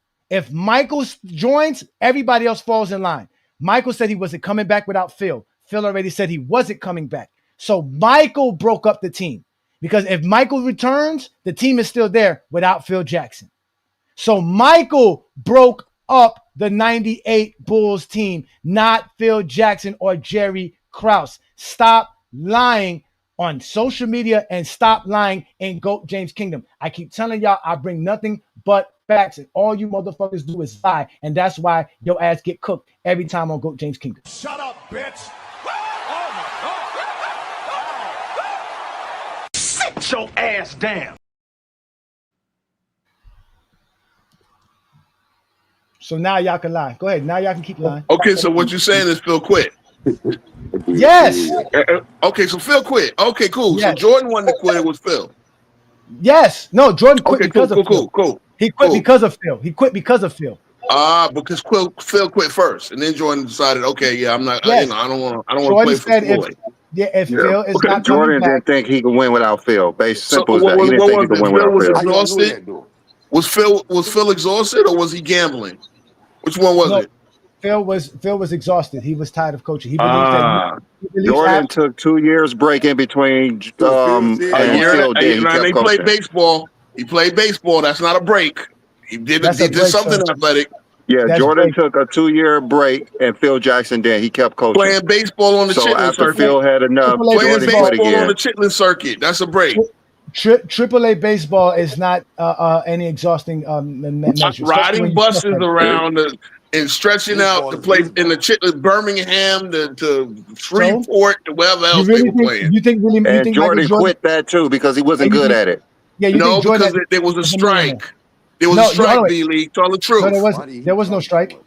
The baseball players were struck in 94, and they didn't come back until 94. The season was short in 95. Jordan quit. The season was short in 95. For Jordan to come back and play baseball, he would have had to have been a strike breaker. He would have crossed. He had to cross the picket line. Jordan could have played in 95, but he didn't want to because he wasn't good at baseball. They didn't work that strikeout until like June. He was the slowest one out there, like that. missing balls and striking out. He was not good at playing baseball. He wasn't good, exactly. See, so look how you turn the whole conversation away. Jordan supposed to have a 4.340, but he ran like he had an 8. Stop talking about that. I want to get into how y'all say Denver didn't have a big man. Stop lying. I proved you wrong. Phil Jackson left the Bulls because he wanted to leave the Bulls. That's the facts. Accept it. You lied, Mamba. Jordan lied in 2020 when they tried to make it seem like Phil that Jerry Krause kept Phil from coming back. Phil didn't return because Phil was not returning no matter what. The ownership and the front office and the players wanted him back. He said, I'm not coming back. That's it. So he quit. Exactly. He did quit. Yes. What you know the thing is, and I think Jordan said this, we wanted to be knocked off. We didn't win. Like, I wanted to be knocked off. I want somebody to beat me. I don't want to be like, I don't want to leave on top, and I want somebody to beat me till I know, okay, then now it's over. So Phil, even though they were still winning, Phil decided, I'm not coming back regardless. And of course, we know he came back a year later with the Lakers, with Shaq and Kobe. So it ain't like he went and go coach the Cleveland Cavaliers trying to rebuild or anything like that. He went and coached the best, right? He went to go coach Shaq. Yeah, okay. Phil So he went to a ready-made situation to win. A good team. How is it ready to win? How is it ready to win? They weren't winning. They were losing. How is it ready to win? They were ready to win. They were ready. They made it to the conference finals. How? Just like Jordan, they made it to the conference finals. They were not in the conference finals in 99. In 98, they were. The Lakers were in the conference finals in 98? Yes, they were. They got swept, but they were in the conference finals. They got swept by Utah, I believe. Yeah, Utah swept. That was in the conference finals. Yes, it was. Mm-hmm. Yeah, they got swept. Okay, so again, they at least were knocking on the door. You know, you had Shaq, the most dominant player. You had Kobe, an high-rising, up-and-coming prospect, 20 years old. Yeah, that's enough. That's enough to get me nice and rejuvenated after the year off. I get it. You want to Phil to go coach a lottery team? Why not? Maybe a challenge. That's what Larry Brown would do. Why? What would Larry Brown do? Why? Why does Phil go coach a lot? It doesn't make any sense. But y'all wanted Jordan to go play for a lottery team. Hold on, y'all wanted Jordan to go play for a lottery team. Why are we talking about Phil with the Lakers? Why are we talking about Phil with the Lakers and not Jordan not willing to win a championship without Phil? Why are we doing that? Because why would he voluntarily take a step back? Why would he want to play with Corey Benjamin and a rookie. You asking Phil Jackson to do that? Ron Artest a year later. You're asking Phil Jackson to do that. You're asking Phil Jackson to do that. No. Jordan wanted to bring everybody back, but you don't want Jordan to have a challenge. Jordan wanted to bring everybody back. Phil to have a challenge. Why does Jordan can't have the challenge? I thought he's the GOAT. Phil's not the GOAT. Why can't Jordan have the challenge? Phil's not the GOAT. See what I'm saying? Like Jordan wanted them to bring everybody back. So basically, you just asked why would Phil do bring that? Everybody back. No, they were going to bring everybody back, but Phil, they couldn't bring back Phil because Phil wasn't coming back. Okay, so then Jordan said, "That's right. I'll go own. I'll go try to own a team." You ain't gonna be a loser. So Jordan rather be a loser than a winner. But at the end of the day, he left as a champion, right? He left as a quitter. See, he's the quitter, but Phil ain't. We admitted Phil is the quitter. We said Phil quit. We just said Phil quit. Okay, cool. We just said that. We just said Phil quit. We just and then Jordan came back with the Wizards in 01 for the love of the game, pretty much, because he didn't even take a salary. He came back. He came back because the owner told him that he can't afford the team. He needs to figure out other ways to get the team to get the money for the team. So they needed to sell tickets, and Jordan did it without taking the salary. He thought that he could raise more money by playing because when he plays, his sneaker sales go. Bro, you gotta let me speak. I don't need you to ad lib. He thought he could sell more sneakers. He thought he could sell more sneakers, which means he makes more money. That gives him more money to buy the team. And he thought he can raise the value of the team to get more investors in so that he can purchase the team. But what the owner did was kick him out in general, hand him a check, and say, "I don't need you at all because you ain't helping us do nothing. You actually made it worse." Okay, so let me ask you this: when he was team president, he took a $2 million salary. He actually got $1 million of it given to Wes Unseld. He gave the other $1 million to charity, so he was doing that for free as well. Yeah, he got them both fired. He got Wes Unseld fired, got Elgin Baylor fired. Well, at least he got him $1 million, right? But we're not talking about millions. Are you talking about money, or are we talking about winning? If you was on your own show, you would have to talk. You would have to talk over talk me because if you let me talk to you the way I'm talking to you right now, you get cooked every time. All of this to avoid the fact that I proved you all wrong that the Chicago Bulls broke up because of Michael Jordan, not because of Jerry Krause. No, they didn't. No. You proved it because Phil was the first one that wanted out. That's not. If Phil leaves, the team is still there. That's still a championship team.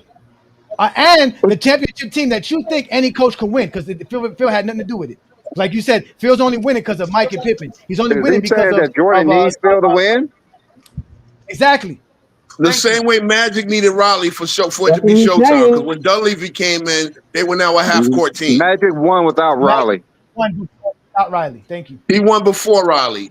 Riley was on it. Riley was in the building on the staff or whatever.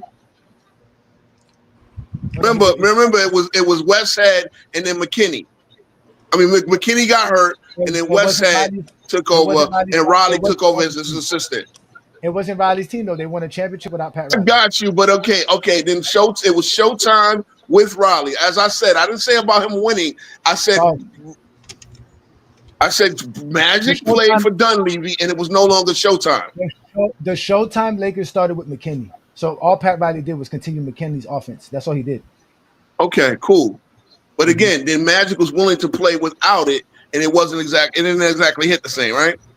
Exactly, and that's why Phil Jackson is why Jordan won 6 championships. Thank you for telling us that. Thank you. I mean, look, y'all are the chicken and the egg. At the end of the day, Phil decided. Phil quit first. Phil was exhausted from coaching all these championships, right? Then he goes and he puts himself in a win now situation again. Let me tell you, and I'm gonna answer Mama's question. The real reason Phil Jackson quit was because Phil Jackson believes, as a coach, after 6 or 7 years, you go deaf to your players. So he believes he can no longer help a team after 6 or 7 years, which is why he left the Lakers as well. He left the Lakers after 6 years. Okay, but he was actually wrong if he wanted to leave the year before because they won again in '98. They won the year after he wanted to leave. He wanted to leave after '97, right? He wanted to leave in '97. They begged him to stay. He stayed. They kept the team together. And he won another ring. No, they were going to trade Scotty, and Michael Jordan don't trade Scotty. They keep the same team together. So of course, if you keep the same team together, you're going to win. They're the best team. So yes, they kept the team together for one more year because Phil was returning. Even after Phil was going to leave in '99, they were going to keep the team together. The only person that was not going to be on that team was Scottie Pippen and Phil Jackson. You would have Michael Jordan, Steve Kerr, Ron Harper. All those guys would have Rodman, yeah, all of them. Cool coach, all of them. Longley, all of them would have all. And Michael Jordan did not want to play or take the chance of losing without Pippen or Phil Jackson. Simple and plain.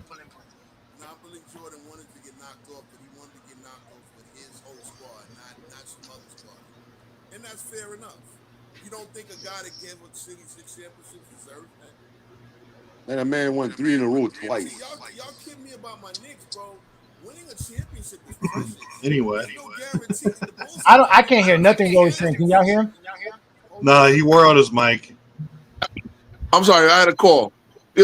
Winning a championship is precious. The Bulls organization has not. They've sniffed one conference finals since that year. Y'all do realize that, right? It's 26 years now. 27 actually. Because Jordan sabotaged the team. They should have let him be traded for Tracy. How do you sabotage the team? They should have let. He should have let them trade for Ron Mercer and Tracy McGrady. Oh, okay. You anti-Jordan. No, I'm That's not. what it is. I'm anti Jeffrey Lies. All right, I understand. I got a question on. I'm listening. Who was your team? Because you what? I told you I watched y'all show. You told Ticket. What you were 43. So who your team was around that time in that era? Miami. You said you didn't like Miami until your 20s. So you didn't get Miami. You picked Miami until Wade got there. You mean in '98? You mean in '98?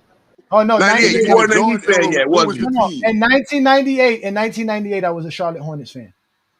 Ah. So Vlade Divac was your boy, and Anthony Mason. No, it was Glenn Rice. It was Glenn Rice, Muggsy Bogues, Larry Johnson, Alonzo. No. Hold on. Stop, Ajani. Larry Johnson was a Knick. Mason was your boy. Can you let me finish? Thank you. Can you let me finish? I'm not done. I'm telling you how I became a fan and the players that I like. You asked me who I like. I didn't like Divac. He said 98 though. He said 98 specifically. Jesus Christ, this nigga, my God. You said in fucking 98 I like the Divac. I told you fucking no. Fuck. I named the players I liked. I named the players I liked. I told you that. I named the fucking players. In 98, I believe they had Glenn Rice. That's who I like. Glenn fucking Rice. Then they traded Glenn Rice for Eddie Jones. In 99.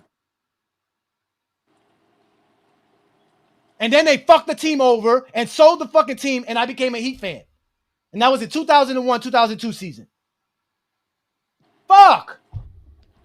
I'm not a coward. I can admit what the fuck I do. I'm not scared of you niggas. None of you niggas.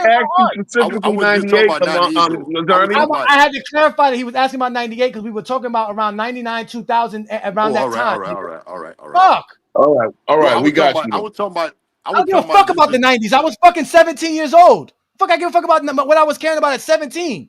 Yeah, I mean, but 17. We all like basketball in our teens. Yeah. You still living like you 17. That's the problem. I live like I'm 40. You live like you 17. You still living in the 90s, nigga. I'm living in 2025. I lived my whole life, brother. I remember all of it. Every memory. I love it.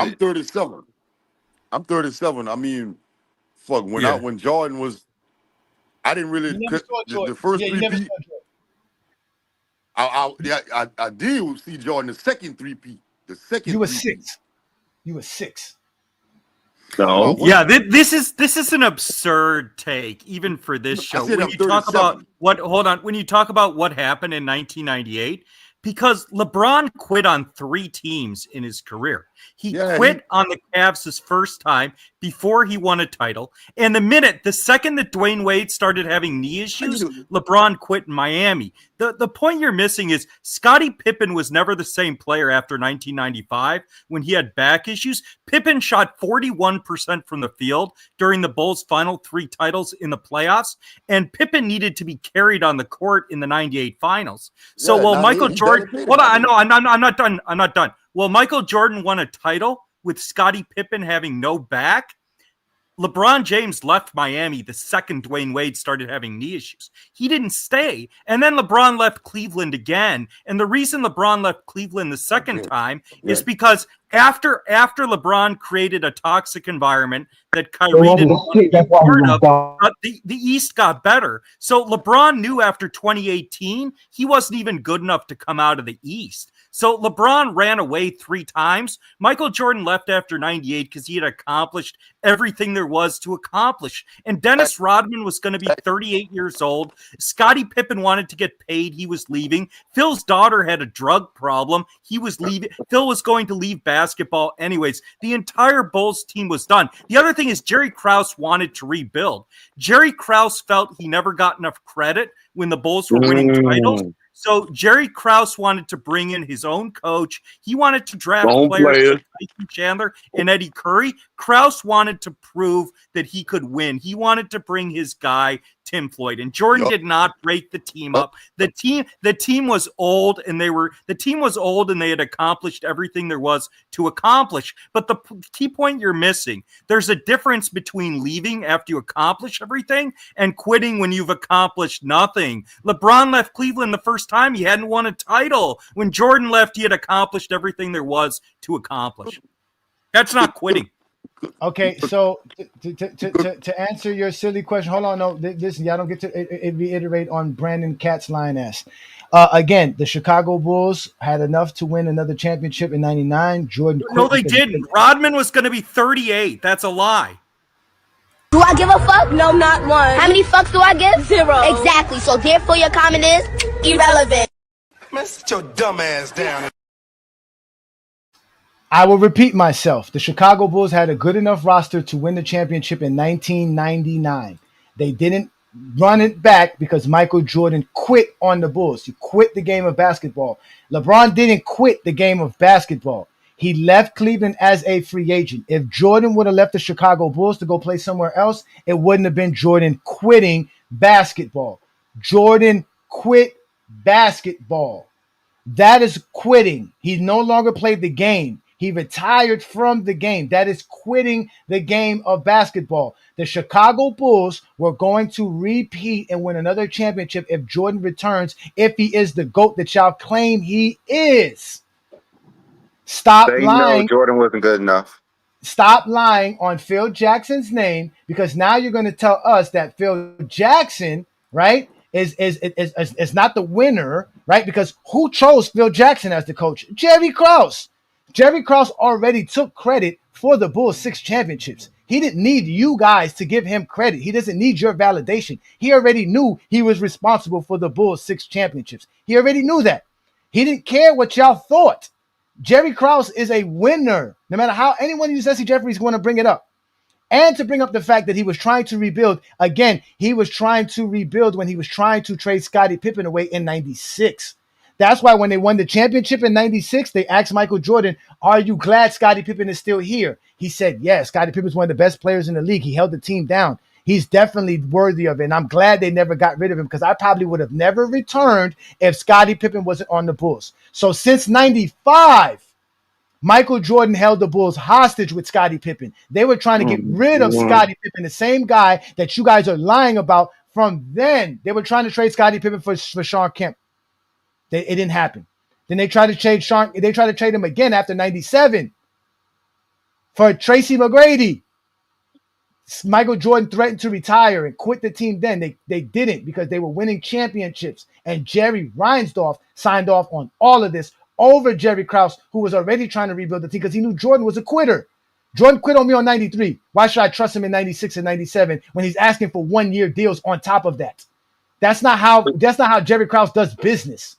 He was never going to get again. They did all of that predicated on Jerry Reinsdorf approving the Bulls roster to keep Scottie Pippen, Phil Jackson together so Jordan can stay and they can win championships. Bringing in a Dennis Rodman to win championships. Bringing in a Robert Parrish to help them win championships. A John Sally to help them win championships. They were still building a championship roster.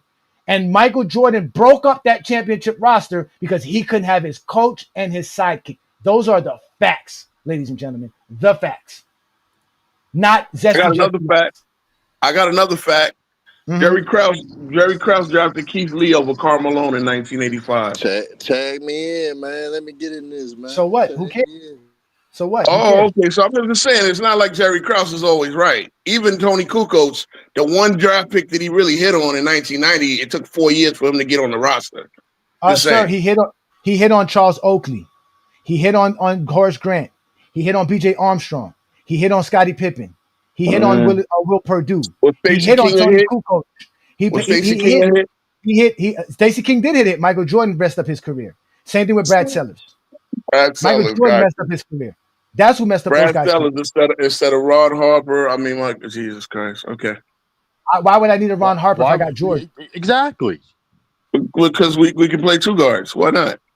Why would I play two guards? To do what? That's not how you play basketball. I mean, Jordan and Ron Harper wound up winning a championship anyway together, right? Yeah, but he was moved to the point guard position later on. And playing a international style game. The Bulls were one of the first teams to spread the offense out. Why do you think they added a Tony Kukoc or Ron Harper and a Steve Kerr and all these shooters on that Bulls team? That's to help spread the floor. You want proof of that as well? I can bring proof of that as well. Everything I say, I can prove.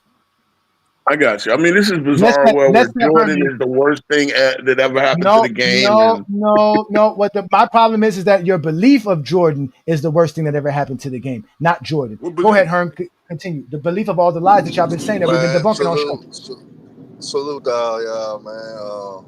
Hey, John, I gotta disagree though. Like, cause Jordan said it at his own mouth. He rather would have lost, let somebody dethrone them, than try to do a whole rebuild. He rather would have lost. So if a guy basically tells you, man, don't break up the team, let somebody dethrone us first, we earn that right.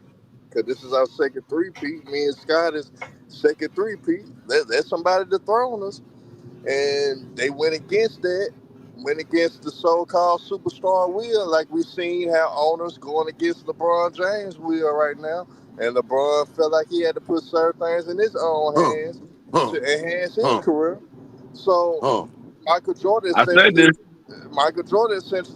did the same thing. And with the 1 year deals, that changed the aspect of how these owners was giving contracts to these superstars. You start seeing these guys getting the money that they started to deserve around that time. So it's a lot of different things that goes into that. But for us that, if you a star, you superstar, the so-called the best player in the game, and you saying let somebody dethrone us, we earn that right. We let's go for a 4th championship. If somebody beat us, let them beat us. Don't break up the squad. Don't break up the championship team. I know we old, but don't break up the team. We earned it. So let us try to win 4 straight. So that, I mean, you can't knock him for saying, hey, you want to trade a guy that I've been having success with this whole time when I won a title, a guy in Scottie Pippen that I feel like deserved the same money that I was getting, because he did say that in the conference, a guy that he feel like that was just as important to the team as him, he did say that. So essentially, if your star, like, you know how LeBron James was pissed off at the Lakers organization for not trading Kyrie when they had actually had the opportunity to trade Kyrie, and he did that interview with Will Bron expressing the disservice of what the Lakers did by not going after Kyrie Irving. That's how Michael Jordan fed in the midst of you breaking up this whole team. You basically get rid of Phil, you get rid of Scottie, you basically breaking up our championship team, and you want me to sit for a rebuild. Jordan earned the right, Scottie earned the right, and Phil earned the right for somebody to dethrone them. That's just how basketball normally works. Well, the NBA normally works, but unfortunately, Jerry Krause, which he is a smart man, a great GM in his own right, one of the best to ever do it. We can't take that away from him. He probably saw something, but at the same time, he probably could have sacrificed another year or two before he started rebuilding because they earned that right. Let somebody dethrone them first, and I don't think they would have got dethroned that very next year if they ran it back, especially in the lockout. So now those old guys getting plenty of rest because this is a lockout year. So now the Bulls gonna come in refresh. An older team, that's a benefit of the older teams. So it just was unfortunate. Jerry Krause was stubborn on what his beliefs were, which he earned the right as well as the What I GM. just He said. earned that right. Now don't get it twisted. Jerry What I Krause just earned said. that right because he is a smart, calculated person. But at the same time, he should have met the middle. Like, damn, this is their second three-peat. They are successful. Let me see what they got left. They claim they still got something left. Let me see what they got left. But unfortunately, the table, the things went how it went. That's my opinion. Jordan had not retired. I don't have any doubt in my mind that we would have had an awfully good chance of winning another championship. But once Michael retired, we talked about what we were going to do. Can we bring the rest of this group back and win with it?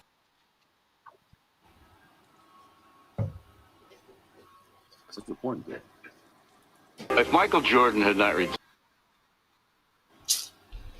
I don't have any doubt in my mind that we would have had an awfully good chance of winning another championship. But once Michael retired, we talked about what we were going to do. Can we bring the rest of this group back and win with it?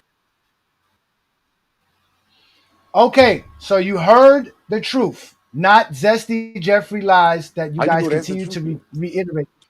The truth is that Michael Jordan can't win without Scottie Pippen and Phil Jackson. Y'all just admitted it. The Bulls were That's a going to reach. bring That's back a the reach. entire team. No, it's not.